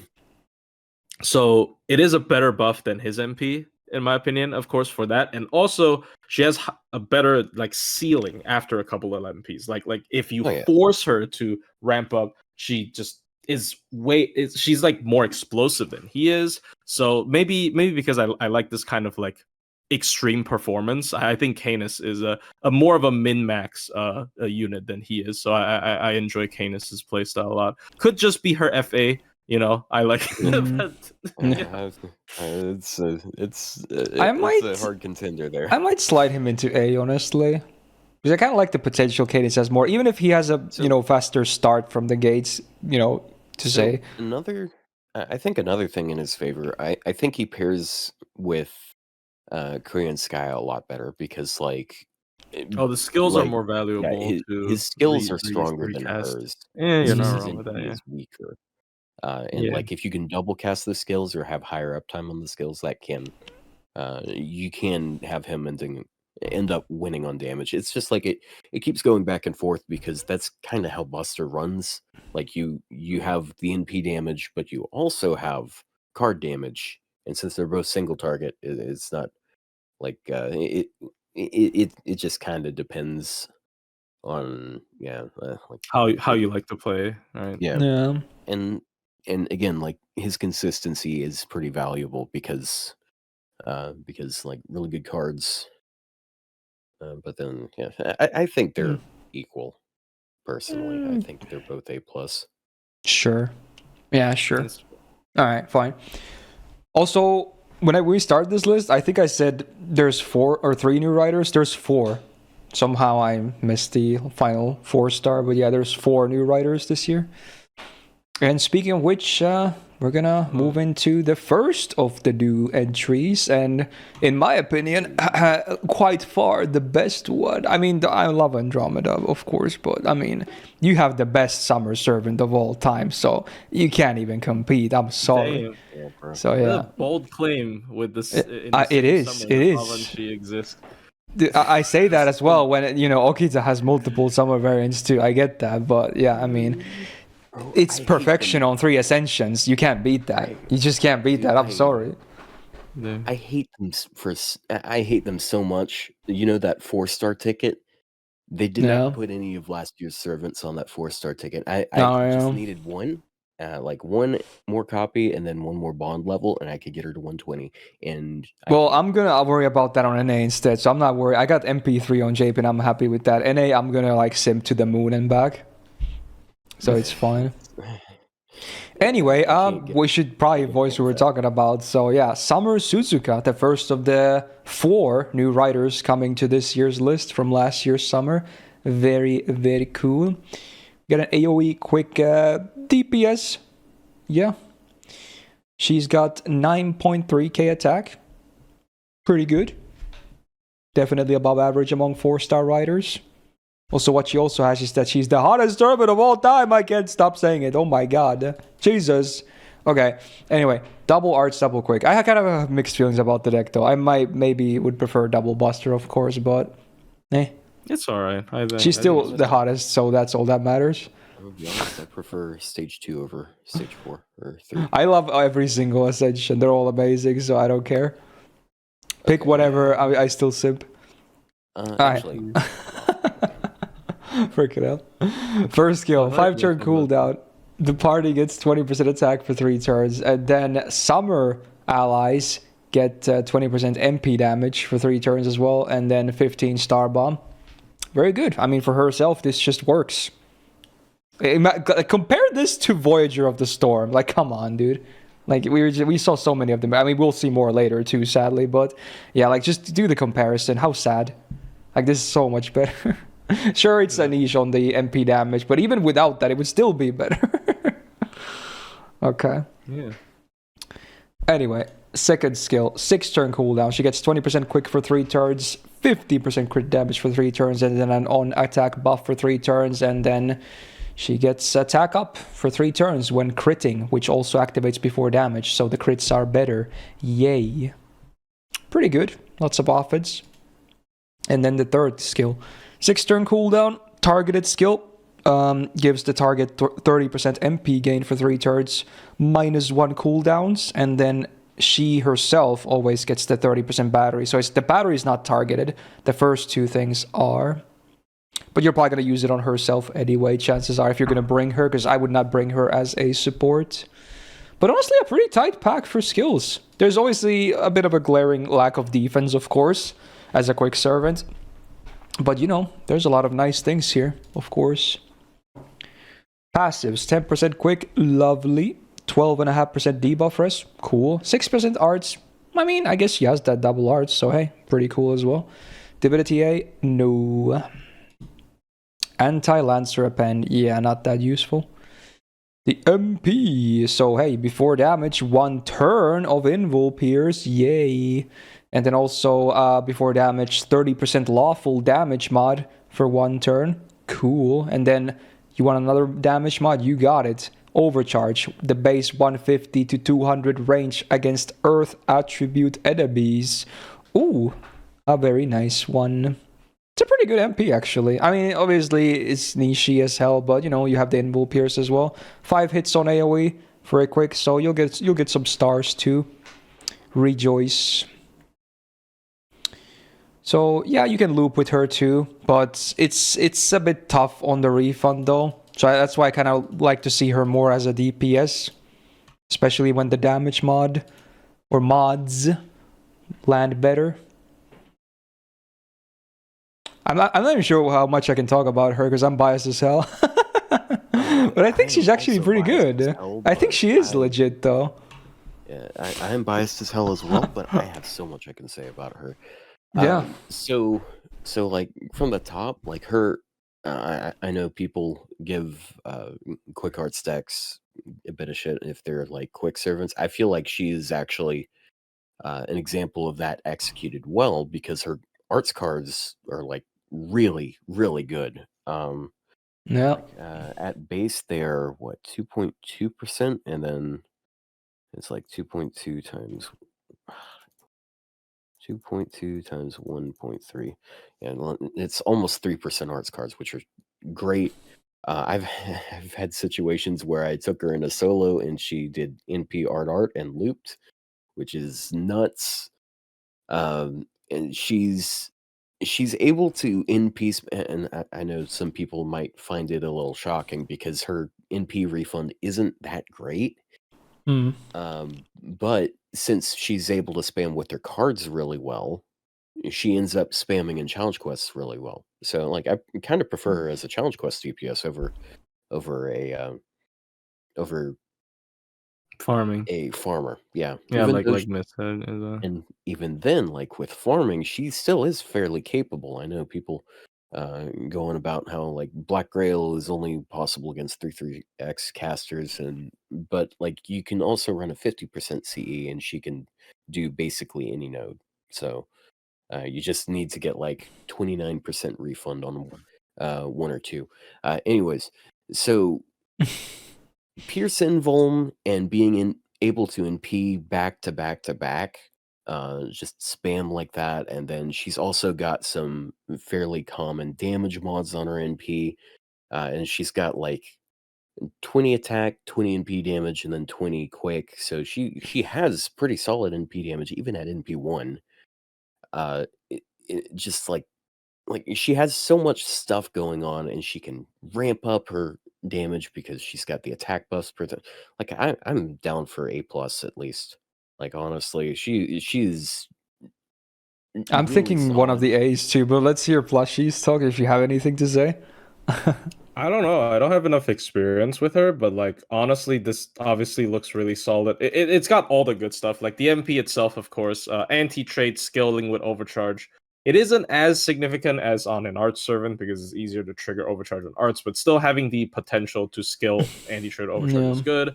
Anti-lawful is a nice little bonus. I think 30% is usually kind of puny of an effect, but the thing is, it's kind of like a tertiary effect already. Like she doesn't actually need this to even be that good. So she doesn't need this to like be good. So it's like a really nice bonus on top of the Invul Pierce. Her kit just seems solid as well. I have to say, like the cooldown reduction by 1 makes the uptime actually deceptively good on all of these skills. Like that first skill on cooldown 4 is kind of ridiculous. So yeah, I would say she's a super solid quick DPS just because she's got everything that a quick MP spamming DPS would really want. I can understand A plus. I'm gonna do it. I'm gonna do the A plus. I'll do it.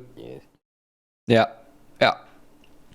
She's like very one of my nice favorite servants right now.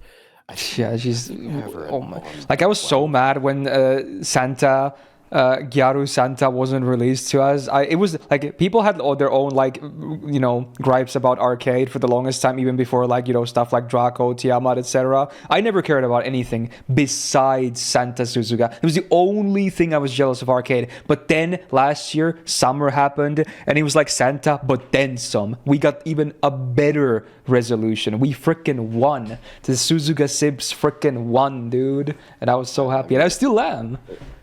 Let's be honest. We still want the Santa ones. I mean, I'll take that one too, of course, if they want to. But I prefer Santa or Summer though, so I'm happy with this already. Anyway, we gotta stop simping, bro. Yeah, dude. Yeah, let's go to this boring ass next one. All right. Yeah. So the last 4-star, also the second of the 4 new rider servants added. We got a Santa. Speaking of which, not Suzuka sadly, but we got a cutesy little Nemo here.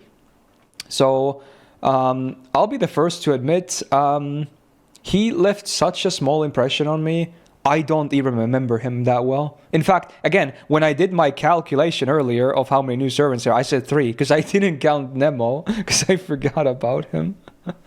So, in fact, I will even have to check what's his MP type. It's ours. Okay, it's art. So yeah, that makes sense. Of course, yeah, that makes sense. I had to make sure. But yeah, we'll give him a fair rundown here anyway. Might as well have called him Dory for how forgettable he was, Oh wow, I get it. Funny reference. Okay, so AoE arts DPS Santa. So so from what I remember now that I saw the MP type, he's basically a rider, or well, he's right, a 5-star, but AoE. But yeah, let's see here.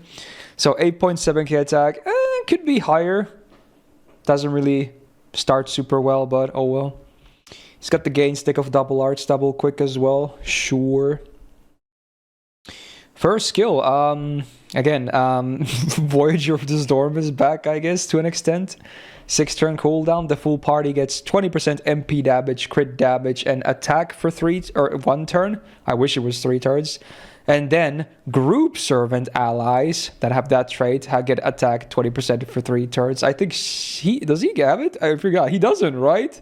I remember when I did my first impression on he doesn't. I remember this. It's so stupid. It's actually stupid. Yep. It's a crime. Why? Like, so he only gets the 1 turn buffs himself. Wow, that is robbery in broad daylight is what it is. None of the Nemos have it, which is I don't understand. What's a group servant? It's basically a servant that has like multiple like characters in their spirit origin. Yeah, like Daikokten, for instance, the rats. Yeah. Then we got probably Sakamoto, who has Oryo-san, stuff like that. Everyone that's in that challenge quest that we're getting with Yeah, I mean, why doesn't Nemo have it? He's got the Marines, but they're like, oh, but they're all Nemo. It doesn't count because it's the same character. It's like, why? Why you cripple him because of that technicality? He needs it. Come on. Yeah, Dioscreen, another example. So yeah, there's some. I guess I can click on this and probably show you anyway. So yeah, there's not a whole bunch of them. There's all of them. That's it. It's not a big list. So there's all your group servants. But hey, Rengoku, shout out. Wait, Bonny? Oh yeah, Bonny has it because she has some of the other Theo servants. Yeah, right. Brynhild summons Sigurd in her NP, and yeah, true. That's funny. Anyway, moving on. Second skill, 6-turn cooldown. He gets a guts for 1 time, 3 turns. Debuff immune for 3 turns. Hey, that's pretty cool. And then 10% gauge per turn for 3 turns. Actually, it's not that bad. It's fine. I think they could have made the gauge 20% too, honestly. But it's not bad. I like the good uptime on the immune for debuffs. That's always nice. Yeah.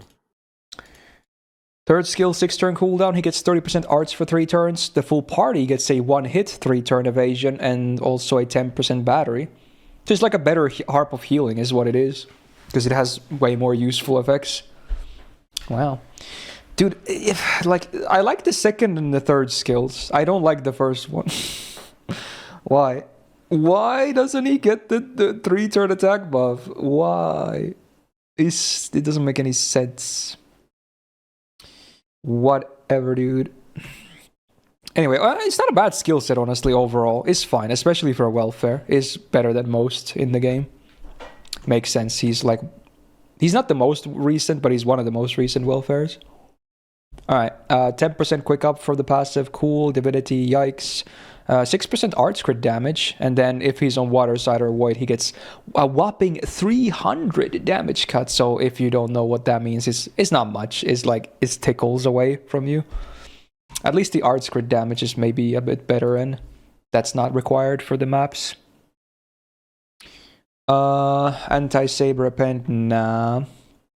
The MP though, AoE skill seal for 1 turn, pretty cool.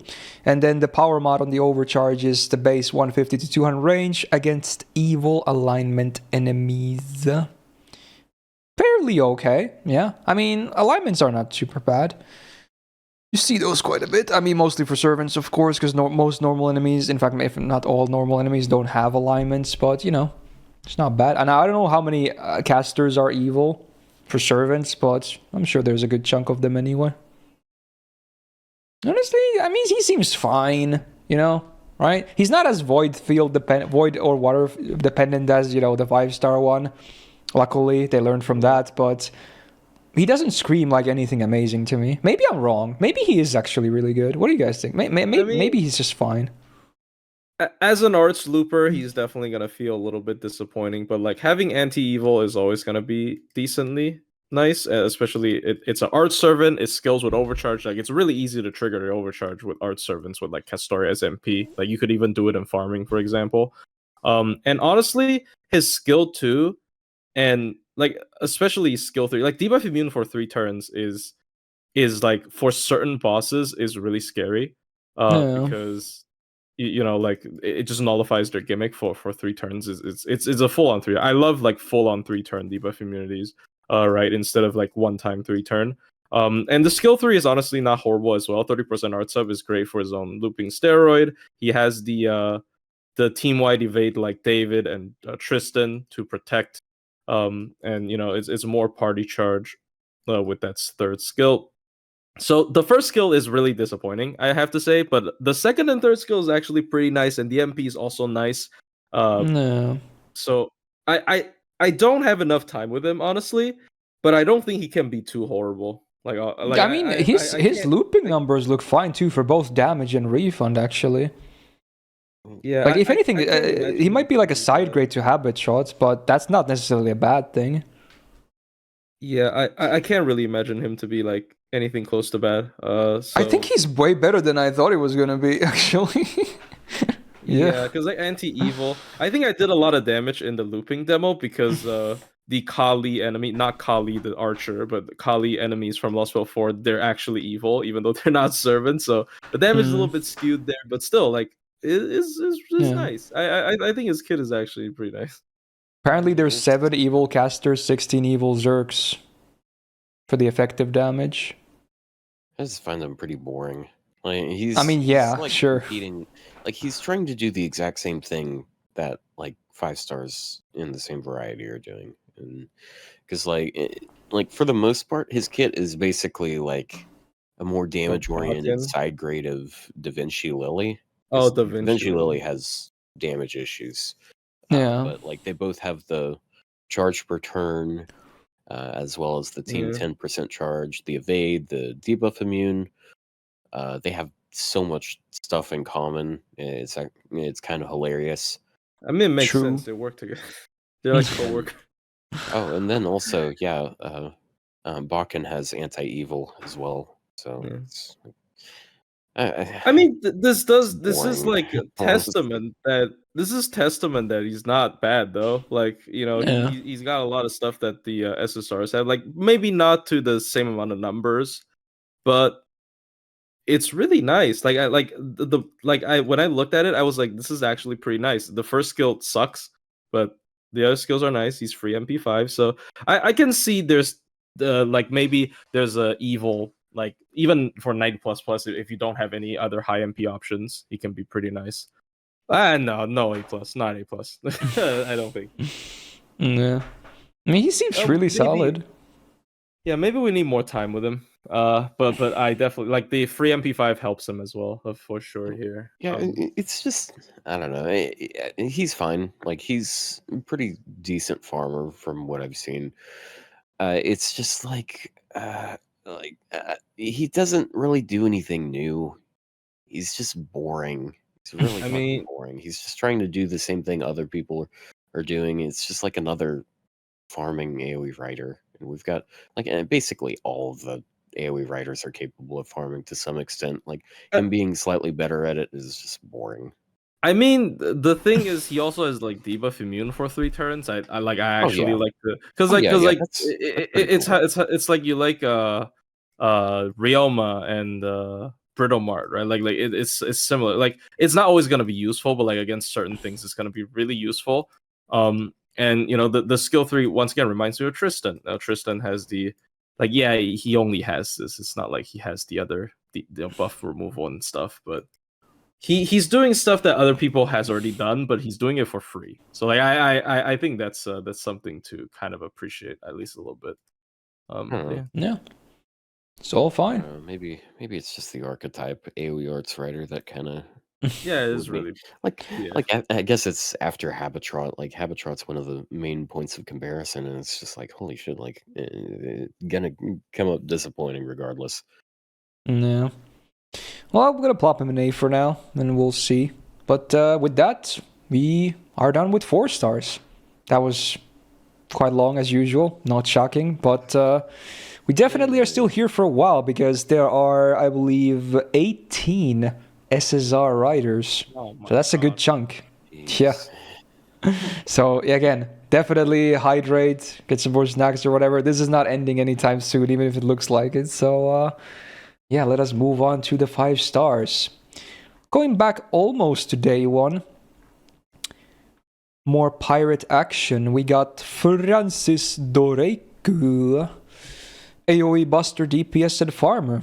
A very interesting one at that, and I have to get my number reference data again because we upped the rarity. So at 11.3k attack, she's just hovering above average, or around that number, per among 5-star riders.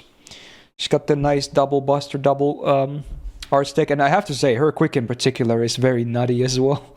She's got an insane quick card as well, which is funny. Hey, remember Voyager of the Storm? I do. We got A+, 17%. I think someone else had A+ as well, because I remember 17, but maybe it was Bart, actually. I think it was Teach. Oh, was it Teach? Yeah, it was one of those two. Yeah. So on a 5-turn cooldown, you get 17% MP damage and attack for the full team for 1 turn. Underwhelming. Okay, moving on. I've talked. I mean, some people might skip to this part, but yeah, I've already talked so much about Voyager. I don't want to anymore. Please let me go. Anyway, second skill, 6-turn cooldown. Now we're talking. So she gets 45% MP gain for 3 turns. 20% Buster up for 3 turns and ignores defense for 3 turns. That's a pretty sexy skill, actually. Yeah, that's a golden rule upgrade and a half. Lots of nice stuff going on here. Me likey. Third skill, hey, Pioneer. This is the, better. Like we got Voyager of the Storm and then we got Pioneer of the Stars, and this one is so much better. 6-turn cooldown, 50% battery. Invul Pierce for 3 turns and a 10-star bomb. So hey, on both 6-turn cooldowns, she can easily stack her Invul Pierce and ignore defense. How cool is that? That's like so nice. Anyway, moving forward from the skills. 12.5% debuff res, nice. 8% quick. Actually, nothing because her 1 quick is pretty nuts. So, the 1 time is actually not that insignificant. Anti-archer on the append, Upgraded MP, but it's like a year 1 upgrade, so it's only damage. Unfortunate, so only damage on the normal effect, and then the overcharge is a base 20-star bomb, scaling up to 40. It hits okay though, especially if you have Voyager on. But yeah, Drake has good numbers and pretty good skills for the most part. MP could be better, but it hits okay damage. She's still good. She's good. Like she's actually, she has aged pretty well. Yeah, So, I think the buff certainly helped her. Yeah, definitely. So she's kind of an interesting case, at least with me, because for a really, really long time, I just sort of wrote her off as a farming servant, and so recently I used her in that Okuni challenge quest. I used her with Domon, and I gotta say I was very impressed because like having 2 skills, both of which can like combo together, just make her damage basically unstoppable. It makes it really easy for her to do damage, and then the fact that her NP gain's really solid, and she's constantly making stars because of her NP, like that plus mighty chains, she really did. She has aged a lot better than I expected. It's just spreadsheets show her damage being kind of low, in like farming setups or just at base, but she does well. Like I like the chaotic evil thing too. The reason why it's low comparison to other busters is because Voyager of the Storm doesn't stack. Like that's literally it. Like Buster looping tier lists are a little bit deceptive in the sense that if you are planning to use them for non-standard looping, like if you're planning to put them into like a multi-core setup, their damage might be drastically different because like double spamming your own steroids is huge for how Buster damage peaks on the final wave. So her damage is still decent. Defense ignore, great utility. Chaotic evil is one thing that I very often forgot about. I forgot that she was chaotic evil. Like I have to get reminded like every now and then, but that is actually a really nice trait, of course, to pair with Dolman. Both for farming and challenge quests, in my opinion, honestly, for multi-core, because Dolman is so good for multi-core. She's just solid. Like there's not a lot of complaints I can have with her other than Voyager of the Storm. But like she already has all of her. Oh no, okay. Pioneer of the Stars is not buff, but like Pioneer of the Stars, in my opinion, is one of the best skills in the game. So I don't think that's that's fine. Yeah, Voyager of the Storm is probably the last thing that she needs buffed, and then when she gets buffed, I think she could be EX, right? Yeah. Yep. I think I'm thinking A plus though, as is. A plus. That's probably fair, yeah. A or A plus. Yeah. I think she's just really good. By no means the best AoE Buster writer, but she's still really solid. Oh yeah, you said by okay. I misheard you at first. Yeah. Sure. It's sort of like Napoleon versus Tesla type thing, except I think Drake is way better than Napoleon, though. I know some people will debate me on that, but I think she's way better than Napoleon. Her game's better. Like she's better in every way, in my opinion. Other than the anti-trade, yeah, probably. Like sure. Napoleon's anti-drone. Yeah. Yeah. Okay. Anyway, terrible, though, I'd say. Moving on for now. So, story locked. But an old servant regardless, and one that I am a victim of with Stockholm Syndrome on, sadly. Unfortunate, but it is what it is. So we got Queen Maeve, of course. Single target Buster, a DPS. 10.3, basically 10.3k attack is pretty much 1,000 below average among riders, so that's not too great for her own DPSing purposes. The deck's fine, at least card-wise. The double Buster, double arts. Hit counts could be better, though. First skill is interesting after the buff. So on a 6-turn cooldown, she gets debuff immune for 3 turns. She gets 1k healing per turn for 3 turns.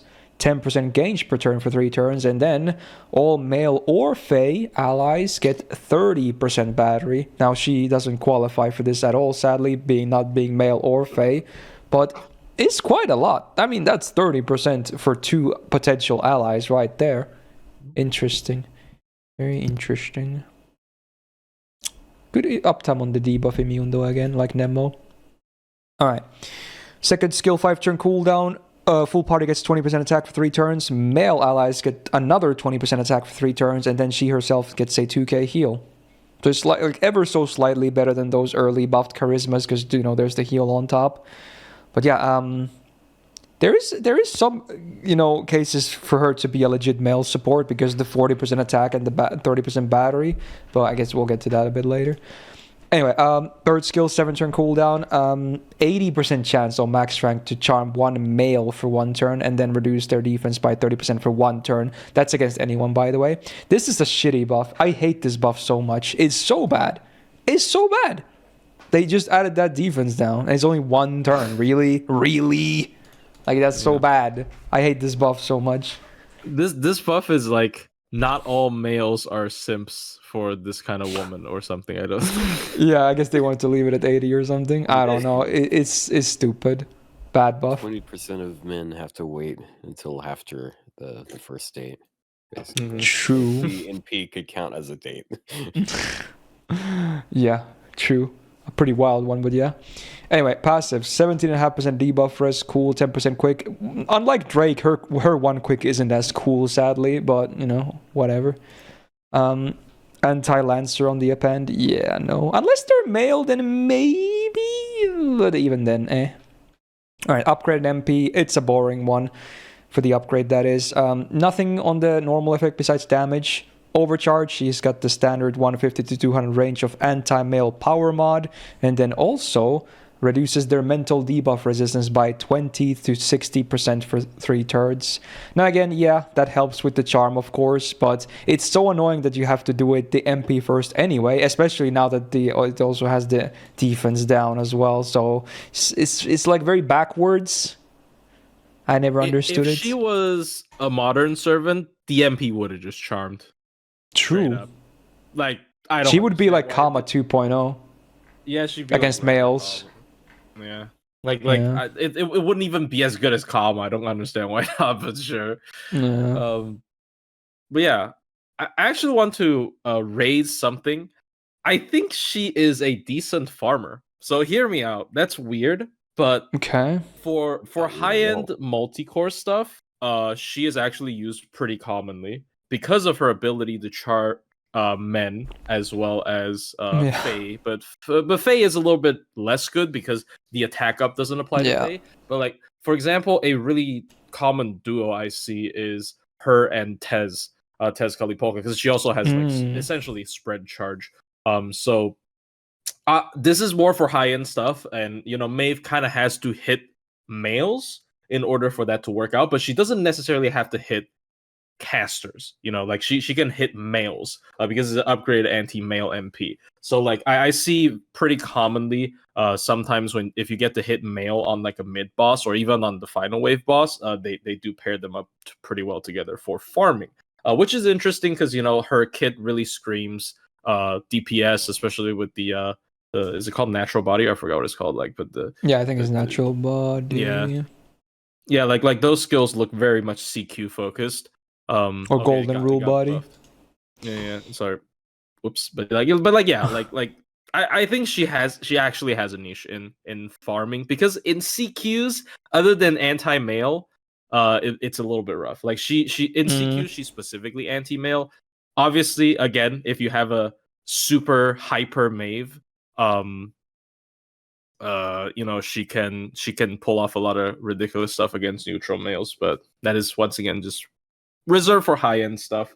But I still think she's more decent than a lot of people think she is. So I don't know. Yeah, I think she's a bit overhated, but I still don't think she's all that amazing either, to be honest. How about you, Otto? So I find it really funny how little synergy she has with Nocnaria. Because if you want to, like, okay, Nocnaria, it does have the fairy trait or the Fae trait. Yeah. So she can get the charge from Maeve's first skill, but when you use Maeve's first skill, that means the skill seal can't apply to her. So she can't get 30% charge from her. Yeah. I mean, here's the thing though. Maeve wants to sleep with men. Nocnaria only wants to sleep with Castoria. Damn. Checkmate. I hope there's a Dojin about that, please. Anyways, I think she's like A to A plus. Probably. I was between B plus and A, so I might go I might be willing to do A, honestly. Yeah, A plus probably a little bit too high. Yeah, I think A is fine. I do dislike though that even though she does synergize with Dowan in that she is chaotic evil, he's not a guy for some stupid reason. So true. Oh yeah, he's unknown gender. Yeah, that kind of sucks, doesn't it? Yeah. It's not gonna knock her down or anything. Knock. Nah. But yeah. All right. As a side note, before we move on to the next servant, I learned from my previous mistakes. I've been kind of snacking on some little stuff as well, but I have some more meaningful stuff. I'm gonna open up a banana yogurt and snack on this as well while we're going. Because every time I end one of these frickin' streams, I'm like, I feel dead because I haven't like eaten like anything. Because they usually end after my normal dinner time. So banana yogurt now. God. Do you still smell the salmon or the? No, the smell from the neighbor is gone, so that's good. Just knock on their door and tell them, like, I don't even know which apartment it is. Please, it would be awkward just to go to the wrong one. I'll put your salmon in EXT. I'll dox you. True. Otherwise. Anyway, yeah, let's just move on for now. Iskandar alert. I have to do it every time because it's a meme. There he is. Yeah, the king of conquerors himself. And, Big Alex, I guess. So, yeah, interesting case. Not in a good way, sadly. But, yeah, AoE Buster DPS. His attack at 11.5k is a bit higher than average among 5-star riders, so that's kind of okay at least. Standard double Buster, double Arts rider deck. Pretty bad numbers though, and they even had to buff his MP gain because it was so atrociously bad. It's still not like anything amazing from what I remember, but the one time they have buffed an MP gain. It's pretty average for yeah. Deck now. Like compared to Drake is so sad, and compared to another AoE Buster we're going to talk about later, also very sad. So yeah. Yeah, it's just like normal, whereas most people in the rider class have above average. Gain C class. Anyway, Charisma A. That's the start. 5-turn cooldown. 20% AoE attack for 3 turns. Cool. Meh. Second skill. At least they buffed this. Thank freaking God. 5-turn cooldown. Full party gets 20% MP damage for 3 turns and 30% crit damage for 3 turns. Is okay, 2 okay damage buffs spread out, but again, he has so little overall. Anyway, third skill really emphasizes it. 6-turn cooldown. 50% Buster for 1 turn and 50% Star Gem for 1 turn. You're telling me it's a +1 cooldown just because the Star Gem buff for a normal mana burst? I mean, granted, it helps with the MP, of course. It does a lot of hits, but what the hell? This skill is so bad. His entire skill set is still dog water. Everything. The second skill is passable, sure, but everything... Look, there's nothing. He's a limited SSR. He was absolutely robbed in this game. If they ever make an FGO2, he better be EX+. Like, bruh, this man was robbed. They buffed his card game, by the way. That's so weird. Yeah, it was so bad. The only time they've ever buffed someone's MP gain, he got it. Oh my god. Anyway, passives. 12.5% debuff is cool. 11% quick up. Again, he's not Drake, so forget about it. Divinity TC, nah. Anti-Ladster, nah. The MP. 8-hit AoE though, Buster. Again, with the third skill, you'll get some stars out of it. Cool. Nothing on normal effect besides damage. Overcharge is base 10% crit chance down and defense down for 3 turns on all enemies, scaling up to 30 and 50 each. But after damage for the defense down as well, man, it's an unfortunate MP. It's cool as hell though, even if the animation hasn't aged super well. But man, what a tragic servant though. Like maybe one of the, if not the most tragic servant in this entire list. He's Iskandar, and he's this meh. Why? How? So 2024. I don't think he's really all that bad. Like I don't think he's trash, but I think he's like a very average. Yeah, there's a lot of people who place him as the worst 5-star. I think that's in the 5-star very least, rider or 5-star. So I think a big reason why people are disappointed by him is because of this huge fixation on single core stuff. Like NA hasn't gotten to the point. Like I'm sorry, NA players. I'm gonna try and rip the band-aid off now. Eventually, single core is just not gonna be cutting it for everything, and you're gonna want to like start switching over into more multi-core type of stuff. And that's where this guy can actually see some good use. Maybe not the best use, but like really just the biggest problem is he doesn't get his NP as fast as other people do. Because like Ivan's got a 30%, Drake's got a 50%, Yoruba has a 30%, like all of them have that. And I know you might think, well, since he doesn't have battery, how is he good for multi-core? So when I use him for multi-core, I usually use him with someone like Korean Dark, for example, because she already has team battery, and he helps buff her damage, she helps buff his damage, and then I just like take one other whatever servant, like someone with a 50% battery, and we're fine. And I know you guys might be allergic to the starting charge CEs, but if we're gonna constantly give the buster looping benefit of the doubt by saying like, well, most events have 50% event CEs, then like it's the same thing here.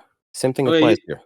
Here's a problem with that for multi-core though, because like if you're doing multi-core with 50 MP start CEs, sometimes depends on the event. It could be like it could just be a damage CE. So you lose like 2 slots, for example, if you want 50 charge for 2 people.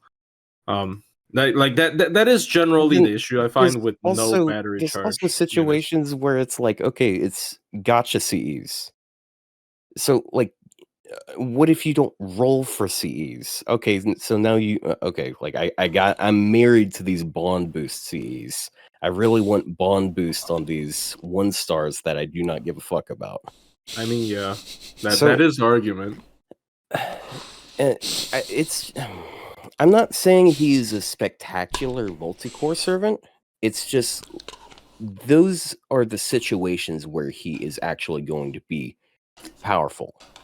20% AoE attack, 20% AoE NP damage, and then like you've also got fucking crit. Like I know 30% crit does not sound like much, but on a 5-star, it is more than you'd expect. Damn. Yeah, I mean, he just fucking cleaned that yogurt. He just dude, needs I'm a hungry. Battery. Like I don't actually think his skill set is horrible. I think he just needs a battery. Like yes, the battery would also enable the looping. Like honestly, if he got a 50 battery, I feel like his looping damage might be a little bit scary because of the true. Stack. Well, what I'm expecting is like if they made it like take his 3rd skill, 30% AoE battery, and then do the usual thing they do with mana bursts, then everyone is going to fucking fillet him. He is going to be the best thing ever for absolutely everyone. People are going to call him like people are going to say he's better than Ivan and fucking everyone. Of course, I mean, than Europa. Like, who am I kidding?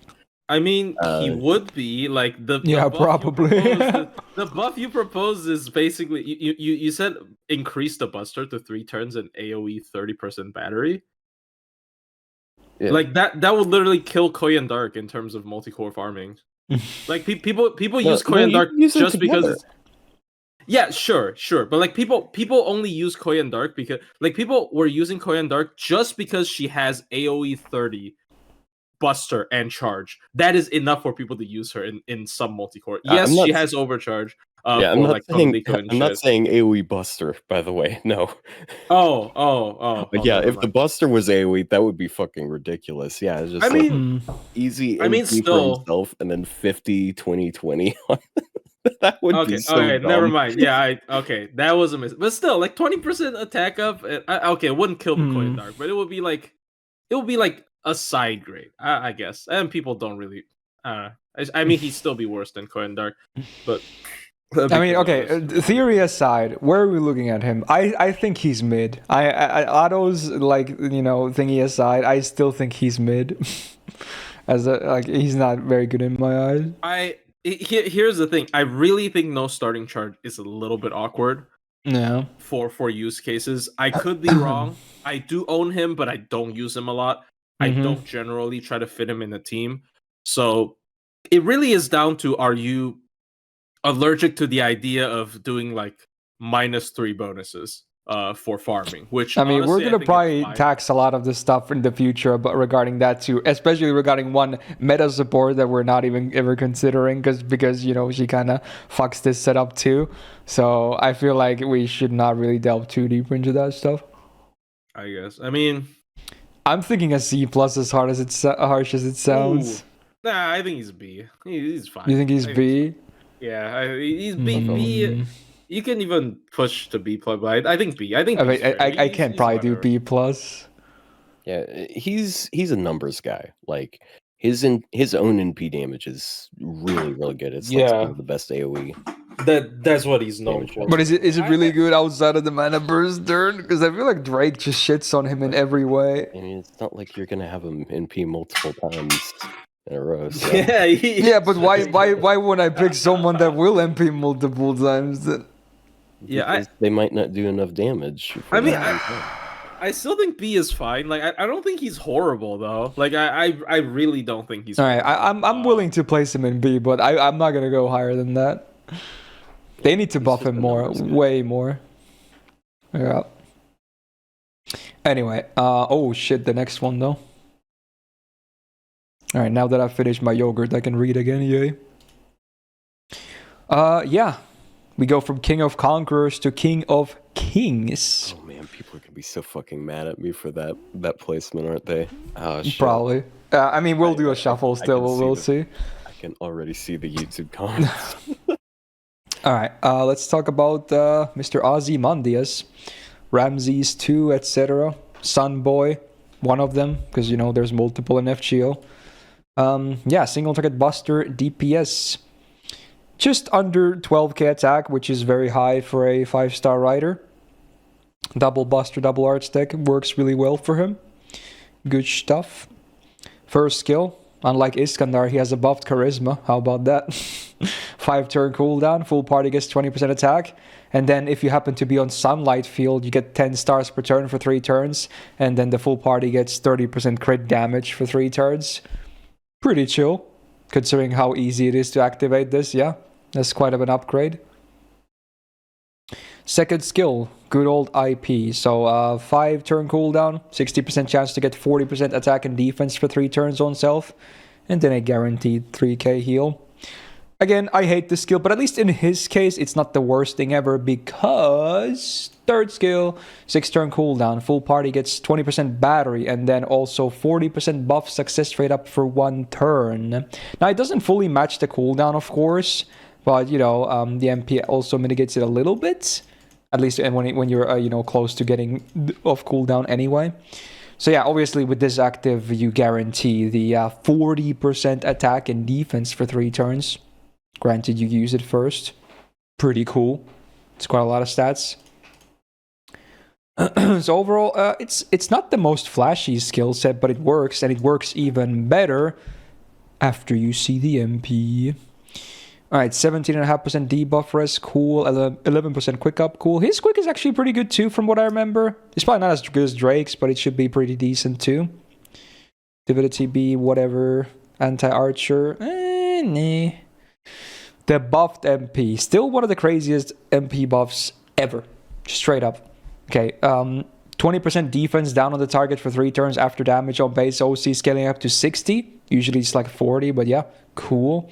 MP seal for 1 turn on the target.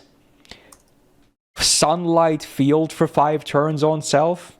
And then, best of all, a full -1 cooldown reduction on himself. Like, what is this MP, really? How? Who allowed this to happen? It's crazy. Yeah. This bat is crazy. It's ridiculous. Yeah. It's a spammable MP too. Who thought this was a good idea? All right, like who the fuck does it? This is actually the most stupid thing I've ever seen. Like, he does so much damage already. He's like one of the strongest. Like in min turns, he's like one of the strongest single target busters in the game. But he doesn't have any anti trade. He doesn't have nothing. He just has raw numbers and super. I like that he's still on top of the crit damage sheet too, despite not even having a single crit damage up, minus the small one from the sun thing. Like, come on, Yeah, bro. but like it's kind of it's 30%, so it's kind of small. It's 5 turn cooldown, but then he starts reducing his cooldown. Yeah, and then 40% it's- attack, defense down, Dude, high no, attack. And if you're going for min maxing, you're like resetting for IP to land. That on 5 turn cooldown being reduced as well. Holy shit, this character is so stupid. Yep. I think he's like easy EX. He's like one of the most confident EXs for SSR. I like to me. Yeah, for sure. I did underrate him like previously. I tried him like once. No, okay, this character should not be legal. I don't know. Anyways, Anything to add, Otto? His NP upgrade, yeah, it was so stupid. It's annoying to me because I've had a bunch of ideas for upgrades for other servants as a result of that. Like, dang, can we upgrade their NP and give them cooldown reduction since their skill cooldowns are dog shit or whatever? I mean, it's not. It's such an unfair buff because it buffs not only the NP, it also buffs the entire, like, all 3 skills because they all get 1 reduction in turn, like, per, and then that's every use, so it's even better in some situations. Somebody asked me, is this MP upgrade more stupid than Luvia's MP buff? Yes. Actual question. Yes. Yeah. It's better for sure. I mean, Luvia didn't need it either, and it was ridiculous. But his is even on a higher level of ridiculousness. Here's the thing, right? Luvia's MP was already it already had anti-evil, right? Like they added the invul pierce. Yeah, it was already decent. Like his MP, like look at his old MP. It was just all right. It was all right. Like MP seal for 1 turn, defense down to 20. It was fine. Like they added the sun field, basically making it permanent. Like 5 turn sun. They added with the first buff to this skill as well because of this having sunlight field requirement. Yeah, so like the first skill is just like you just remove the requirement. Like basically this literally was what you were talking about earlier. This is a case of a double buff. They clearly planned this ahead, and they were released so close to each other anyway. This is actually an instance of a servant getting double buffed. Yeah. In one go, basically. You would have still been top tier without the cooldown reduction. Like, why does it? I'm actually kind of. This speaks to a larger thing. I'm actually kind of in the camp that Estrella's buff was stupider because, like, this in a vacuum, yeah, it's stupid. I think this buff was ridiculous, but I think the problem with Luvia's buff is it shifted the expectation for, like, the universal single target arts thing, and I think that's part of why, like, we have all of the broken ones these days is because she sort of pushed the envelope in that regard. So she is still one. It was a domino effect, which led to us getting the insanity that is Summer Castoria. Basically, the reason why I said this is more ridiculous is because, like, once again, Luvia's MP was already good. It was just like made the jump from the unupgraded MP to the upgraded MP, in my opinion, at least the Aussie one was like it's night and day. Like his old MP was just fine. It was. You mean it's more like only day now? Get it? Yeah, yeah. No more night. It's never night. After you MP for the first time 5 turns, you're never gonna see nighttime again for the rest of the battle. Yeah. I mean, Luvia arguably could be a better. I'm not having this conversation. It's a very different situation though, because like with him, it like in a vacuum, his NP upgrade was just so crazy, but hers was. Oh shit! It was a domino effect. Somebody asked, "What about Summer Musashi?" True, Summer Musashi was okay. Like. Y'all gotta stop. Y'all gotta stop with these MP upgrades, bro. I mean, actually, I lied. I like this. I mean, you know what? We're gonna talk about those in the Berserker and Extra Class tier list. Look at where we're looking at. Yeah. All right. So yeah, Ozzy is king. Still shocking. But yeah, next is an interesting contrast, though. Maybe not in the best way, but yeah, we're gonna talk about Quetzalcoatl next. Yeah. So back in the day, they were like basically interchangeable. She and Ozzy, they were like whichever you have, just use them. You know, there's barely much difference at all. But nowadays, ouch. Anyway, 12k attack. So even the attacks line is basically the same. She has like maybe 2 digits more or something. So yay, easy dubs. Good attack though, by the way. Same double buster, double arch deck also complements her pretty well too.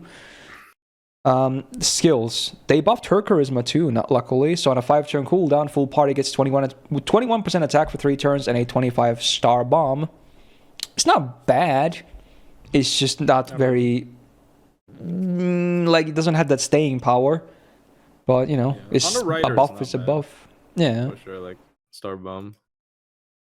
It's all right. Yeah, it's comparable to the conditional buff that Ozzy got before he got the buff. Yeah, before. Yeah. Yeah, that was actually balanced before the MP upgrade. Yeah. Like it was even a little bit.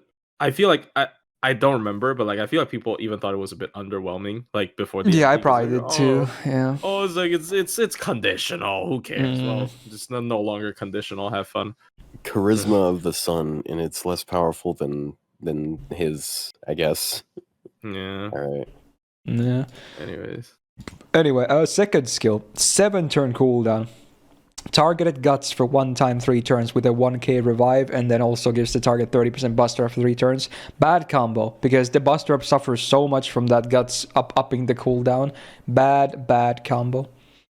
A small uptime on the guts too. This is the Sigurd problem all over again. It's so bad. Like, bro, why? You need to split these better, these effects.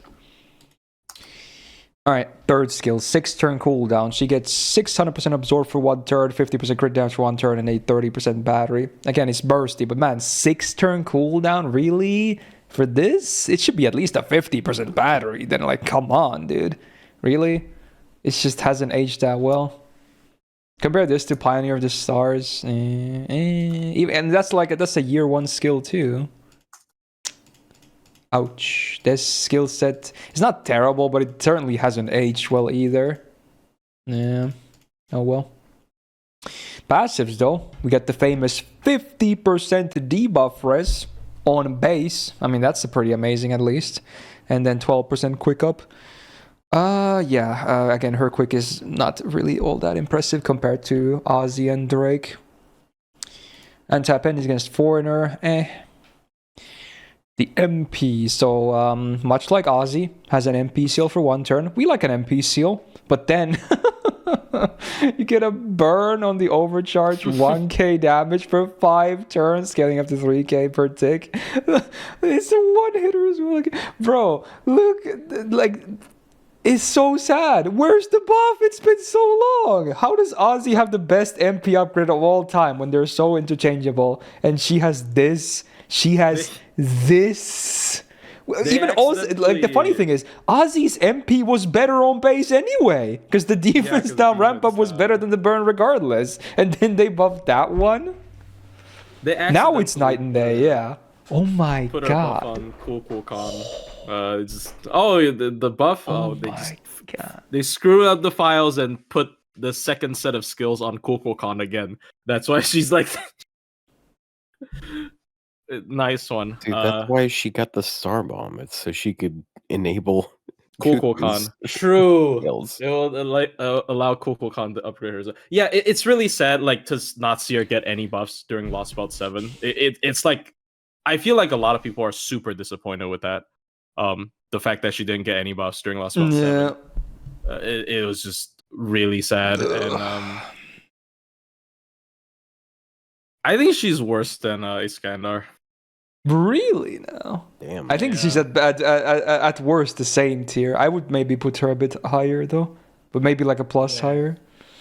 I mean, maybe in a vacuum, but like it just makes her look so bad in comparison. Like I don't know, because like there has almost never been a servant so utterly outclassed by another servant that is so similar in archetype. the only thing that she has is targetable guts. Like I have seen her used in like funny Arash min turns to give him guts. That's literally it. That's the only use I've seen her in modern play. Yeah. So that I don't know, man. She's very meh. Yeah. I don't see her being that much better than Iskandar, honestly, because he's at least like wave clear. She's like There's so much other single target riders, you know. Yeah, Yeah. like the free one in EX, Yeah. like Buster as well. I'm gonna put 30 her next to stars. Iskandar then. Frigate, dude. Yeah. B tier for Cuckoo. Yeah, because like, I mean, like Summer Canis just feels so much stronger than her these days. Oh yeah, Canis, dude. Oh my god. Summer Canis. Yeah, like compare their Maybe- kids. It's so sad. Yeah. Oh well. Come on, buff her, dude. Come on, man. She's a big goddess. Come on. She deserves it. Just give the exact same buff that Ozzy got, and it still wouldn't be that great because the skills don't pair as well. Dude, Yeah. they're about to give Cuckoo a buff before she does. I swear to God, these people. Anyway, next up, a servant that also might not be so impressive, sadly. We talk about Maid Altar. So we already talked about Santa Altar earlier, and now it's time for the Maid, the Summer Maid. 10.7k attack on a single target quick DPS in this case. Again, under average for SSR riders, sadly, doesn't help her case. She's got double arch, double quick, which I don't really like all that much.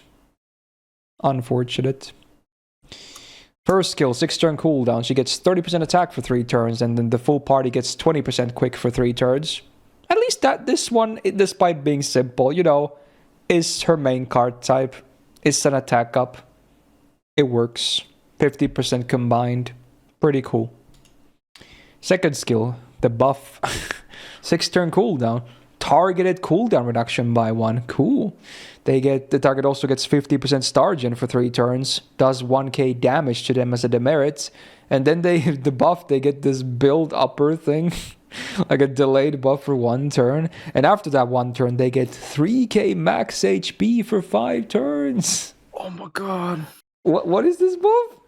Like, excuse me? That's the only thing they added? Excuse me? Yeah, this is like the worst buff. I mean, this is the most like joked about one because it's so. I think the pointless. Martha one is worse, but yeah, this one doesn't really do anything either. I mean, if you look at that versus the Martha one, we're talking 3k HP versus 1500. So Yeah. I don't know. And you can use this on max Look at me. HP as well, so there's that. But yeah, it's still This trash.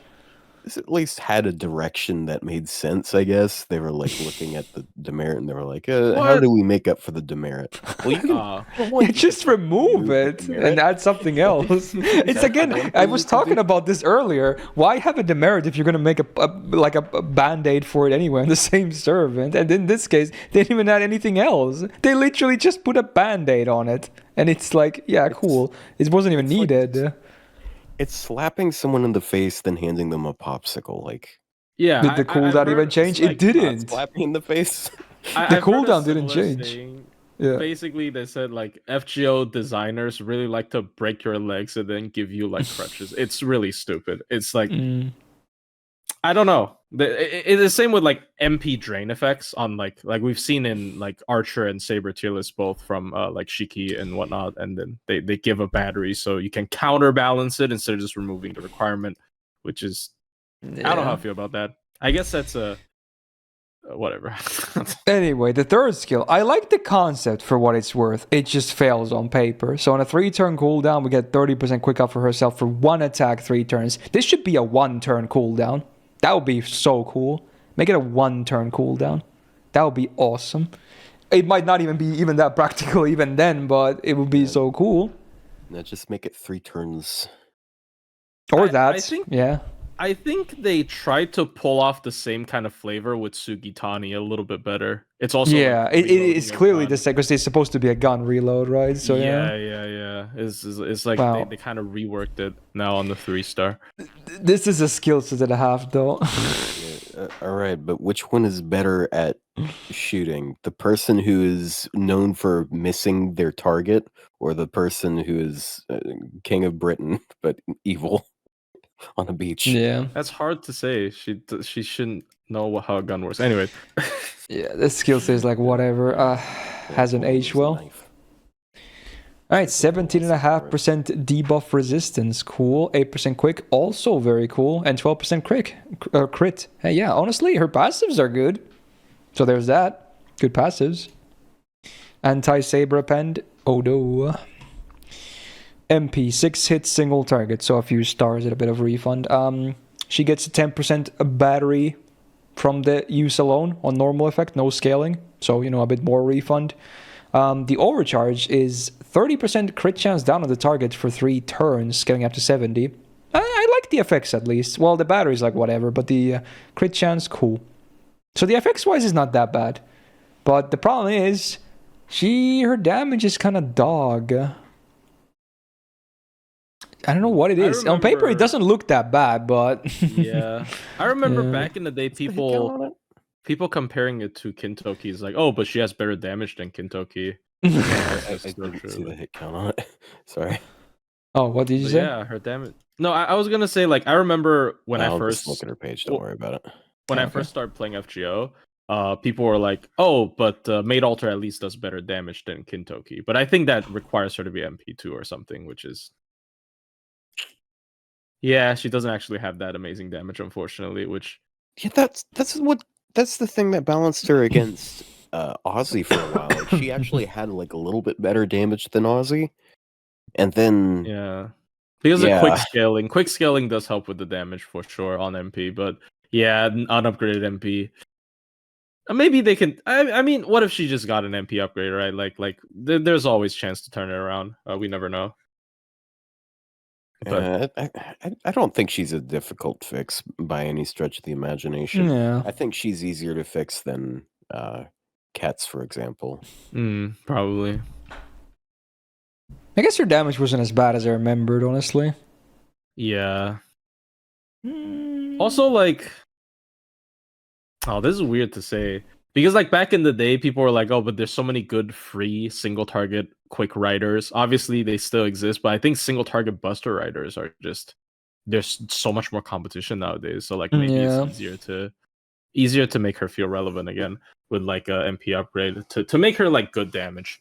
All right. So, the MP seems to do decent damage already. They should just fix her skills. Yeah, I mean, I'm pretty sure the list does count the reload, though. Like, yeah, it does. It does count it. They should count the reload. To be fair, you should count the reload absolutely. But I don't know. Her kid is. They should buff the reload, in my opinion. That'll be interesting as well. Yeah. Like 3-turn cooldown for 1 card. I could see them make it like okay, now it's 3 turns instead of 1 time. 3 turns. Oh, it's kind of twice because of the coaching. Oh shit. Yeah. I could see them. Okay, so maybe it's a bit deceptive, honestly, but yeah, fair enough. Yeah, which is weird. I'm still not convinced, honestly, too much. Maybe she's not bad as I thought, though. I think she's just a bit better than Cats. I think B+ can be fine. I don't know though. I think she's better than Cats. She has to be better than Cats. Like, yeah, I might actually agree. At least in my opinion, it's just I just think Cats is so underwhelming. Like, maybe it's because of the strong competition, but I mean, it's a criteria. Yeah.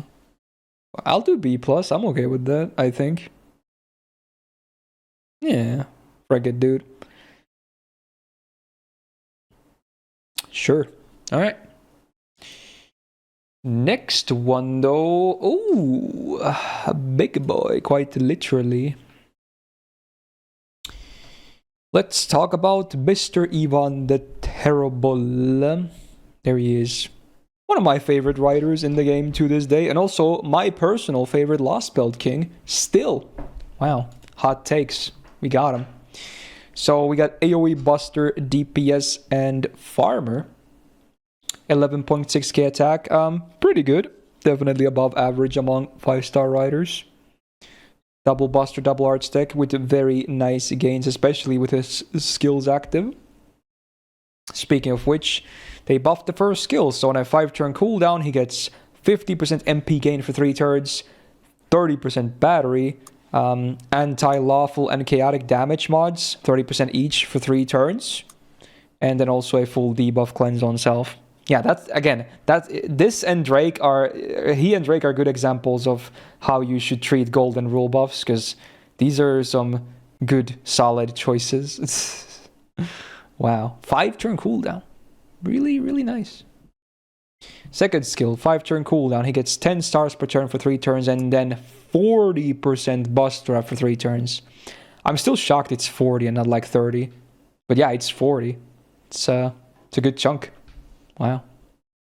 And then the third skill, 6-turn cooldown. He gets a 1-turn invul and then full enemy buff strip. What?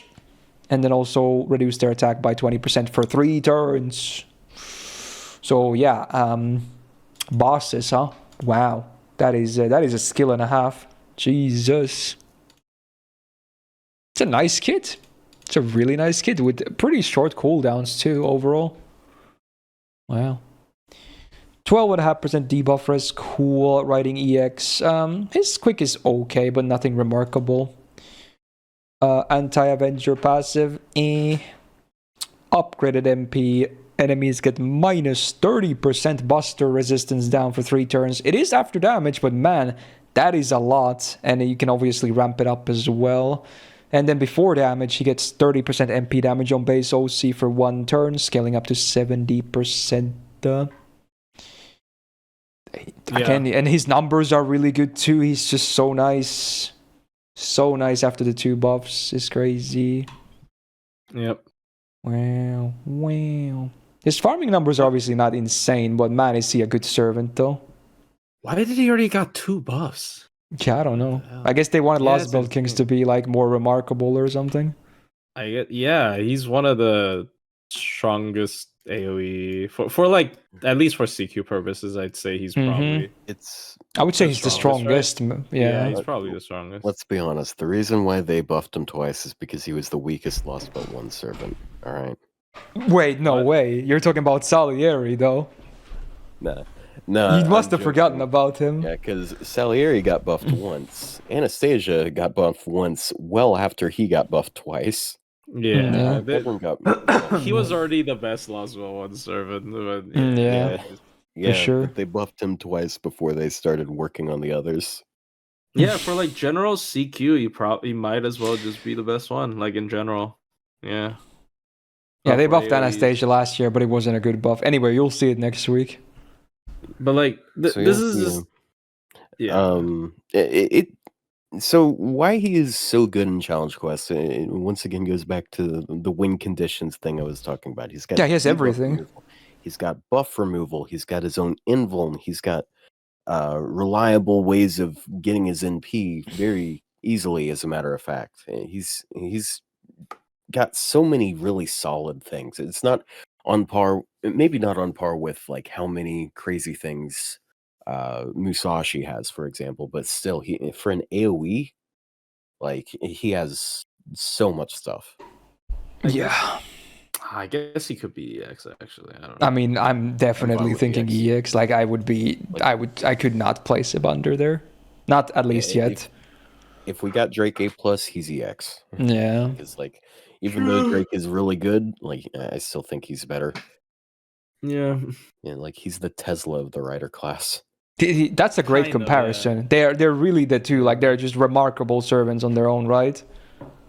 Like they just do so many things. Too bad he's not. And have good numbers. Well, it's fine. He doesn't need it. Into being chaotic evil. Yeah. I mean, yeah, it's just the icing on the cake for sure. Right. We're gonna get a servant that can make allies chaotic. True. I'm sure that's gonna happen at some point. Make like a really weird Astolfo or something. Anyway, next up, I think I need a bathroom break real fast. So, do you guys want to read through Achilles? I can't obviously show you what you guys are reading, but you know it's probably gonna work fine anyway. So you guys can talk about him. Sure. Meanwhile, I'll try to be fast, but there you go. I'll pull him up right quick just so I can. Yeah. So Achilles has decent NP gain. He's got like a quick art step, which say what you will about it. Like he is more of a crit oriented servant, so I do understand like some people wanting buster cards on him instead. I mean, his crit does lean very heavily on spamming his MP though, so I do understand. Yeah, but like having 2 arts cards that does help him spam it more often. But that more on that later. So his first skill, which you can't see on screen yet, It's 20% quick for 3 turns, and then What? 20 to No, it's 30% quick. Sorry. oh, And okay. then 20 Yeah. 30% crit for 3 turns as well. So like a little bit of damage for his NP, and then a little bit of crit damage. Not really that high in numbers, but like 30% on a 5-star is deceptively high. Kind of depends on attack stat. He's got like sort of middle of the line attack stat, higher than average on riders, I would say. His second skill, he's got 2 hits of invuln for 5 turns, which is it's kind of rare. Usually it's like 2 hits, 3 turns, but it's 2 hits, 5 turns. So I guess you can precast it a ways ahead. But he's also got defense for 3 turns, so that would get whiffed. But yeah, it's sort of like PFA, except better in ways. Because usually PFA isn't going to last more than 5 turns, anyways, and you probably want Yeah. it to be gone at that point. Yeah, 5 turns is way too long. Yep.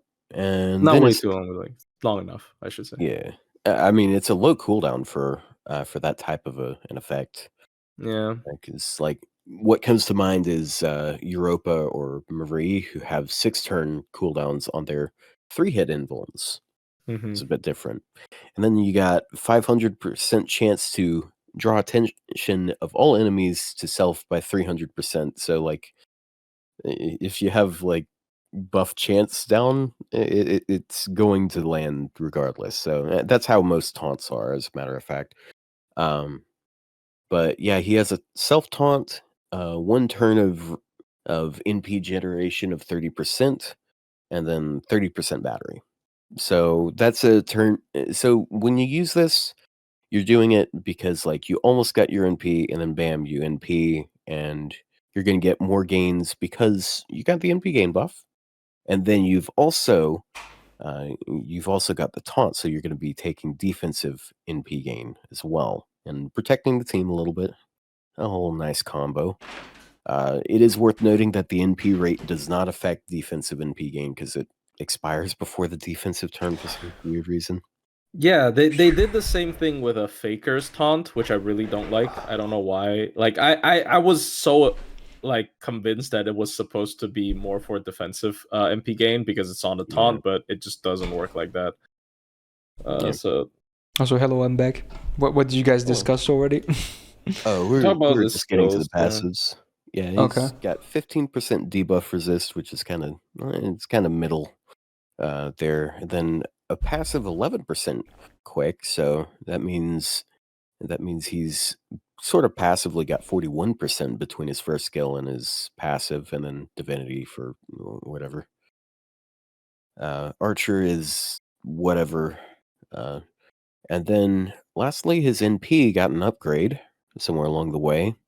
So it's got 1 turn quick buff before damage, 20%. So with his first skill active, he's actually got like 61%, I believe. 61% quick. So that's basically all that's going to be applying to the NP. And then also he gets a crit buff of 50% for 3 turns. And those are both overcharged. So you increase the overcharge level, and it's going to be more damage. And he also applies Confusion for 3 turns, AoE, and yeah, that's a skill seal chance. And that is kind of random. Some people like to call it a bit of a demerit. I don't really. So I understand why. I think skill seal does make sense in tandem with taunt skills. So that's what makes sense for me. But also, bless you. Bless you. thing. But also, like, so the reason why people give skill seal shit is because you're guaranteed to get attacked more. So you might take more damage and die as a result. But I think that the confusion thing is kind of funny because, like, okay, you got a 30% chance of the enemy definitely not using a skill and attacking you, as opposed to a high percent chance of them not using a skill and attacking you. So it's like either way, like, okay, it's slightly more likely to use. actions instead of attack instead of skills. I mean, yeah. His overcharge is. You got anything you want to add to that? Dude, his overcharge is really good. Yeah, It's really good. I never actually got why he was that good, because like he pulls results, but when I look at his skills, I'm just like, this is good. This is really solid. This is all right. But like he just has a lot of crits, I guess. I am maybe just once again too attracted to the idea of Two Buster, because like honestly, if you look at his kit, it's very similar to Rider Canis, right? It's like 30%. It's even the same number, 30% crit up on the skill, and then another 50% whenever he uses MP.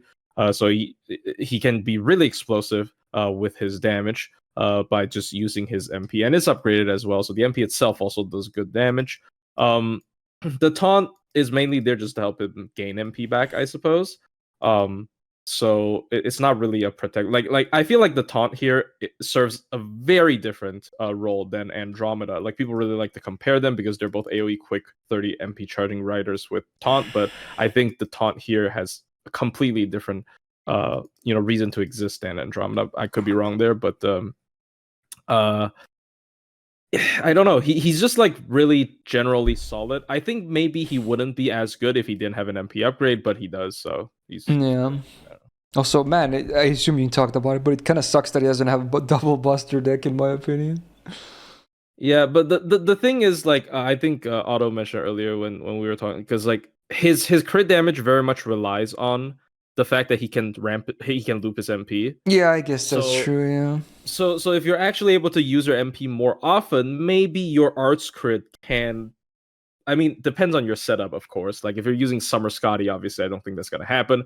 But like in general, maybe sometimes your quick crits, extra damage can make up for the lack of two Buster cards. So I don't know. I don't have too much experience with the character. Once again, this is one of the characters where, because of how popular he is, I don't really find the. I don't find a. I don't think he's all that popular. He's semi-popular, but not like crazy popular. Yeah, he has a lot of good results though. He probably still deserves to be an A+. I don't know. Yeah, I was thinking around one of the A's too. Because like it's similar to Rider Canis. Like there's no reason for me to praise Rider Canis's like pure offense utility and not actually praise Achilles equally. But I do not think he's EX though, like for sure. Yeah, I think EX is too high. I think that's fair. Okay. All right. Good. Nicely covered. All right. Next up, one of probably my favorite rider in the game, because, me, big silly simp to all Ojo Samas. No bias, of course. But yeah, we're going to talk about Sima Yi, aka Reines. Let's go. So, back to a support. Very fun. They don't have that many in the riders. Shocking.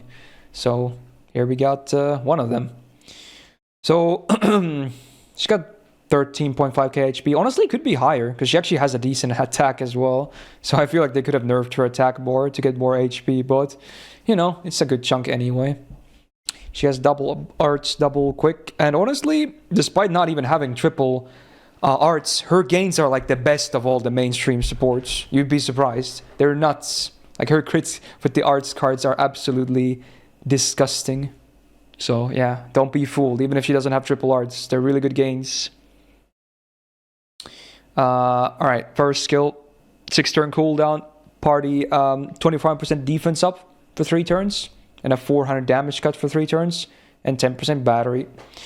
So the damage cut is like whatever. It combos okay with the defense, of course, but hey, that's quite a bit of AoE defense up, of course, and the battery helps as well. It's slightly weaker than Waver's version. Yes, a bit better, but it's not a big difference at all. Second skill, 6-turn cooldown, targeted skill. I like it's 20% gauge and 40% attack for 3 turns. And then also she herself gets a minus 20% attack for 3 turns, which completely irrelevant. Again, she's a support. This will not go on the target, by the way. So it's basically not even a demerit. It's totally fine, unless you're fighting like Arjun Alter, but you would get blasted by MPs anyway, so I digress. All right, third skill, 6 turn cooldown. Another targeted skill. I like its invul for 2 hits, 3 turns. They get 30% debuff rest for 3 turns and another 20% battery. So if you do the math, she can offer 50% battery total, with the 20s being both targetable, and you can split them however you want. Cool little flexibility. So she's a good mix of offense and defense in my opinion, and she's not tied to any card type, which is also good in my opinion. There can be a lot of opinions about that, but I very much like her as a generic support. Gives her so many nice use cases. Past this, we got 17.5% debuff res, very cool, and then 8% for quick at arts, amplifying those gains even further. Anti-rider on the append, again, she's not going to be your DPS, so forget about it. And then, we talked about Ozzy's MP buff. This is also one of my favorite MP buffs in the game. Her MP was like whatever. It was alright in the past, before the MP buff. But now, let's see what we got. There's a lot of stuff here. So first of all, basically, unless the enemy is debuff immune, they get on MP1 minus 30% defense for 3 turns. Then your full party ignores defense disadvantage for 3 turns. Which means that, let's say she's a rider, if you're fighting assassins, she now takes neutral damage instead of, 2.0x. Now, your party at MP1 also gets 30% MP gain for 3 turns after the buff, gets a 1-step, 1-time, 3-turn overcharge buff for 3 turns. She cleanses her own debuffs, and then all the enemies get minus 20% crit chance down for 3 turns on base OCs, getting up to 60. Wow, talk about a loaded MP, huh? And again, I'm surprised they even made the MP gain a scaling effect based on the level as well. So if you're a simp like myself, you get 50% MP gain for 3 turns from 1 MP on AoE. Balanced. Yeah. Yep. Very, very cool. What a nice MP upgrade. And obviously, because the overcharge being there, she's also used in Immortal comps. So that's kind of cool. But yeah, really, really cool MP. Now, I think this could be a hot take. I think her MP is only second to Castorius in support MPs. A lot of people will say Merlin, of course, or something like that, or even upgrade like high MP level Lady Avalon. But I think Reines has the second best support MP in the whole game. That's me. I mean, I'm not going to Van Gogh because she's like offense. She's like buff, support, like damage. But yeah, I mean, fair. for general use, yeah. For not for pure offense, but like for general use, yeah. This is probably one of the strongest MPs in the game post upgrade. She was already one of the like very high damage boosters. Because skill 2 40% and high MP level even pre buff would be minus another 50%, so that would be 90% attack up essentially. So she was already a huge like damage booster. She has great utility, being able to protect, I really like the Volumen being able to be targeted on one unit. The debuff resist is actually interesting. If you combo with other debuff resists, it can actually, you can try to make like 100, for example, and like the debuff resist has actually been clutch for me in many boss battles. I'm not gonna lie, even if it's not 100%, it has helped resist a lot of nasty debuffs. Yeah, this is a really nice effect that most people overlook. But her charge spread is also really nice. 20-20 and then spread 10 is a really nice spread for like even farming. There are certain farming comps that specifically needs her charging spread in terms of numbers. And the MP, of course, post upgrade. I do think she's better for immortal comps than Himiko. Yeah, she's safer for sure.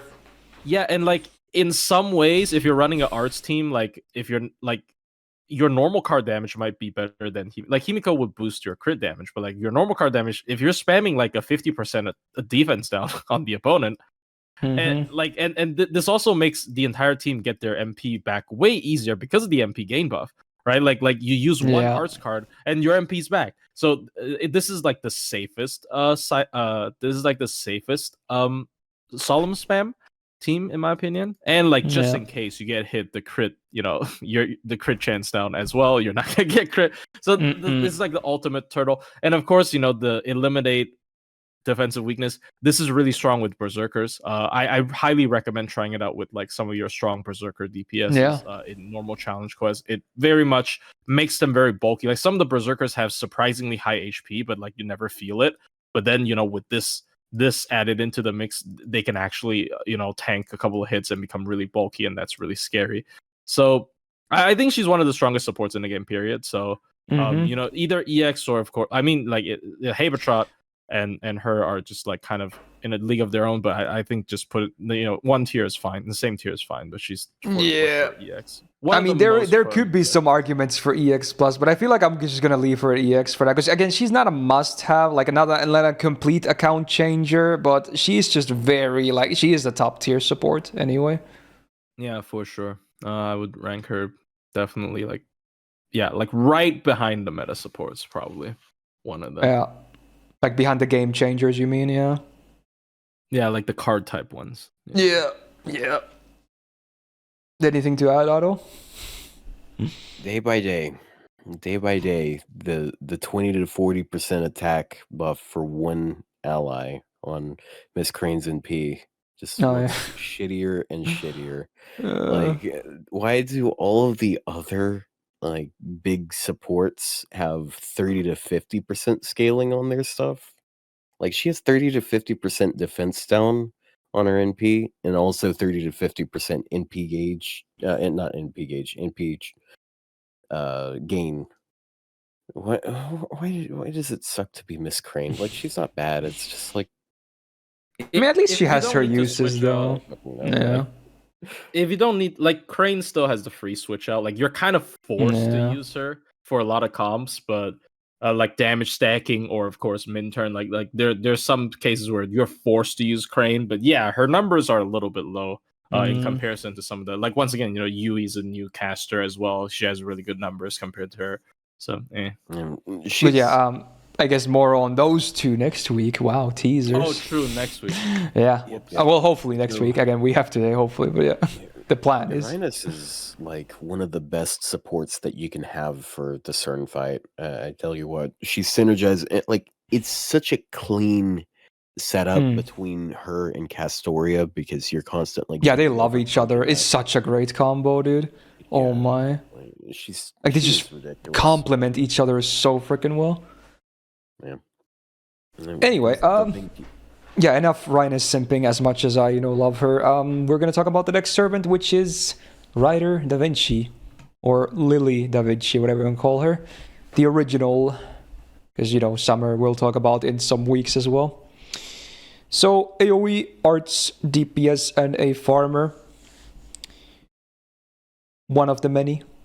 Her attack is a bit low at 10.8k compared to the average among 5-star riders, but it's not a terrible number. Could be higher though. Double arts, double buster, cool deck. It works. First skill, 6-turn cooldown. She gets a debuff immune for 3 turns. She heals 1k every turn for 3 turns and gets 20% battery every turn for 3 turns. Really good. It's really solid skill. No real issues. It just does a lot of things that are nice. Second skill, 4-turn cooldown. She has the Summer Ishtar skill, so evasion for 1 hit and also 50% crit damage for 1 turn. Not the best uptime, not the best effects, but it could be worse, I guess. Third skill, she on a 5-turn cooldown, she gets 30% MP damage for the full party for 3 turns. Then everyone gets 10% battery and also overcharge by 1 step, 1 turn flat. Pretty cool, and obviously overcharge is not bad for herself either. We'll see that in a second, but yeah, it works. Good chunk of damage, good uptime. Why not? What you drinking, plushie? Probably Coca-Cola. Well, like OG. Diet Coke. No. Oh, zero. Okay. Sponsorship on that, or are you just gonna plug them for free? Well, to be honest, you asked. Damn. Okay. The skill set is a bit basic, but I think it kind of works though. Like, the skill set is fine, considering she's also an art servant. There's a lot of nice stuff here. It's not amazing, but it works. Alright, she's got 8% quick up, 6% arts up on the passives. Very cool. 20% debuff res and also 20% star gen. Cool little, bonus version of magic resistance. Anti-alter ego. Oof, that's abyss. On the append, that is. MP, when you use it, 20% party battery. Pretty cool. And then before damage, you get 20% arts up for 1 turn before damage, getting up to 40. So it's not obviously like any kind of crazy ramp up or anything, but she still enjoys a little bit of overcharge from the 3rd skill as well. So for some more damage and refund. And speaking of refund, it is good. It's pretty good. She has a very nice refund. And her damage is not bad either, because she can obviously easily Black Grail loop as well. Bro, she could have like she could have a Buster NP and she would refund like 40%, wouldn't she? Oh, because of the passive charge. Yeah. All right. It's kind of hilarious. Yeah, she would. 40% is the absolute minimum when you have the first skill active. I'm gonna come out the gate swinging, because I know people really like Da Vinci Rider. Okay. Do you want to say something first? No, I was about to say, I think I'm probably going to agree with you. There's going to be some people writing, but I don't think she's like, I think every year she looks a little bit worse, sadly. Yeah. So I think her damage is not good enough to be a main DPS anymore. She's mostly going to serve as a sub DPS. She's like a good engine for Castoria, like especially the overcharge. Castoria loves overcharge, right? So like she's a good engine for your arts team. If you bring multiple DPSs, she can do some damage, but also charge your team's MP very well. She's like she's like a weird mix between like Merlin or Tamamo, I guess. It's basically helping your team to get their MP back easier. But I think as a main DPS, you're sacrificing a lot of damage. You are actually sacrificing a lot of damage for her to have more consistency with the arts team. Now, I don't think she's horrible. I think she can definitely use a buff, especially in the damage department. Once again, for servants such as this, which are, have absolutely zero trouble looping their MP, the strongest buff would be an MP upgrade. Like if she got an MP upgrade, I'd reckon it would be something similar to Voyager, for example. Like it would be a really decent buff to a servant that was good at MP looping, but didn't have the greatest damage. But as of now, because she doesn't have any buffs, and I think her damage is quite lackluster, personally, I put her in like A, probably at most. Like, yeah. At least. So at this point, I want to quickly. I wasn't gonna really focus on the chat much, but hey, Divine Miracle and the Babylon, thanks for the raids, dudes. Just wanted to get that out there real fast. I do see it, even if I might not comment on everything that's happening. I do see the stuff. Okay. So yeah, I mean, her kit is really good. Like spamming charge for the team. I actually talked with my chat about this like a year ago. Like, what servant embodies the arts archetype the most? And I think she's like, I think she was like the one we came to conclude that was basically peak arts comp stuff, because she helps the team charge their NP. She helps Castoria both by giving her charge and by giving her the ability to overcharge. Just like it all works really well together. Her only problem is her damage is not good. So she's basically got Black Grail glued to her. But that's not even that big of a problem, because her NP gain is good, and then she has her own self-heal, so it offsets that. I actually rate her low for the exact same reason, which is really funny. It is exactly that she embodies the arts archetype too well, that I think right now arts is so broken that I would rather go for arts DPS that just pure offense. That's just pure offense, because I don't need to actually work well with arts to work with arts because of how broken it is. I can just bring someone like Summer Musashi, for example, she doesn't have any team utility. She doesn't necessarily work well with the arts archetype. She's just, I'm going to do a crap ton of damage as fast as possible and kill them before they can actually, break through my solid defense. And that is at least how I feel nowadays with arts. Like, it's just so ridiculously powerful. And like, you can even not really play into the actual archetype, and you get away with a lot of bullshit. It's basically what arts is nowadays to me. So I mean, that is just my opinion. I could be completely wrong on that as well. It really depends on the fight, because like if the fight is like really high pressure, then sometimes you can't get away with it. Sometimes you really appreciate arts DPSs that play well with the arts archetype, so you can stay as safe as possible. But in most cases, man, damn, I'm just gonna brute force stuff, unfortunately. Dude, so I'm so stuck between A and A plus. I can't decide. I mean, I'm definitely on the more negative side on the Da Vinci Rider. So you don't have to like take my word. Which one would you pick, Otto? Makes sense. I'm fine with A. Like, you know what? Okay, sure. I mean, we already farmed them out of angry comments anyway. What's one more? What's one more? Yeah, dude, put her on a Iskandar tier. That book would. No. I'm not gonna be like absolutely unreasonable though, but yeah. But holy shit, that would. Okay. All right, I know B on Iskandar is already just gonna be. I mean, I might bump him down later. We'll see how I feel, but yeah. No. Anyway, moving on for now. Yeah, we got another Greek servant. Won't be the last in this list either. Not even close, by the way. We got the Grandma Europa. There she is. Wouldn't be able to tell if you knew, but yeah. There it is. So she's got 11.7k attack as a buster, AoE buster DPS. Pretty okay. Just above average for among the, I can talk, among the 5-star riders. The double buster, double art stick suits her totally fine. No worries.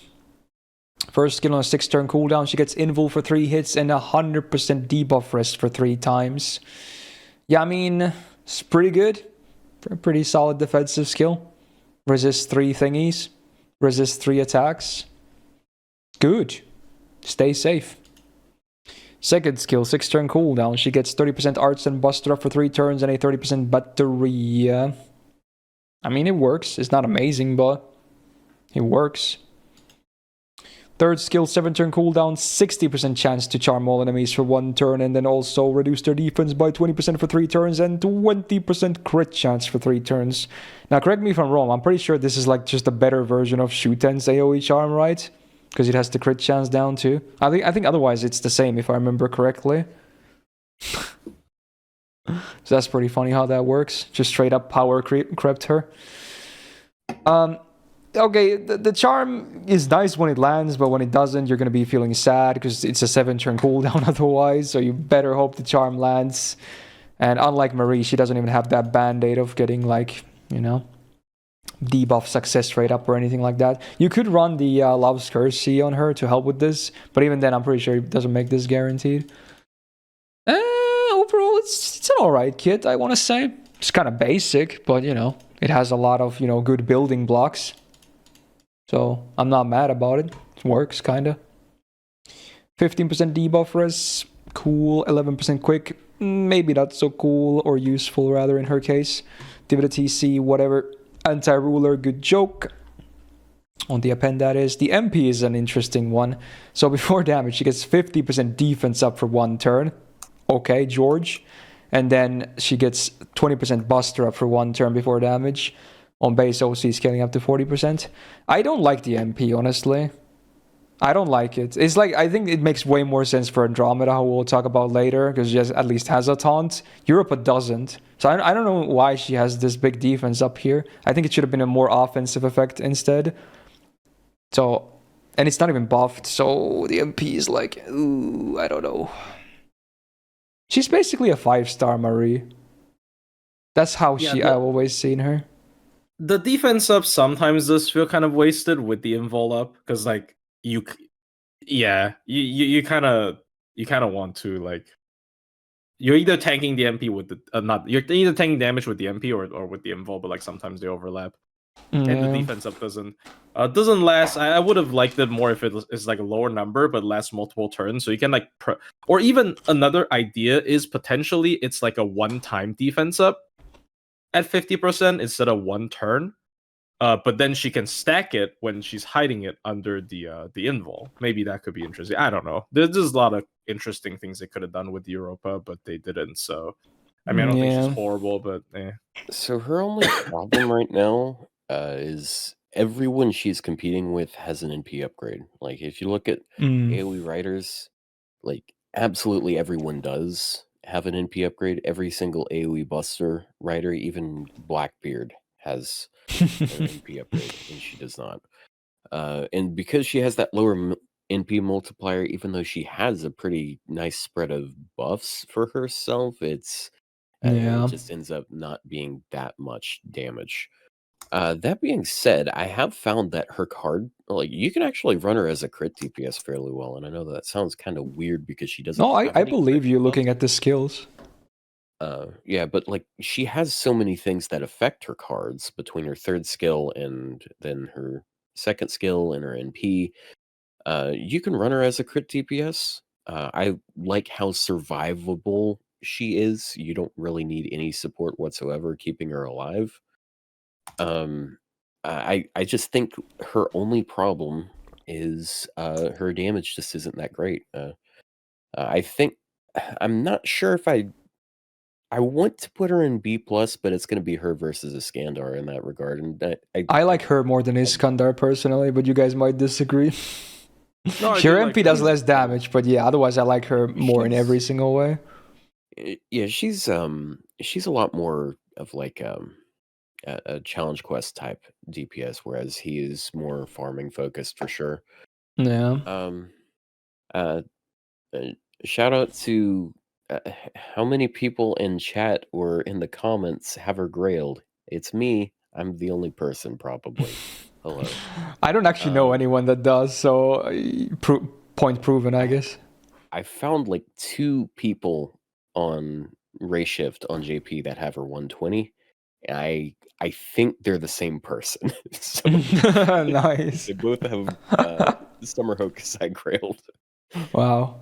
Busted. So,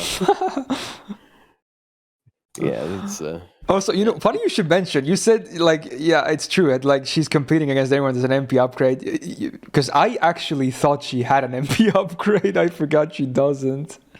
yeah. Before you mentioned that, yeah. And I'm kind of worried about that because when they added Shingen, like you look at their damage and it's basically identical, which means like they're probably not going to give her an NP upgrade if that's the case, because otherwise they'd be invalidating his damage. Yeah, So, and Japanese servants gotta be king. Yeah, dude. She's literally Zeus's butt buddy here, and that's what we get. Fair enough. All right, we're gonna jump from one Greek servant to another, and this one is a very interesting one. We got Mr. Odysseus, aka Odysseus. I had to do the joke. I'm so sorry. There he is. Not so old man in FGO, but you know what? Ladies, guys, he's sexy. All right, AoE, arts, DPS, and a farmer. 11.8k attack, give or take. Pretty good number. Not bad at all. He's got the double gains, aka arts and arts and quick, doubled up on his deck. It works.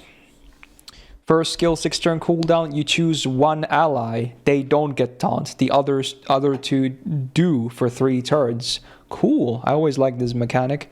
And then the whole party gets 20% arts and quick up for 3 turns. Yeah, very cool. So basically choose someone you protect for 3 turns. And I like that it's a double taunt because it splits the damage way more, meaning it's more safe. I mean, obviously it's more random too because you can't really control who's getting hit, but it does offer you a bit more spread on the damage, which I like for bosses.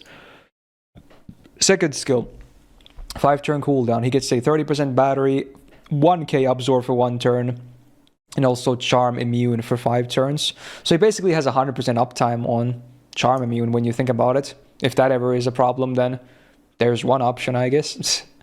It's an interesting skill. I don't think it's like particularly amazing, but it's all right. Third skill, 5 turn cooldown. 1 turn invul for self, 100% buff removal resistance for 1 turn, and then 30% defense for self. That's a great defensive skill.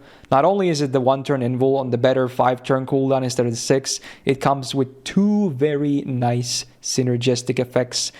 no one's yoinking your buffs, removing them, etc. And then even for follow-ups, if they happen to have invul pierce, you get that defense up as well. Just a very strong defensive skill. So the kit is basic, but it kind of makes sense. It's not the best for farming, but for bosses especially, it kind of feels good to use. Alright, 17.5% debuff res, cool. 9% quick up, also cool. He's immune to Kyokutei's Pigify, cool, but even better, 10% permanent arts up, very nice. Third append against riders, And the MP, very cool as well. Before damage for 1 turn, 30% MP damage on base OC for himself, scaling up to 70%. And before damage, removes enemies' defensive buffs. Great utility is back, hooray. 3 hit on the AoE arts, so he also can loop pretty okay. Not bad. He seems basic on paper, but he really is solid, is the thing. Yeah. You don't sound convinced, oh no. No, I mean, I think he's good. I think he's just like, he's like really tanky, and the taunt manipulation is obviously very interesting as well. Especially as an art servant, where because Castoria has solemn defense, you can kind of manipulate where you want the hits to go. I mean, he's not a great looper. I think it's fine that he's not a great looper. But at the same time, a lot of servants actually get a lot of shit for not being a good looper. So like, I don't know if he should get the equal amount of shit, because like people usually don't give him shit for not being a good looper, which is funny. I mean, I guess that really shows how his character charisma works, right? Or it's just his helmet. It could just be his helmet, but like he is obviously super cool. And like, once again, I like how defensive it is. The third skill is probably one of the best defensive skills in the game, right? It's 5-turn cooldown. Yeah, for self skills, yeah. With a buff removal res as well. Like, you just can't really remove it. You can't deal with it. And it also comes with a decent amount of defense up even after the first turn invol. But like, honestly, like look at that second skill is pretty whatever, right? To be honest. Yeah. And the first skill is very interesting for sure. I always keep a level 1 copy for that first skill alone. It's pretty cool. It's also a nice spread buff. Yeah, it's also a nice spread buff for your solo for a little bit of cheating. So I don't know. I think he's still solid, but I don't think he's actually that crazy. Like, especially compared to some powerhouse DPSs with upgraded MPs like Achilles. Sometimes when I don't need that much tankiness, I'm not even sure if I'll take him over like just a super powerhouse offensive threat, to be like, for example. Okay, fair enough. That's just my take, but I think he's really solid, honestly. I love the fact that he has a spammy NP and it's also defensive buff removal for damage. So he's got that summer Ibuki thing going on, but he can actually counterclass, and he's also very tanky. Like 5-turn cooldown on an invuln, and then there's also the defense buff on that. And he can also control the flow of enemy attacks, which like even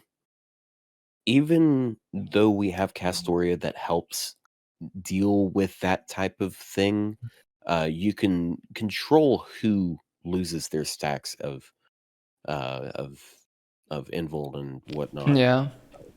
That way. So if you have like another support there, a second support that you don't want to have live as long as him and Castoria, then you can make it so the taunt applies to him and that support, and like between his own defense buffs and then her like targetable invuln and all that, it's really easy to keep him alive and put pressure on the other one. So he's one of those ones that just works out really well, and like his gameplay loop is really really clean in my opinion, and his card game is like insane. Yeah, his card game is pretty insane, true. Yeah, I think utility, and it's just like he has a lot of boxes that get checked, and I feel like he brings more to the table that's uniquely good than Da Vinci Lily, if that makes sense. True. Yeah. I do agree to that, actually. What she does, like, I mean, it's like team charge and all, but like eventually you're gonna have overflow on that, I guess. So like having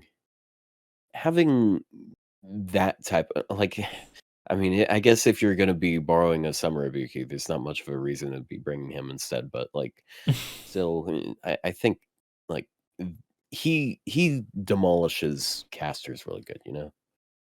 Like, but okay, here's the thing, right? Speaking of Summer Ibuki with the defensive buff removal, I almost feel like he would have appreciated offensive buff removal more. Like, I don't know, like his only like weakness is Invul Pierce on that third skill, so you might as well have something that removes Invul Pierce. Like, why you want defensive buff removal on someone like Summer Ibuki? Because she's very offensive. Like, she is not in that way, but like she's very like offensive. She like if she removes she's her offensive buffs, to the meta.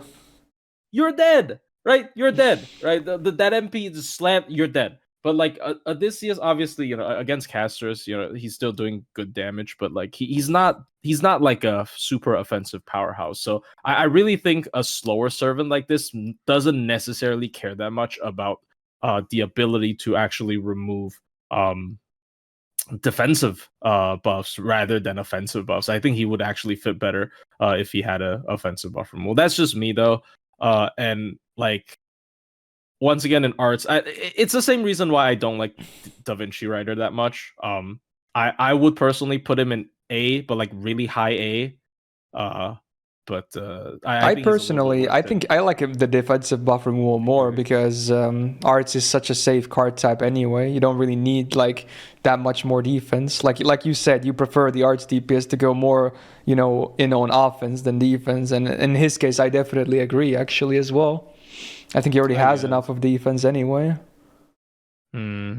I guess so. I don't know. But I guess like Trevor is saying, there is a lot of unremovable defensive buffs too. But I mean, so there are a lot of unremovable offensive buffs too, from what I've seen. But yeah, it kind of goes both ways.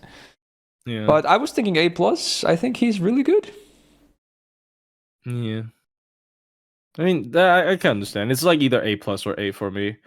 Personally, I like the tiers more even. But yeah, that makes sense. I think I'm totally fine with that. Yeah. All right. We're staying pretty well balanced on these tiers this time instead of shoveling them all into A. Yeah, true. I mean, there are a lot of NA and play A+, of course, but it's pretty balanced, kind of. Yeah. All right. Next up, kind of maybe not the best case, but an interesting case study at least. Can talk about the 5-star Nemo now, because we covered Santa earlier. Same class, by the way. Was Abigail the only one that has a variant in the same class, kinda? Well, maybe Artoria because of Lancer, but at least they're kind of different in that way. But yeah, I digress. Yep. So yeah, Nemo, the 5-star version, the OG permanent single target arts DPS, 11.4k attack. So hovering around the average among 5-star riders. Double arts, double buster deck, totally fine. Ain't nothing wrong there. Hey, Voyager of the Storm is back. So on a 5-turn cooldown, 12% AoE arts or AoE MP damage and attack for the full team for 1 turn each. And then if you happen to be on water side or void map, you get 10% party attack for 3 turns. That is a big difference if you get that or not. Like, man, the skill either is like trash tier to decent at best. Still a big difference though if you have that map or not. Okay.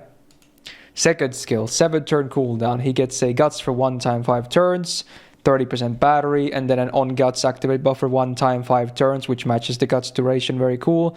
So if his guts is procced, he gets 50% battery. And I believe again this works on any guts at all. It doesn't have to be this one if you happen to have stackable ones too. Just any guts that procs within the next 5 turns gives him a 50% battery, although it is for 1 time only. You can't get that multiple times from 1 activation.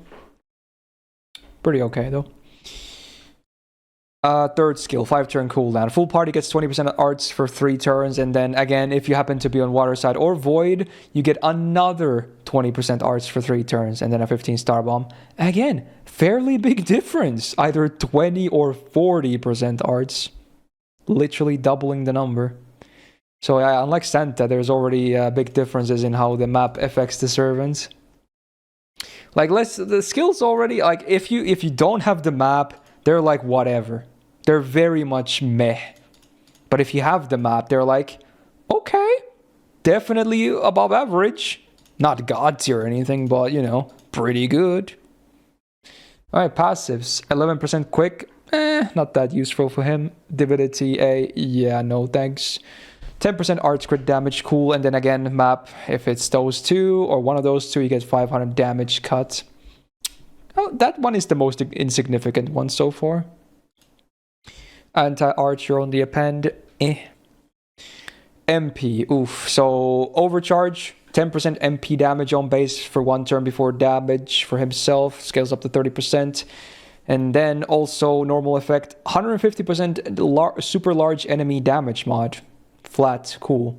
So that's what those always happen. That's what you get when you're just everywhere. But then if you're on water side or void, he gets 20% MP damage for 1 turn before damage, and also sure hit for 1 turn before damage.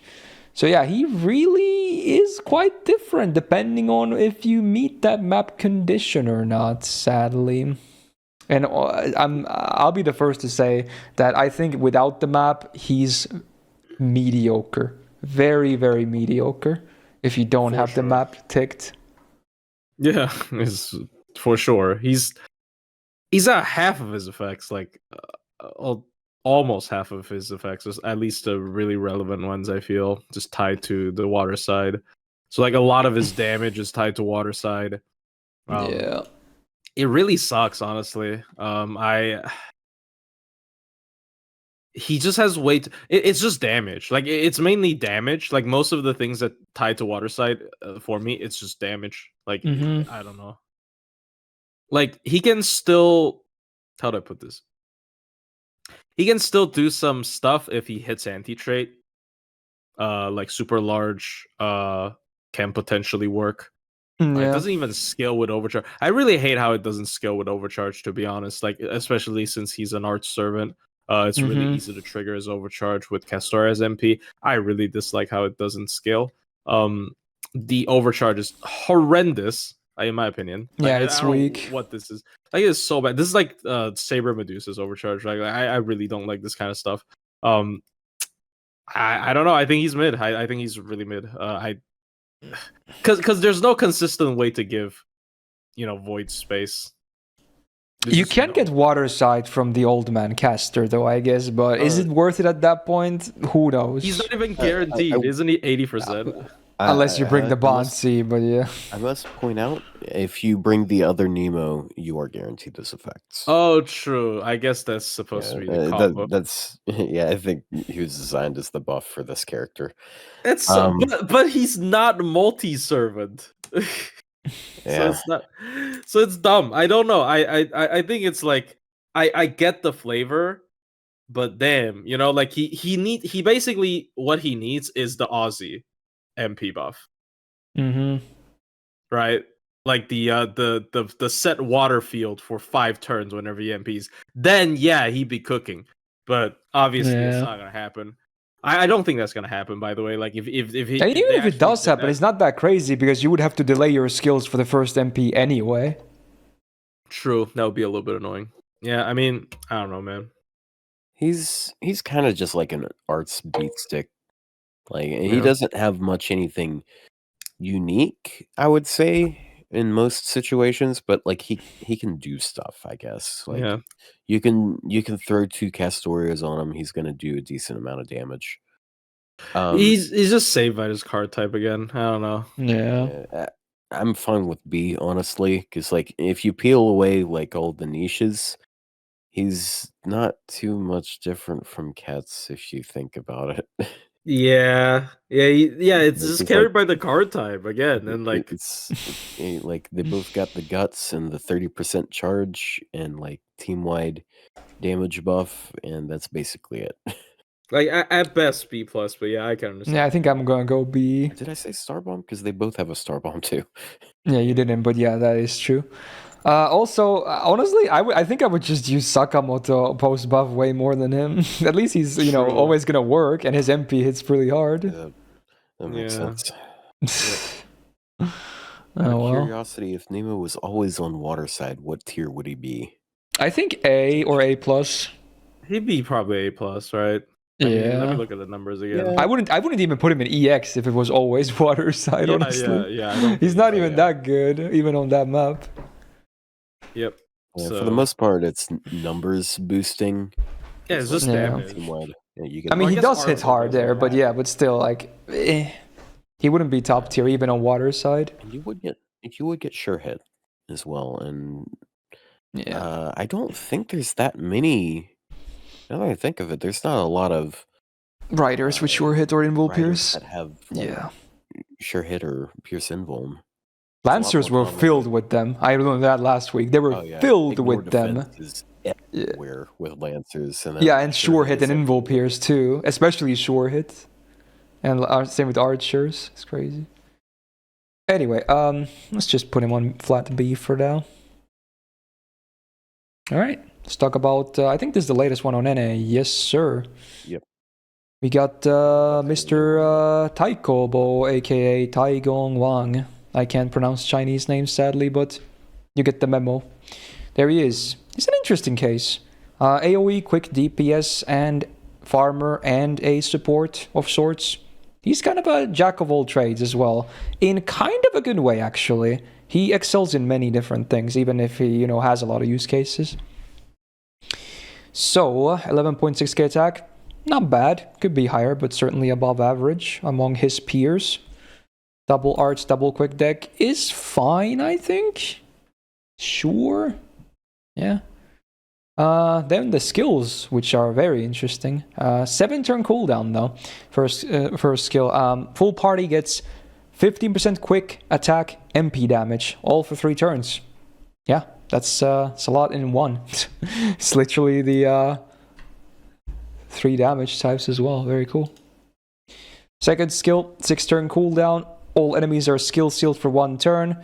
Then he himself gets damage mods, 50% against divinity or divine enemies and demonic enemies for 3 turns each. Again, fairly common traits as well. Not bad. Both on bosses, normal enemies, servants, you name it. And then the third skill, 6-turn cooldown. Full party gets 20% battery and he gets 30, so he gets 50 total. Pretty cool. It's an interesting way to do a 50% battery, I would say. Yeah.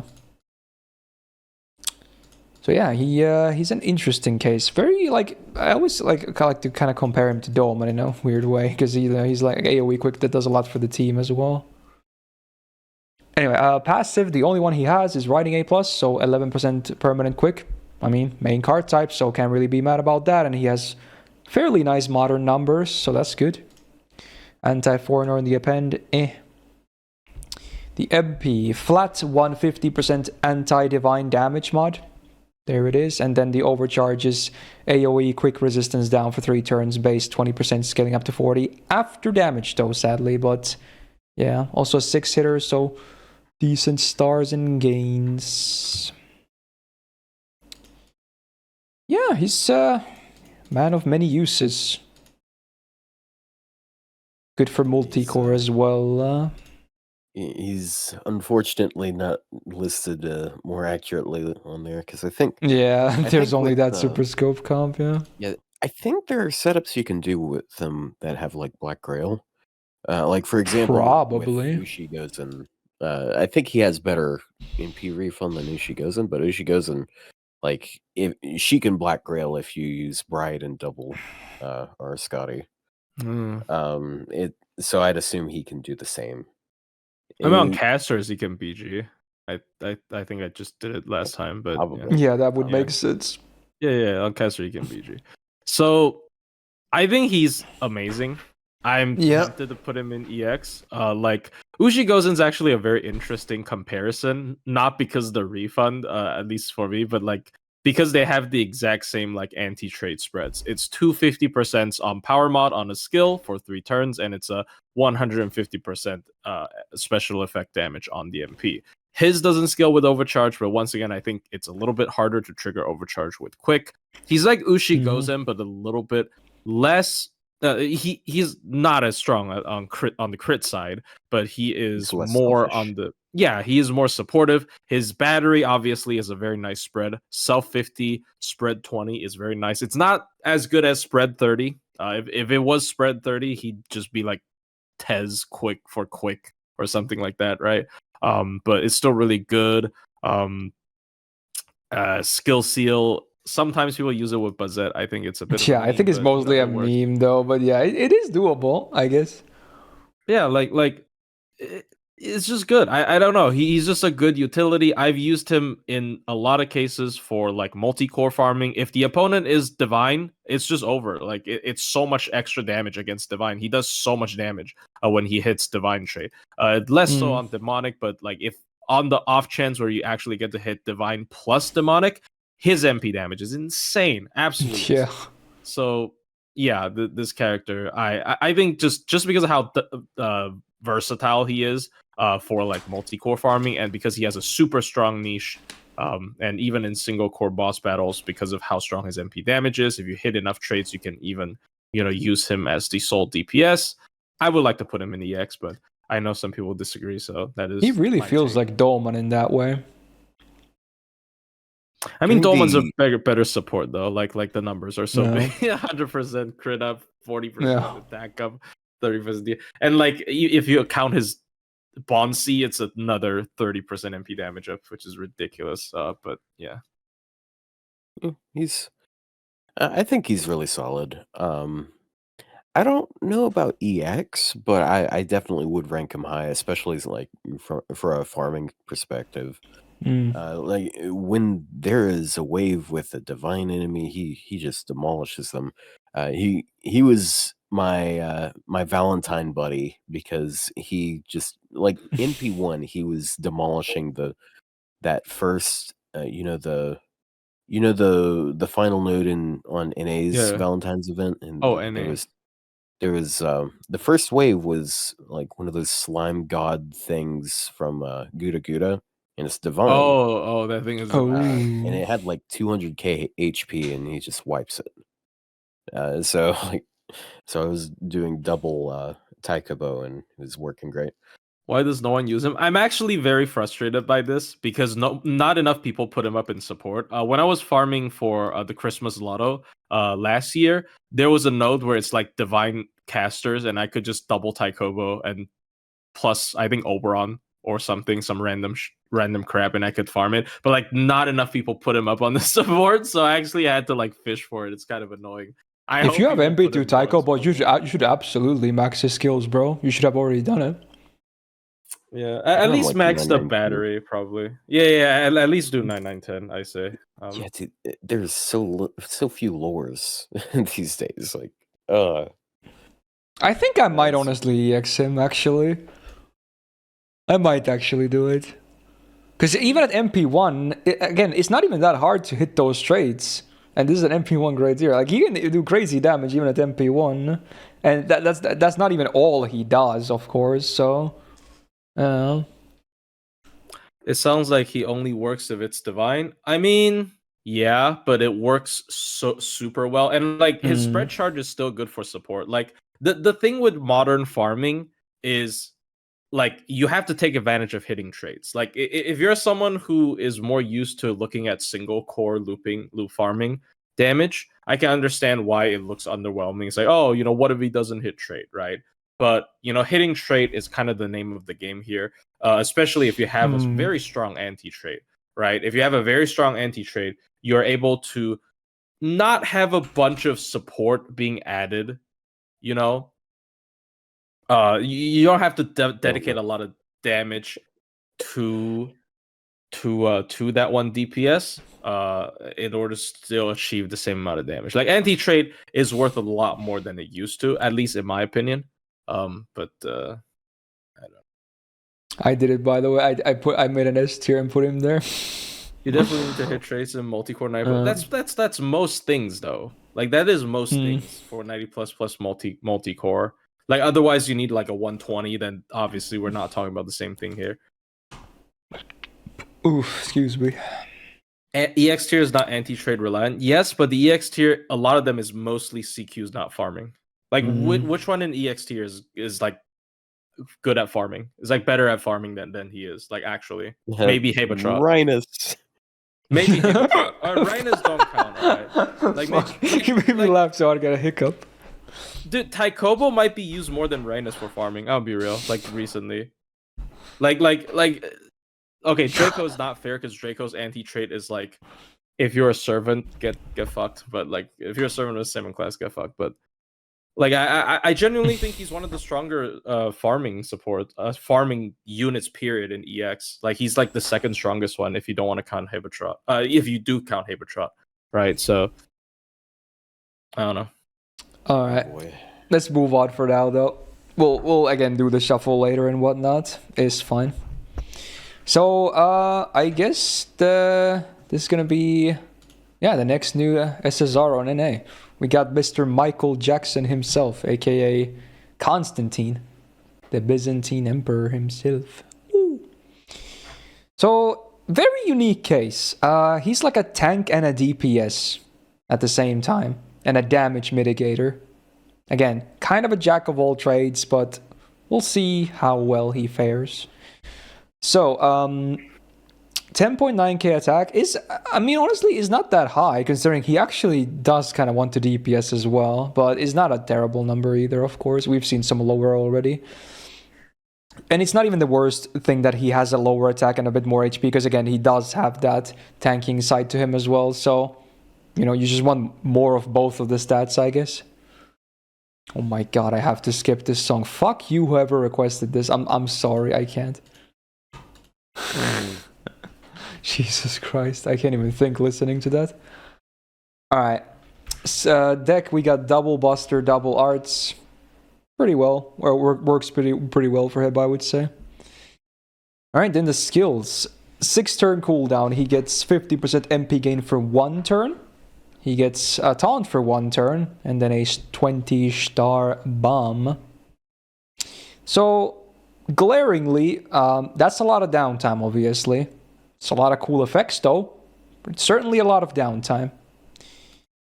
Second skill, 6 turn... Oh, you want to say something about it? So I want to nip this one in the bud, because this is a skill that I keep seeing people talk about. So, okay, downtime on this. It sucks. How do you feel about OG Mash's third skill? It's good. Honestly, this could be a hot take, but OG Mashu's third skill, I mostly love it to just get her MP for free. Yeah. And this is like, it's so much MP gain. It's 1 turn duration. It's basically the same skill, except this one has more general application because you can use it to make someone crit, which also increases NP gain. So it serves a very similar purpose. But it has similar, but not the same. I can see that. Yeah. By the way, person who says that it's 400% NP gain. So if you math it out over here, this is a 50% increase in NP rate, and then crits are a 100% multiplicative increase. So this is a 300% increase. So it's. Do you really need that much? I feel like a lot of the times the Mashu one is overkill anyway. But anyway, I digress. Yeah. All right, we'll do some more comparisons very soon. But fair enough. Moving on. Second skill, 6 turn cooldown. Full party gets 20% attack for 3 turns. Buster up for 3 turns, same amount. And then also, Roman allies get 30% crit damage for 3 turns. Which I believe he himself is, right? Yes, indeed. Yes, of course. So for himself, that's a pretty good DPS skill, needless to say. And depending on your lineup, might be even be very good for your teammates as well. Not bad at all, actually. Third skill, wow, we got a doozy. 6 turn cooldown, he gets a 30% battery, 30% crit damage for 3 turns. He gets 10 stars per turn for 3 turns, and then an on death activate buff for 3 turns. So whenever he dies, the last ally gets the same buffs. So they get a 30% battery, 30% crit damage for 3 turns, and then 10 stars per turn for 3 turns. Interesting. So he basically, it's not even a transfer because it applies the buffs again to the ally, but it kind of is a buff transfer when you think about it, like at least in theory. Interesting. So, you know, if he happens to fall while tanking, then hey, bonus. Although it's not always up anyway, because it's a 3-turn buff anyway, and this is a 6-turn cooldown, so sometimes he might die when you don't have it active, sadly, and lose out on those nice thingies. But yeah, there's the skill set. Kind of an interesting little set. Alright, let's see the rest, because it's about to get even more wild. 9% quick up on the first passive is like whatever, not that big of a deal. 18% debuff risk, very cool. 7.2% crit damage, also cool. Anti-archer, append, nah. And then the fun part, the MP. So, on MP1, he gets 30% buster up for 3 turns. He gets an invul for 1 attack, 1 turn. Or all Roman allies get 5,000 damage cut for 1 turn, again, including himself, because he's always Roman. And then the full party on overcharge gets a base 100% defense up for 1 turn, scaling up to 200%. It's an MP that divides. I mean, not just the MP. He himself divides so much opinions. Like, people either think he's like the worst servant ever released, or really, really strong and underrated, or something in the middle. There's like, depending on who you ask, you will get, like, you could get any rank from the tier list. I swear, any rank, depending on who you ask. He's probably the most controversial writer to this day. Maybe not even just writers. Yeah. I mean, it's just because tanks are hit or miss for people, I feel, especially considering he is fully dedicated to tanking. So he can't like do normal stuff, quote unquote, like someone like Andromeda, right? Like she is a tank, but she also can do quote unquote normal stuff. So that's why people don't like him. I have had he actually, like, some of my more like popular videos, one of my most popular videos was actually featuring him fighting like Arjuna Altar and taking 0 damage. It was really fun. I just feel like maybe I don't actually know how to use him outside of solos, because I don't understand how this servant functions that much, and that maybe contributes to why I underrate him. But here's the thing. I don't even like base smash that much. I don't think you use her these days, like, period. Like when's the last time you used golden mash, like the not well, okay, this could be a hot take, but whenever I go into a challenge quest, because I don't do TAs, she's basically always in my backline 100% of the time. She's really cheap. Yeah, because she's 0 cost. It's the easiest backliner ever. Like, she's so good. It's not even about TAs. I think as a backliner, I prefer Ortnox Smash. Fair enough. She has 2 taunts. So like I don't even like base mash that much. For backlining, I actually use the new mash that everybody likes to shit on more so than the old one, because it's 2 taunts, and one of the taunts comes with an invul, so it's like 1 free turn of no damage, and the second turn, you know, she can die off, or even, you know, still use her MP after taking damage and getting the MP back, right? So I don't think she's weak. I just think base smash isn't even that great as it used to be, right? If I want immediate like protection for my team, I can also use someone like Habetrot if I'm using a female DPS in the backline. So I honestly I feel like at least it lines up, because like I don't even think, if I don't think base smash is that great, I feel like there's no chance I think this guy would be that great. I mean, either. You're only evaluating base Mashu as a tank, though. He's also a DPS. That's the problem. Yes, Mashu is not a DPS. She will do 0 damage on base. Even Orthodox has a little bit of potential because of Mashu, but base is like it's like minus damage. But at least Constantine is like also made to be a DPS at the same time. So I feel like the comparison is not the most fair thing ever. Yes, I agree with that for sure. Because like I did use him. I do use him as a solo. I did a 3-turn Kiara with him, which is really funny when he came out, because he doesn't have a damaging CE. But like his cards alone was enough to. I mean, it's not a hard fight by any means, but like, you know, his card does do damage for sure, guaranteed.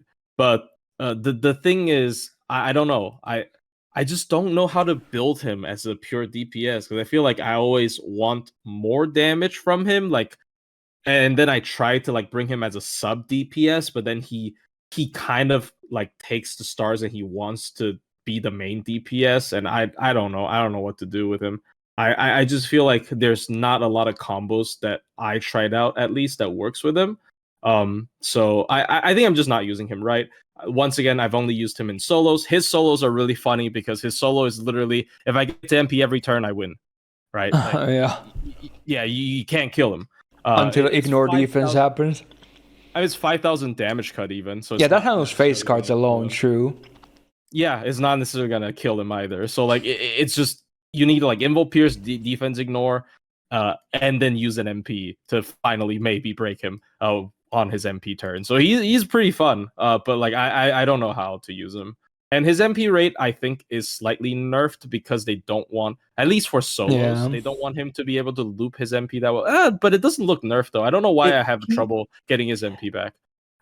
His quick card is like okay, but his arts cards are actually pretty good. So Mighty Chains only benefit him so much. Yeah. Wait, was Mighty Chains a thing when he came out? No. No. That was a bit before that. Yeah. A few months later. It was anniversary, right? So a few months later really or something. shouldn't be allowed to NP every turn though, because that would be pretty unfair. Because but that's first off, you use them against casters, so you're gonna have plus 20% on NP gain, regardless. And if you can just NP every turn, then okay, he never takes damage. There's no risk. It's just like fucking easy.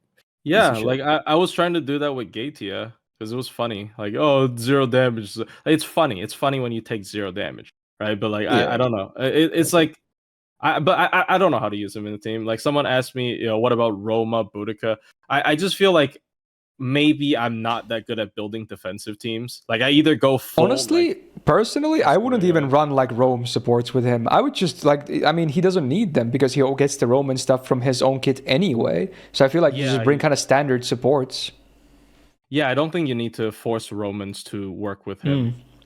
Like the damage cut is only 1 turn on his MP as well. It's not gonna have like that great of an uptime.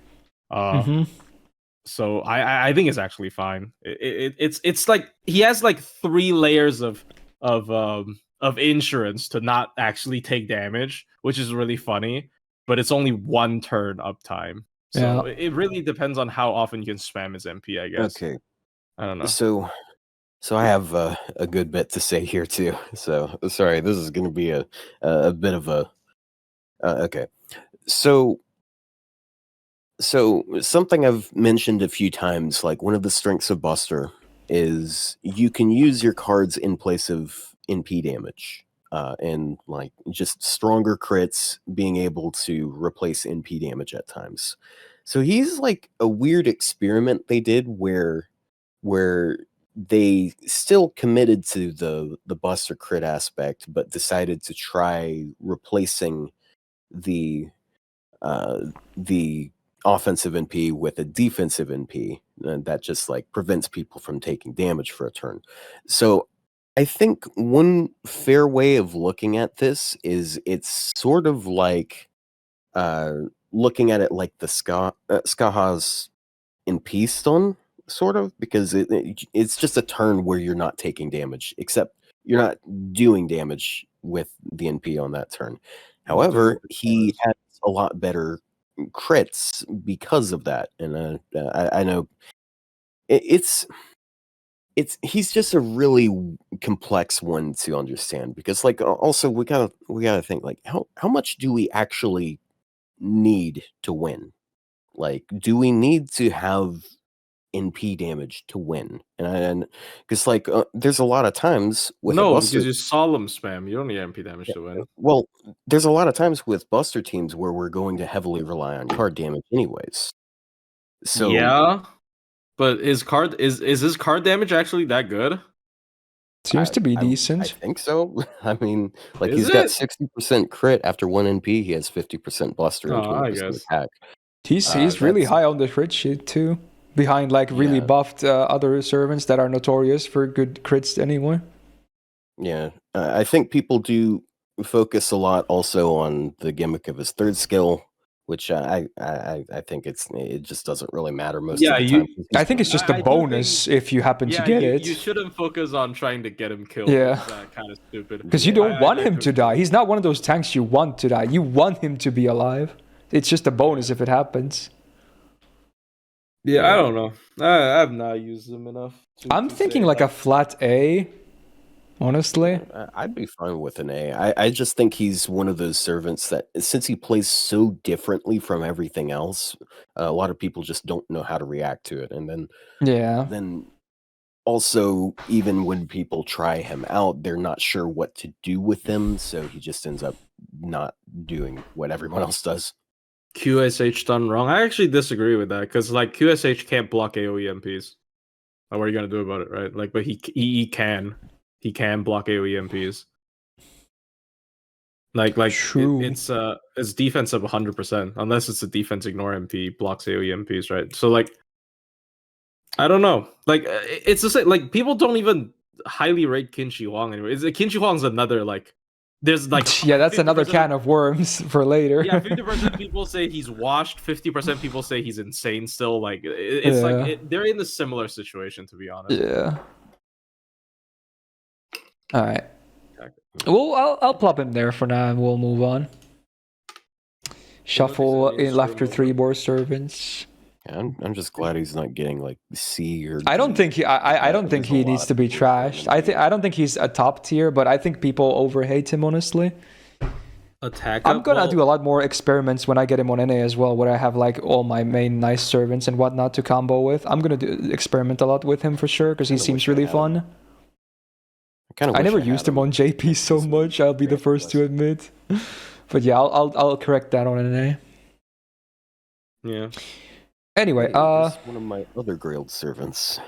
I've been considering maybe grailing her too. She's really fun and nice and looks great. I love the design too and whatnot. But yeah, speaking of which, Kyokutei Bakin, there she is, also coming this year on NA.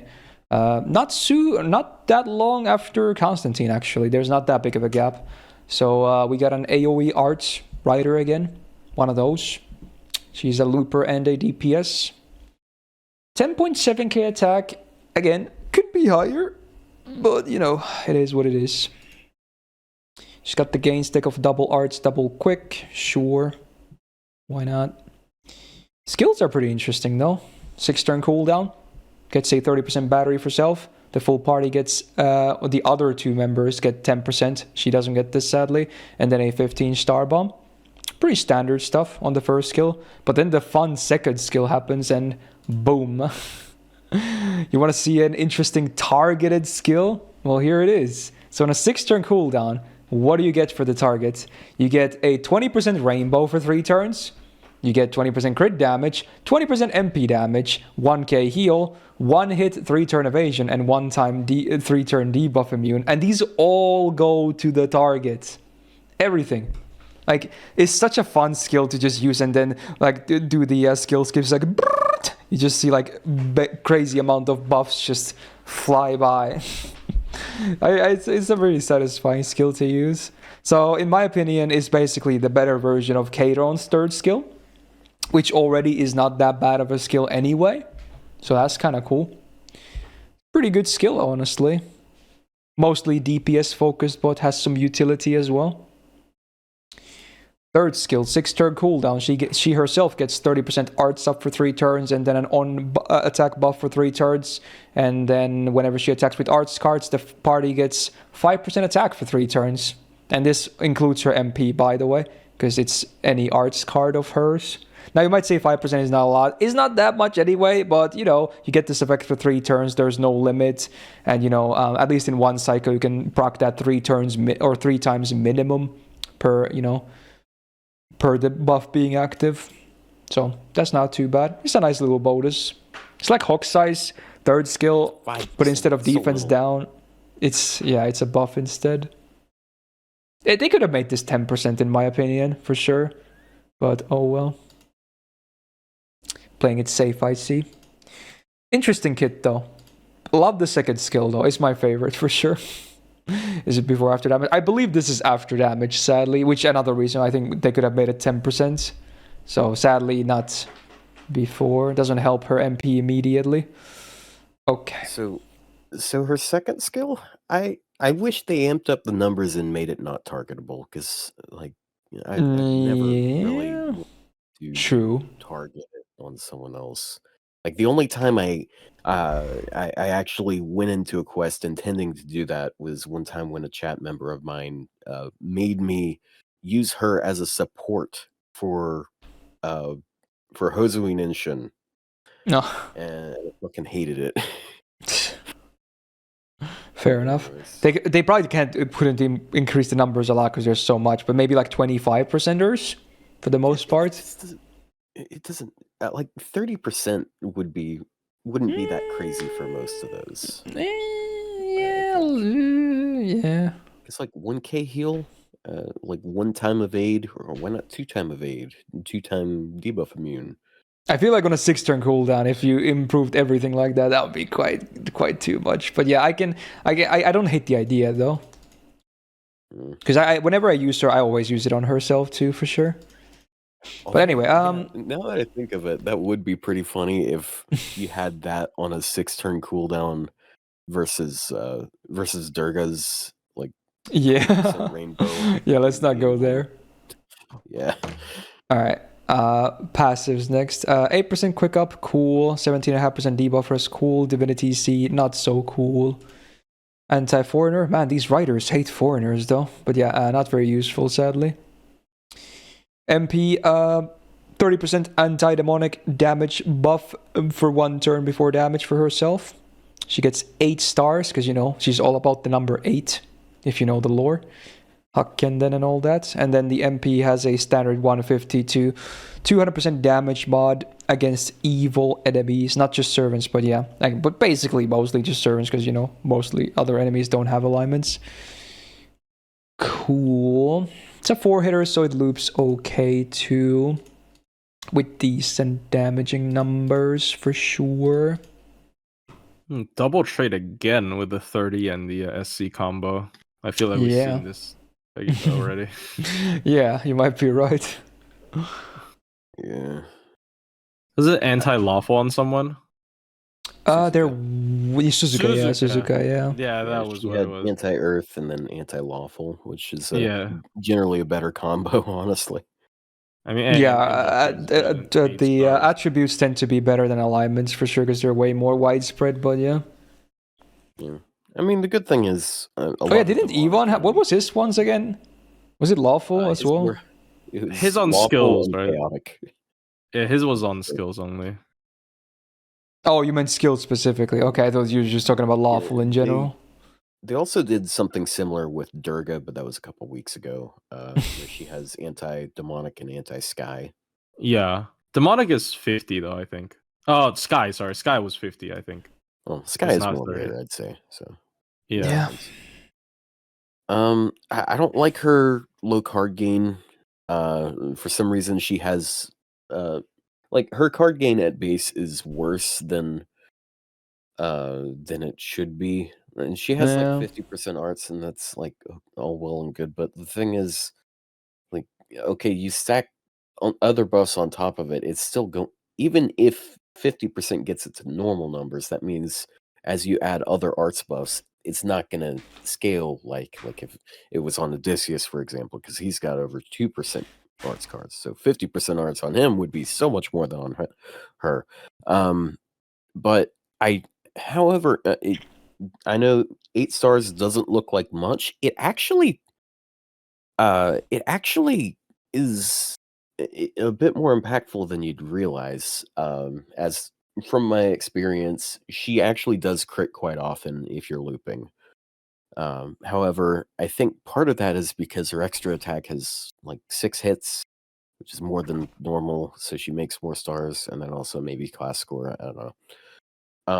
Her gain, I think her refund is slightly better than Odysseus's, but her card gain is worse. Like her quick cards are not good, and then her arts cards are meh.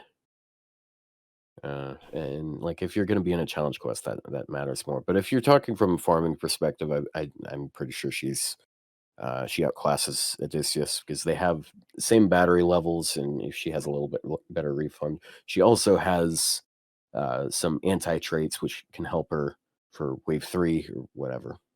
It's Yeah. But he has nicer utility. He has more focus than she does. She's just trying to be more of an offensive version, I'd say. Sacrificing utility in favor of damage. Here's the thing. There's a group of servants that I believe that actually legitimately got affected by Yui, because the one problem with Yui is you can't really use her MP multiple times that easily outside of Arts, because Arts team has Castora's spread battery. It's easier to use her MP multiple times. But Arts is balanced by the fact that it's really hard to get quick and buster buffs in their card type. So it's harder to actually get full advantage of their MP. So the 3 major Arts servants with 3-turn rainbows, I think legitimately became stronger because of the existence of Yui. You mean Kato, Bakin, and Feihu? No, not Feihu. Feihu's buster. Kato, Bakin, and Durga. I think these servants are... Wait, Feihu, he has a rainbow in his MP, though. Yeah, he does. But what I mean is it's easier Oh, you meant Arts as an MP type. Okay. Yeah, it's easier because it's Castoria. It's easier to use Yui's MP twice back to back if you are fitting her with Castoria, because Castoria has spread charge instead of someone like Scotty, which you might be forced to use Scotty's battery on her, or in Buster, and you can't actually use Koyan's battery on her because you don't want to, because the cooldown reduction will be wasted. So Arts is definitely the card type that uses her MP multiple times the easiest, and I do think it was balanced until you have like Art servants with rainbows that last for multiple turns. So it's just a small thing I want to bring up. I don't think that's gonna raise her. I'm not gonna raise her ranking because of that. Because I know people don't. I mean, we might as well be in depth here anyway, so why not? Yeah, Rainbow Murasaki, if his rainbow was like 30% 3 turns, sure, amazing. But no, it's not. I think she's fine. Like she's I'm between one of the A's, I think. She's sweetened on me over time, I'd say. Like earlier on I was like, dude, why does she only have 3 hits on her cards? Because they feel like they should be 4 hit with how the gains are proportioned. But here's the weird take I have. The weird take I have is I think she should be an A, but I also think she should be in the same tier as Odysseus. So I don't know where to put her. I'm okay with having her an A+, honestly. Yeah. I don't mind. I'd be more okay with that now than I was before. I do want to try using her with Yui a bit more, but I haven't gotten around to it. Because I got a strong copy of Yui. Okay, before people get crazy about all the big swaps around, again, let us just do all the initial placements first, and then, we'll do the final rodeo before locking in. So calm down, guys, okay? Calm down, okay? Yeah, I've actually been using the 2 of them together for the 90++ on JP right now. Because the last wave, like the 2 damage checks you have to hit, one is demonic and one is evil. So Bakin ends up working there, and if you use... wait, hold on. I think I said this last week. I think of it. Am I high? Oh no, I was not. That might have been on my. I don't know. I have no idea. Let's move on. Yeah. All right. So yeah. Time for the last 2 servants. And they're both new. Shocking. So the third of the 4 new servants for writers. The first of the SSRs as well. We got another new Guda SSR in Mr. Takeda Shingen. Pretty legendary for Japanese historians, for anyone else like me. Not sadly super familiar with him, but yeah, definitely an important historical figure there. So what are we working with? We got he's full on red. I'll tell you that much. He's just he's so red that okay. So let's see what he's made of as a DPS. 11.1k attack, so that's a lot of ones there. It's okay. again, slightly under average among rider SSRs, but not too bad.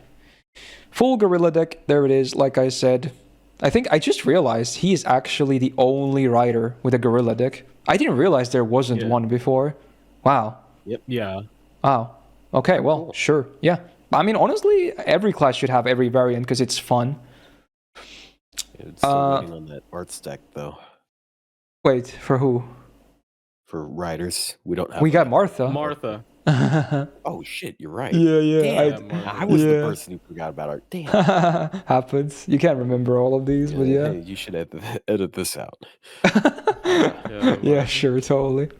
Anyway, first skill, what do we got? 6-turn cooldown, party gets full 20% attack for 3 turns, and then targeted portion, reduce cooldowns by -1 from one ally. Cool. That's I mean, yeah, it's a +1 cooldown on the charisma itself, but you can use it on himself too, and it helps the other skills. So, it is kind of nice that it's targeted, I suppose, just for the cooldown part.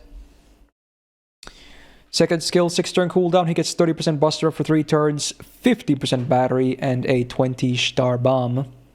Yeah, pretty good. It's very comparable to Pioneer of the Stars. It's double the stars, same battery, same cooldown, but instead of Invul Pierce, you get his main card type for 3 turns. So sometimes, if not most of the time, I think this is a better version of Pioneer of the Stars, actually. Funnily enough. So, not bad at all, actually. Third skill, 6-turn cooldown. He gets a 3-hit, 3-turn Invul for himself. Nice. He gets a 500 damage cut for 3 turns, and then 30% MP generation for 3 turns. Again, just a nice defensive skill with some okay gains as well. I think his skills are basic, but I think they work, honestly. He's got a good mix of offense and defense here, with some utility. Passives, we got 10% quick, whatever, 12.5% debuff res, cool, 5% arts up again, whatever. 10% crit resistance though, that's kind of cool. Very nice. Anti-ruler on the append. Ooh. Oh yeah, my small correction to last week's tier list when you joined late and we were talking about Bima. I was thinking about Takeda when I said, or someone else, that when they had an anti-ruler pen. Bima does not have it. He had like anti-berserker or something. So yeah, it did make him look even more impressive than, yeah. So there you go. It's worth noting that caster bosses, unless they have buffs, they generally peak at 10% crit chance. Ah, yeah. So true. So yeah, defensively, he's really nice in situations like that. True. All right, the MP then. So, I didn't mention, but it is an AoE MP.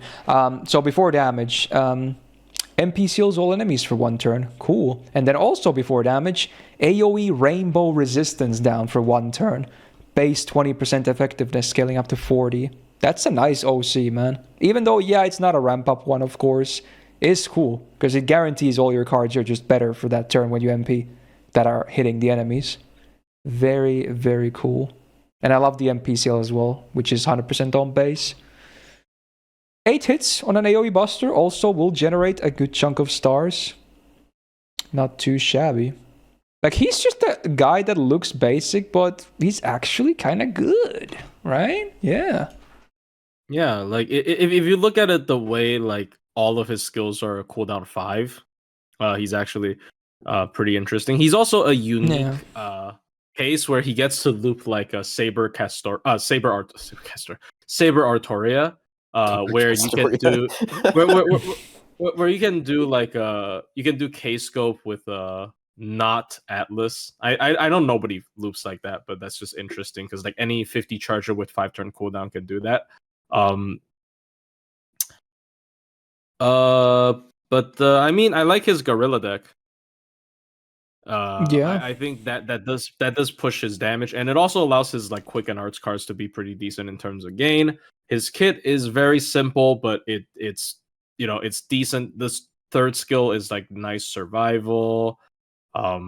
He has big 50 battery that's up to standard. It's just like, how do I put this? He's a servant where if you invest a lot into him because you like him, then he's probably gonna function pretty well because like he got most fronts covered. But it's harder to justify bringing him because like for example, if you're bringing something like because he also doesn't have an upgraded MP. So like if you're bringing something like for example like Taikobo, why he's so good because if it's against Divine, I don't need to have good investment in him to do insane damage. Well, he doesn't really hit anything super effectively, at least in farming. So that is he can Buster Loop like a normal servant, but like other than that, his Buster Looping isn't anything amazing. His CQ, I did try him out. I tried soloing with him, with like just trying to spam Mighty Chains and get his MP back and like infinitely seal the opponent's MP.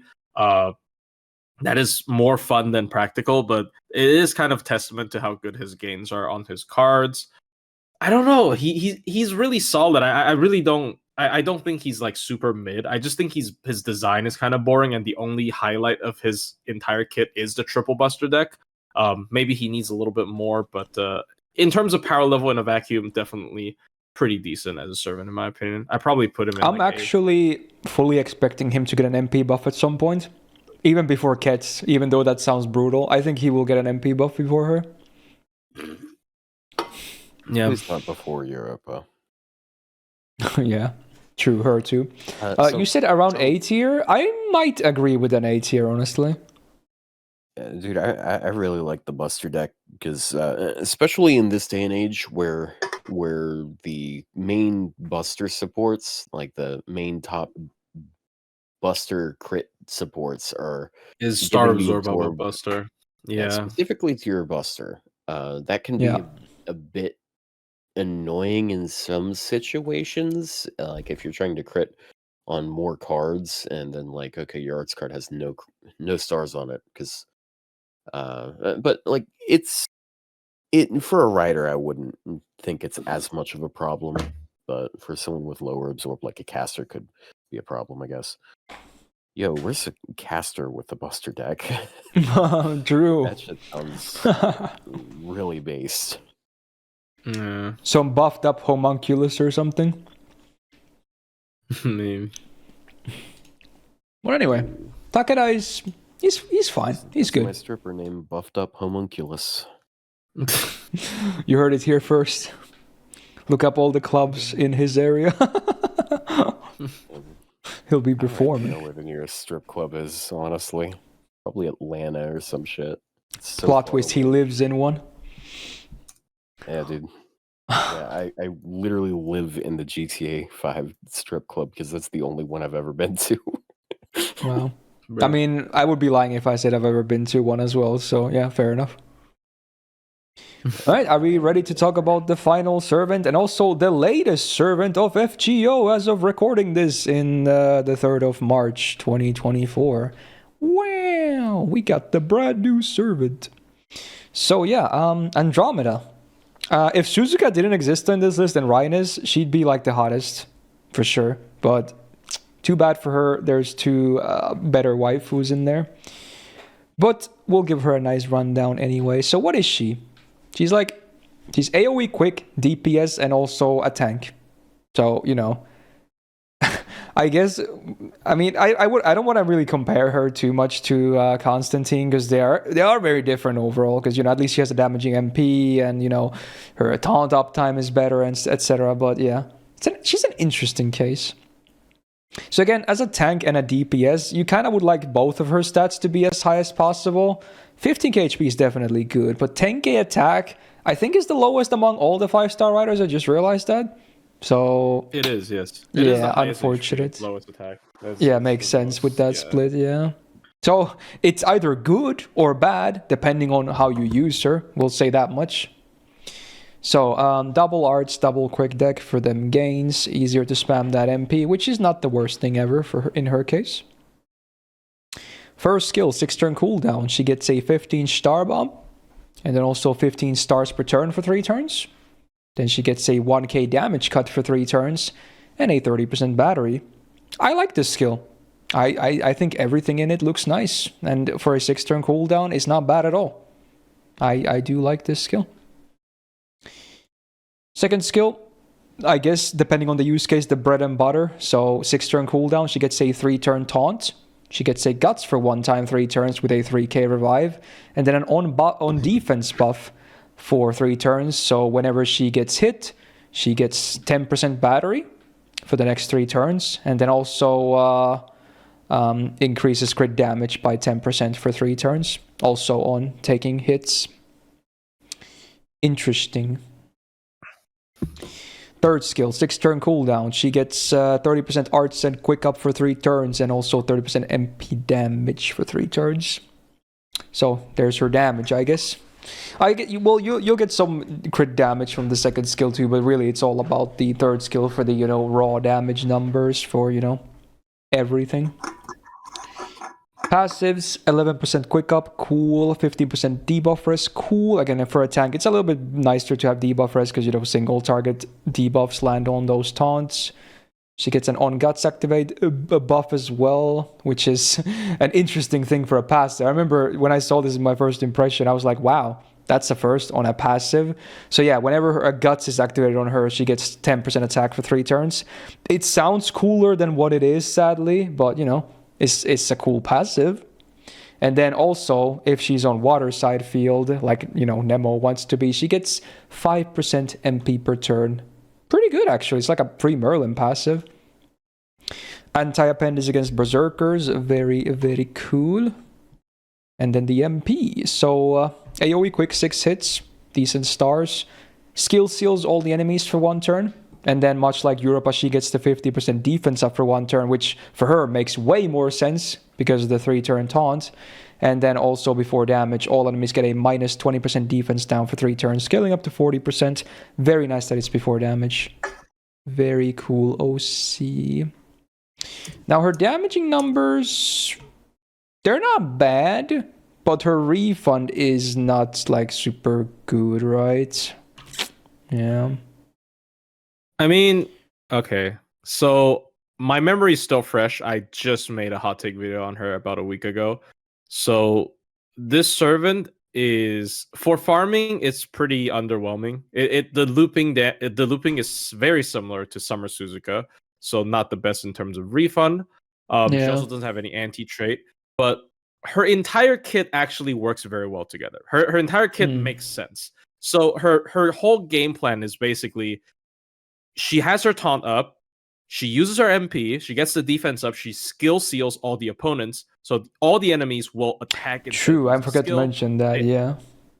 They all attack into her. She gets the crit up, she gets the MP charge. Basically, she gets like 30% passive MP charge from that skill too whenever she MPs. So she can use her MP pretty consistently in the challenge quest context, back to back to back. And the 50% defense up makes sure she is protected during those 3 turns, as well as the damage cut not being, 6 hits, for example. It's just 3 turns, so she can take 9 hits with the damage cut. So that is basically how her entire game plan is going to function. You're just trying to redirect all the damage onto her, and while she is taking damage from the team, she also gets a lot of benefit from it. That second skill's crit is actually pretty decent. It's like a slower version of a 50% crit for 3 turns, I'd say, because for the first turn it's going to be 30% crit, and for the second turn it's 60%, and then for the third turn it's 90%, and then the skill runs out and it drops down to 60%, and it drops down to 30%, drops down to 0. So it's actually a longer lasting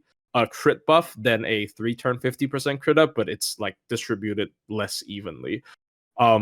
Her steroids is actually not bad. 30% MP damage up and 30% arts up, and the 20% defense down before MP damage is not shabby. It kind of makes up a little bit for her low attack stat.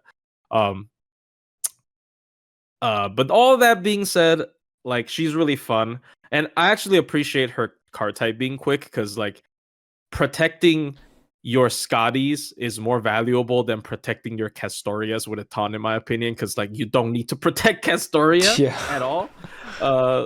And I've also of course tried teams with like Castoria mixed with Scotty, because Castoria skill 3 works well with the taunt. I've also tried Habetrot with her. Habetrot's taunt works well with the Habetrot's invul works well with the taunt. But all that being said,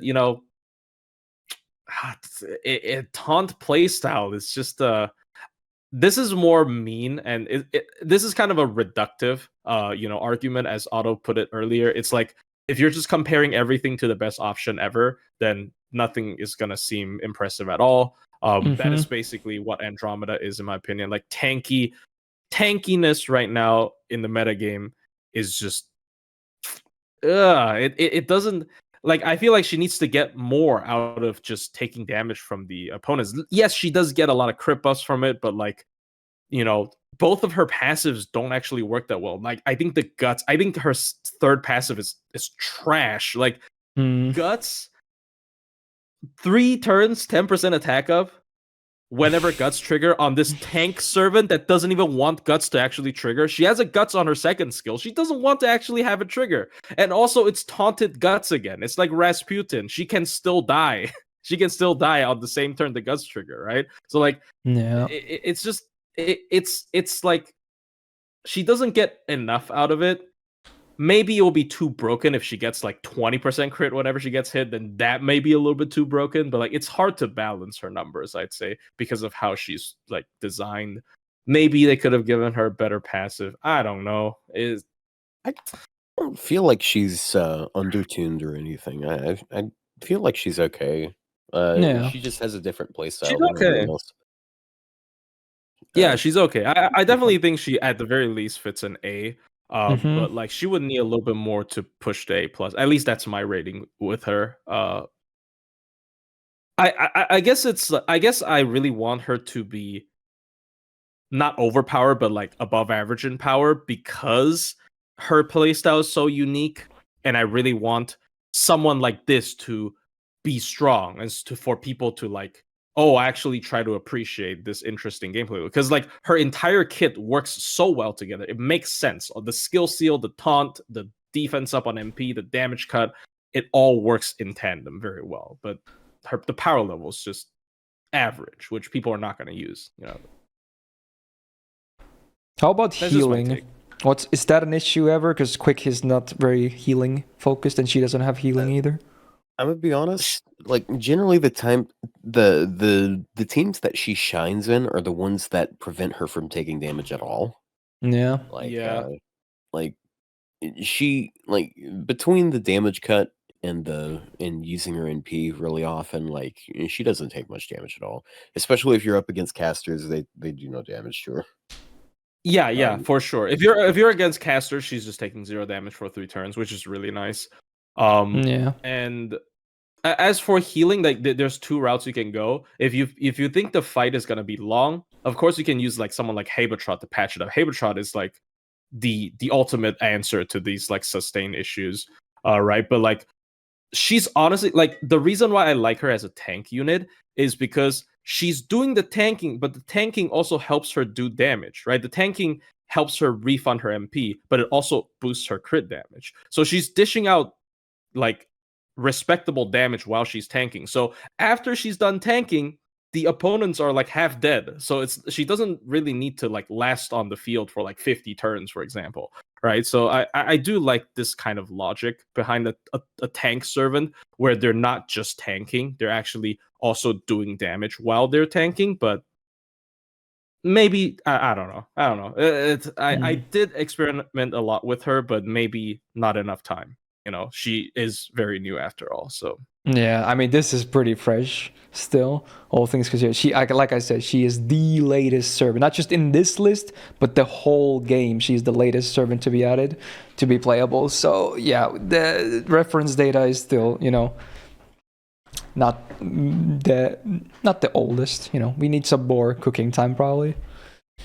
Yeah. Oh yeah, the very interesting thing, the conspiracy theory is, I don't know if you played this event's a challenge quest yet.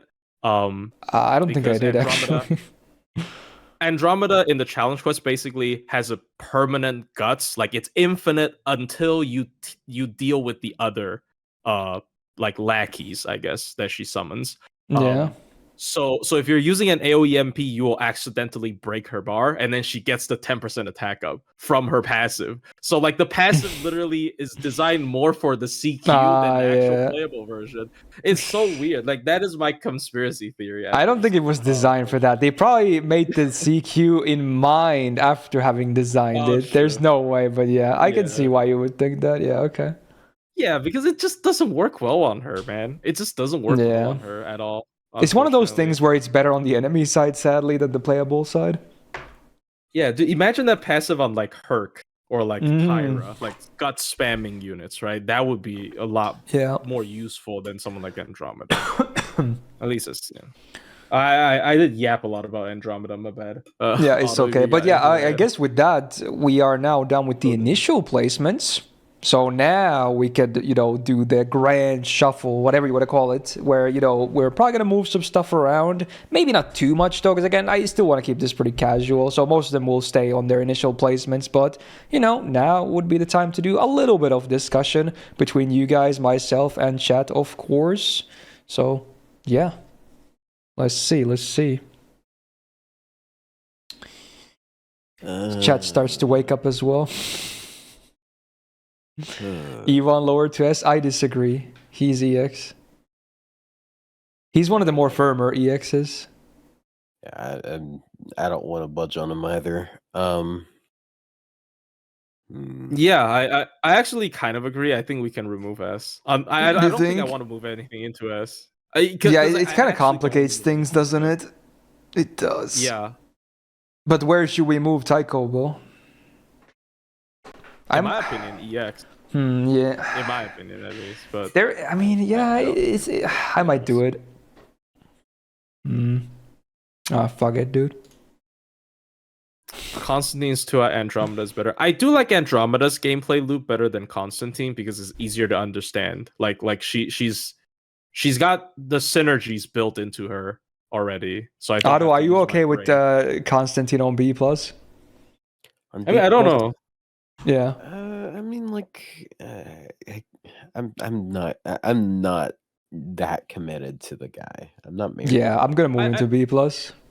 I mean, just because Andromeda's better doesn't mean they have to be in a different tier. By the way, I'm just like I'm replying to the comment. Yeah. Other than that, I mean, this looks pretty okay. I just maybe like personally, once again, I would put both Audi and Bakin in A, but that's just me. I don't know. I might be willing to do that, but I don't know. Damn. People really want to see Da Vinci go up, though. Oh, never mind. Okay, forget about that. I have one thing I want to move. I want to move Boudica into A+. Ooh. Oh. Above everything else, I think Boudica, at the very least, deserves to be only half a tier below EX. Do you agree, Otto? I will defend this decision over any other opinion I might have with moving the list. I think she's good. Why is so high? Getting the most out of her with the Roma CC is RNG. Okay, so here's the thing with RNG, right? You put the Roma CC on your main DPS, right? And then you are bound to get it within 3 turns. And granted, Boudica no one dies. Have any... Yeah, I mean, who's gonna die? Boudica. I just had to get, because it's a technicality anyway. I mean, obviously, no one's expected to die in the first 3 turns. Yeah, chat. I mean, the only reason why you might care about the card RNG is for TAs. Do you have TA brain rot, chat? Damn, the reverse Uno card. Do you have TA brain rot, chat? What the hell? So wait, Otto, do you agree on the Boudica thingy? Okay. Remind me what exactly you mean. He wants Boudica to go to A+ from A. I'm fine with it. I mean, I was a fan of the idea of assuming people had the Roman commit. All right, frig it. I'll do it. Frig it, dude. There's gonna be so many people in the comments saying, "Oh, there's way too many high ranks," but I don't know. Ryder is a pretty solid class, man. I don't know what to tell you, dude. Sometimes it'll be like this. There's a lot of good servants among writers. Marie is so lonely there. Can we I'm move? happy. They said Bart and Alex deserve C+. I don't know about Alex. I think he's like whatever. Especially because, again, we Well, consider I'm- competition, so... Oh yeah, I don't know why I was okay. Yeah, I'm fine with C plus Bart. Give her Yeah, sure. We'll give Marie a friend. I'll move Bart to C. I don't think I'm gonna move Alex still because again, competition really hurts him. Bart at least has some sports uses and whatnot. Unfortunately, she's pulling her hair to the side, so he's not going to be too happy about it. True. But Mata Hari. Okay. I mean, Yeah. But I mean, C plus is still like average when you think about it. It's not. I mean, yeah, Mata Hari will be higher, so don't worry about it. It's not like I'm giving the Nobel Prize. And they're not. She's not always straight up better, you know. And sometimes Bart might have an edge. So you know, even though maybe in most cases, but yeah, I feel like C plus is fair. Oh, something. Someone said this in the Discord server. Should Columbus and Red Hair be on the same tier? But I like the Three Stooges. You think Columbus is worse or something? I mean, I assume they think that he's better. Columbus higher. Yeah, I think they think he's better. I think he makes more sense to use than Red Hair. I don't know. But they're the Three Stooges. I could see Columbus's Mo, and then like Red Hair has Invol Pierce. What if I need it?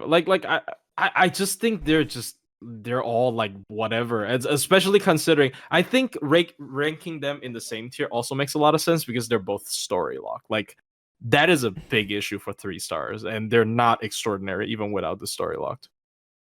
Red Hair should go to E. Blackbeard at least has permanent guts. What is he gonna do with the permanent guts?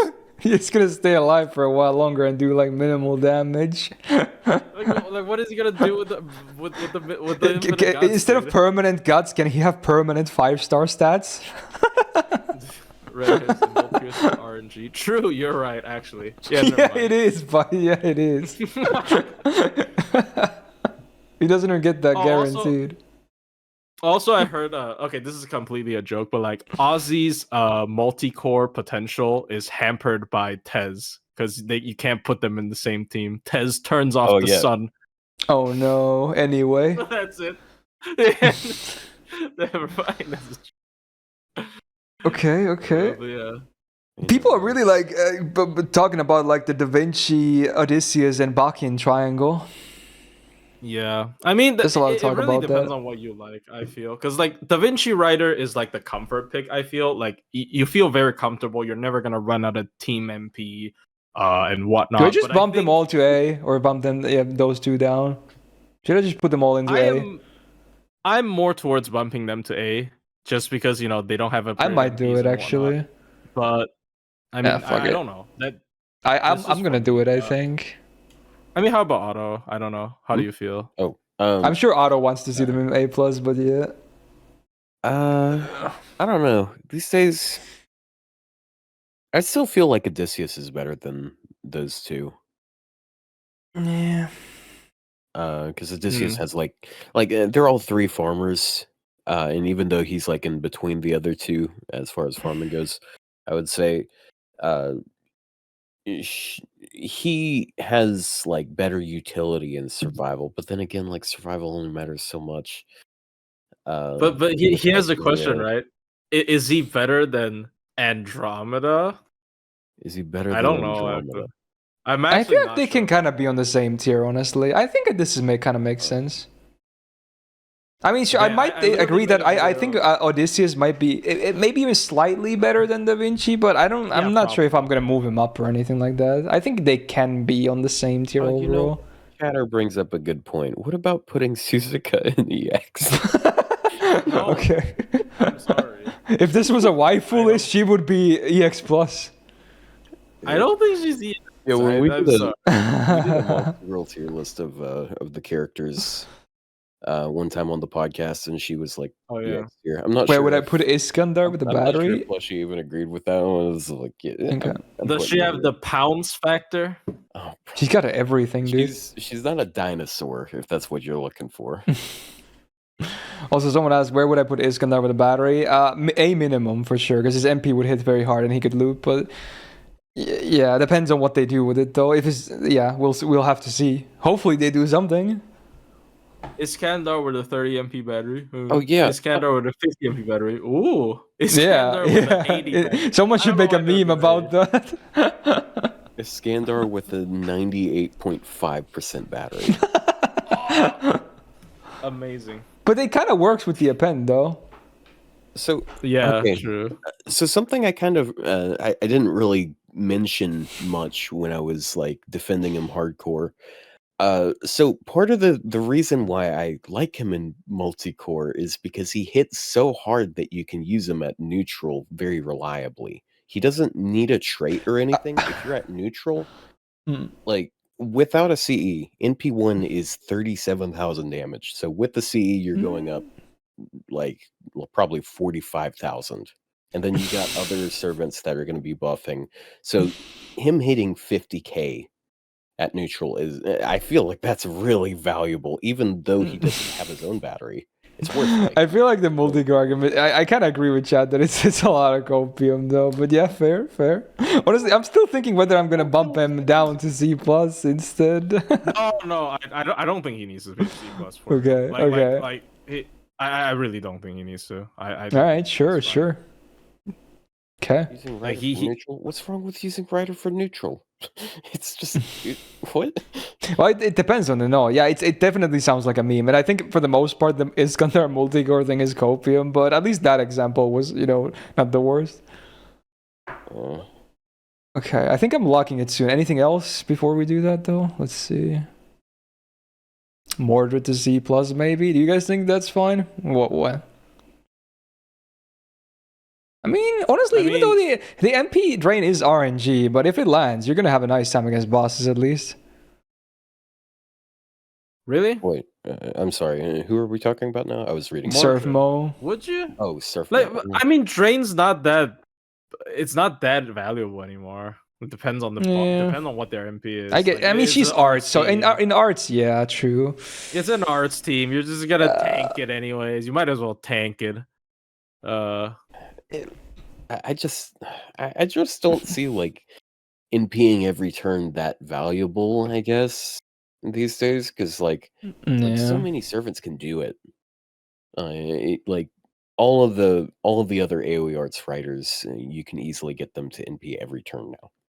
Like challenge quests or farming, it's just like she has extremely low damage for some reason. That's it, and like.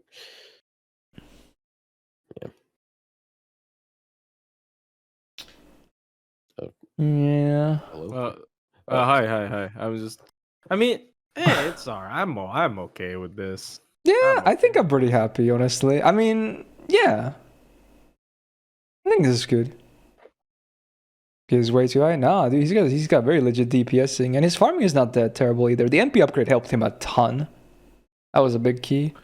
Achilles. Yeah, Achilles was a servant that I actually tried to argue with another person because his kit looked kind of whatever. But the numbers speak for themselves. It's like the same case as Summer Caenis. Like there's even an argument like Achilles is better. I mean, we shouldn't compare 4-star and 5-star, but like the logic is very similar. Like Achilles might even have an easier time looping spamming his MP depending on how many enemies he's fighting, because it's an AoE quick MP, right? He also has a taunt. So like there are ways for him to get his MP back relatively easy. And there's 50% every time he gets it. So like his crit damage kind of goes crazy when you like. He doesn't have 2 buster cards, but what if the quick cards hit as hard as other people? I mean, it's hard, but it's probably not gonna. But you know what I mean. Also, he benefits more from mighty chains because he's got a quick MP, which makes some stars and refunds a little bit, but he's also got the damage from buster cards and then the NP gain from arts cards that he gets bonuses on. It's nice. Honestly, and this is funny because chat never even comments on this, but I think now is the time to lock it in. A lot of chat is saying that too, which is funny. I always just say it randomly, but this time chat is like, hey, dude, just lock it in. This is good. So yeah, I think with that we're gonna lock it in.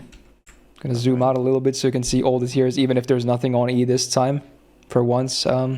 There you go. And again, yeah, there will be some people saying like, "Oh, there's way too many high ranks and whatnot." But again, you're just being honest. There's a lot of good writers out there. So some classes have overall better quality servants. It's just what happens. Blame the developers. But it doesn't seem like a bad tree anyway. I like this. I'm happy with this. Yeah, I'm happy with this. This will work. My girl got to be on the very top of the list. Yeah. I was thinking about her, I'm not gonna lie, but I think it's fine to let her stay in EX. I think it's fine. She's good.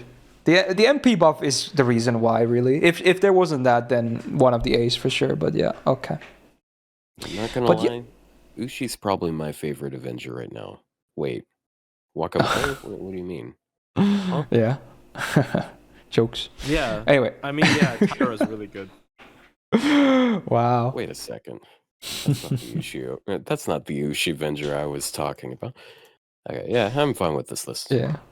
All right, so with that, we are gonna conclude the writer tier list, and wow, this was definitely the longest one so far. The first video to be over 7 hours for sure at this point. So, yeah, cool, I guess.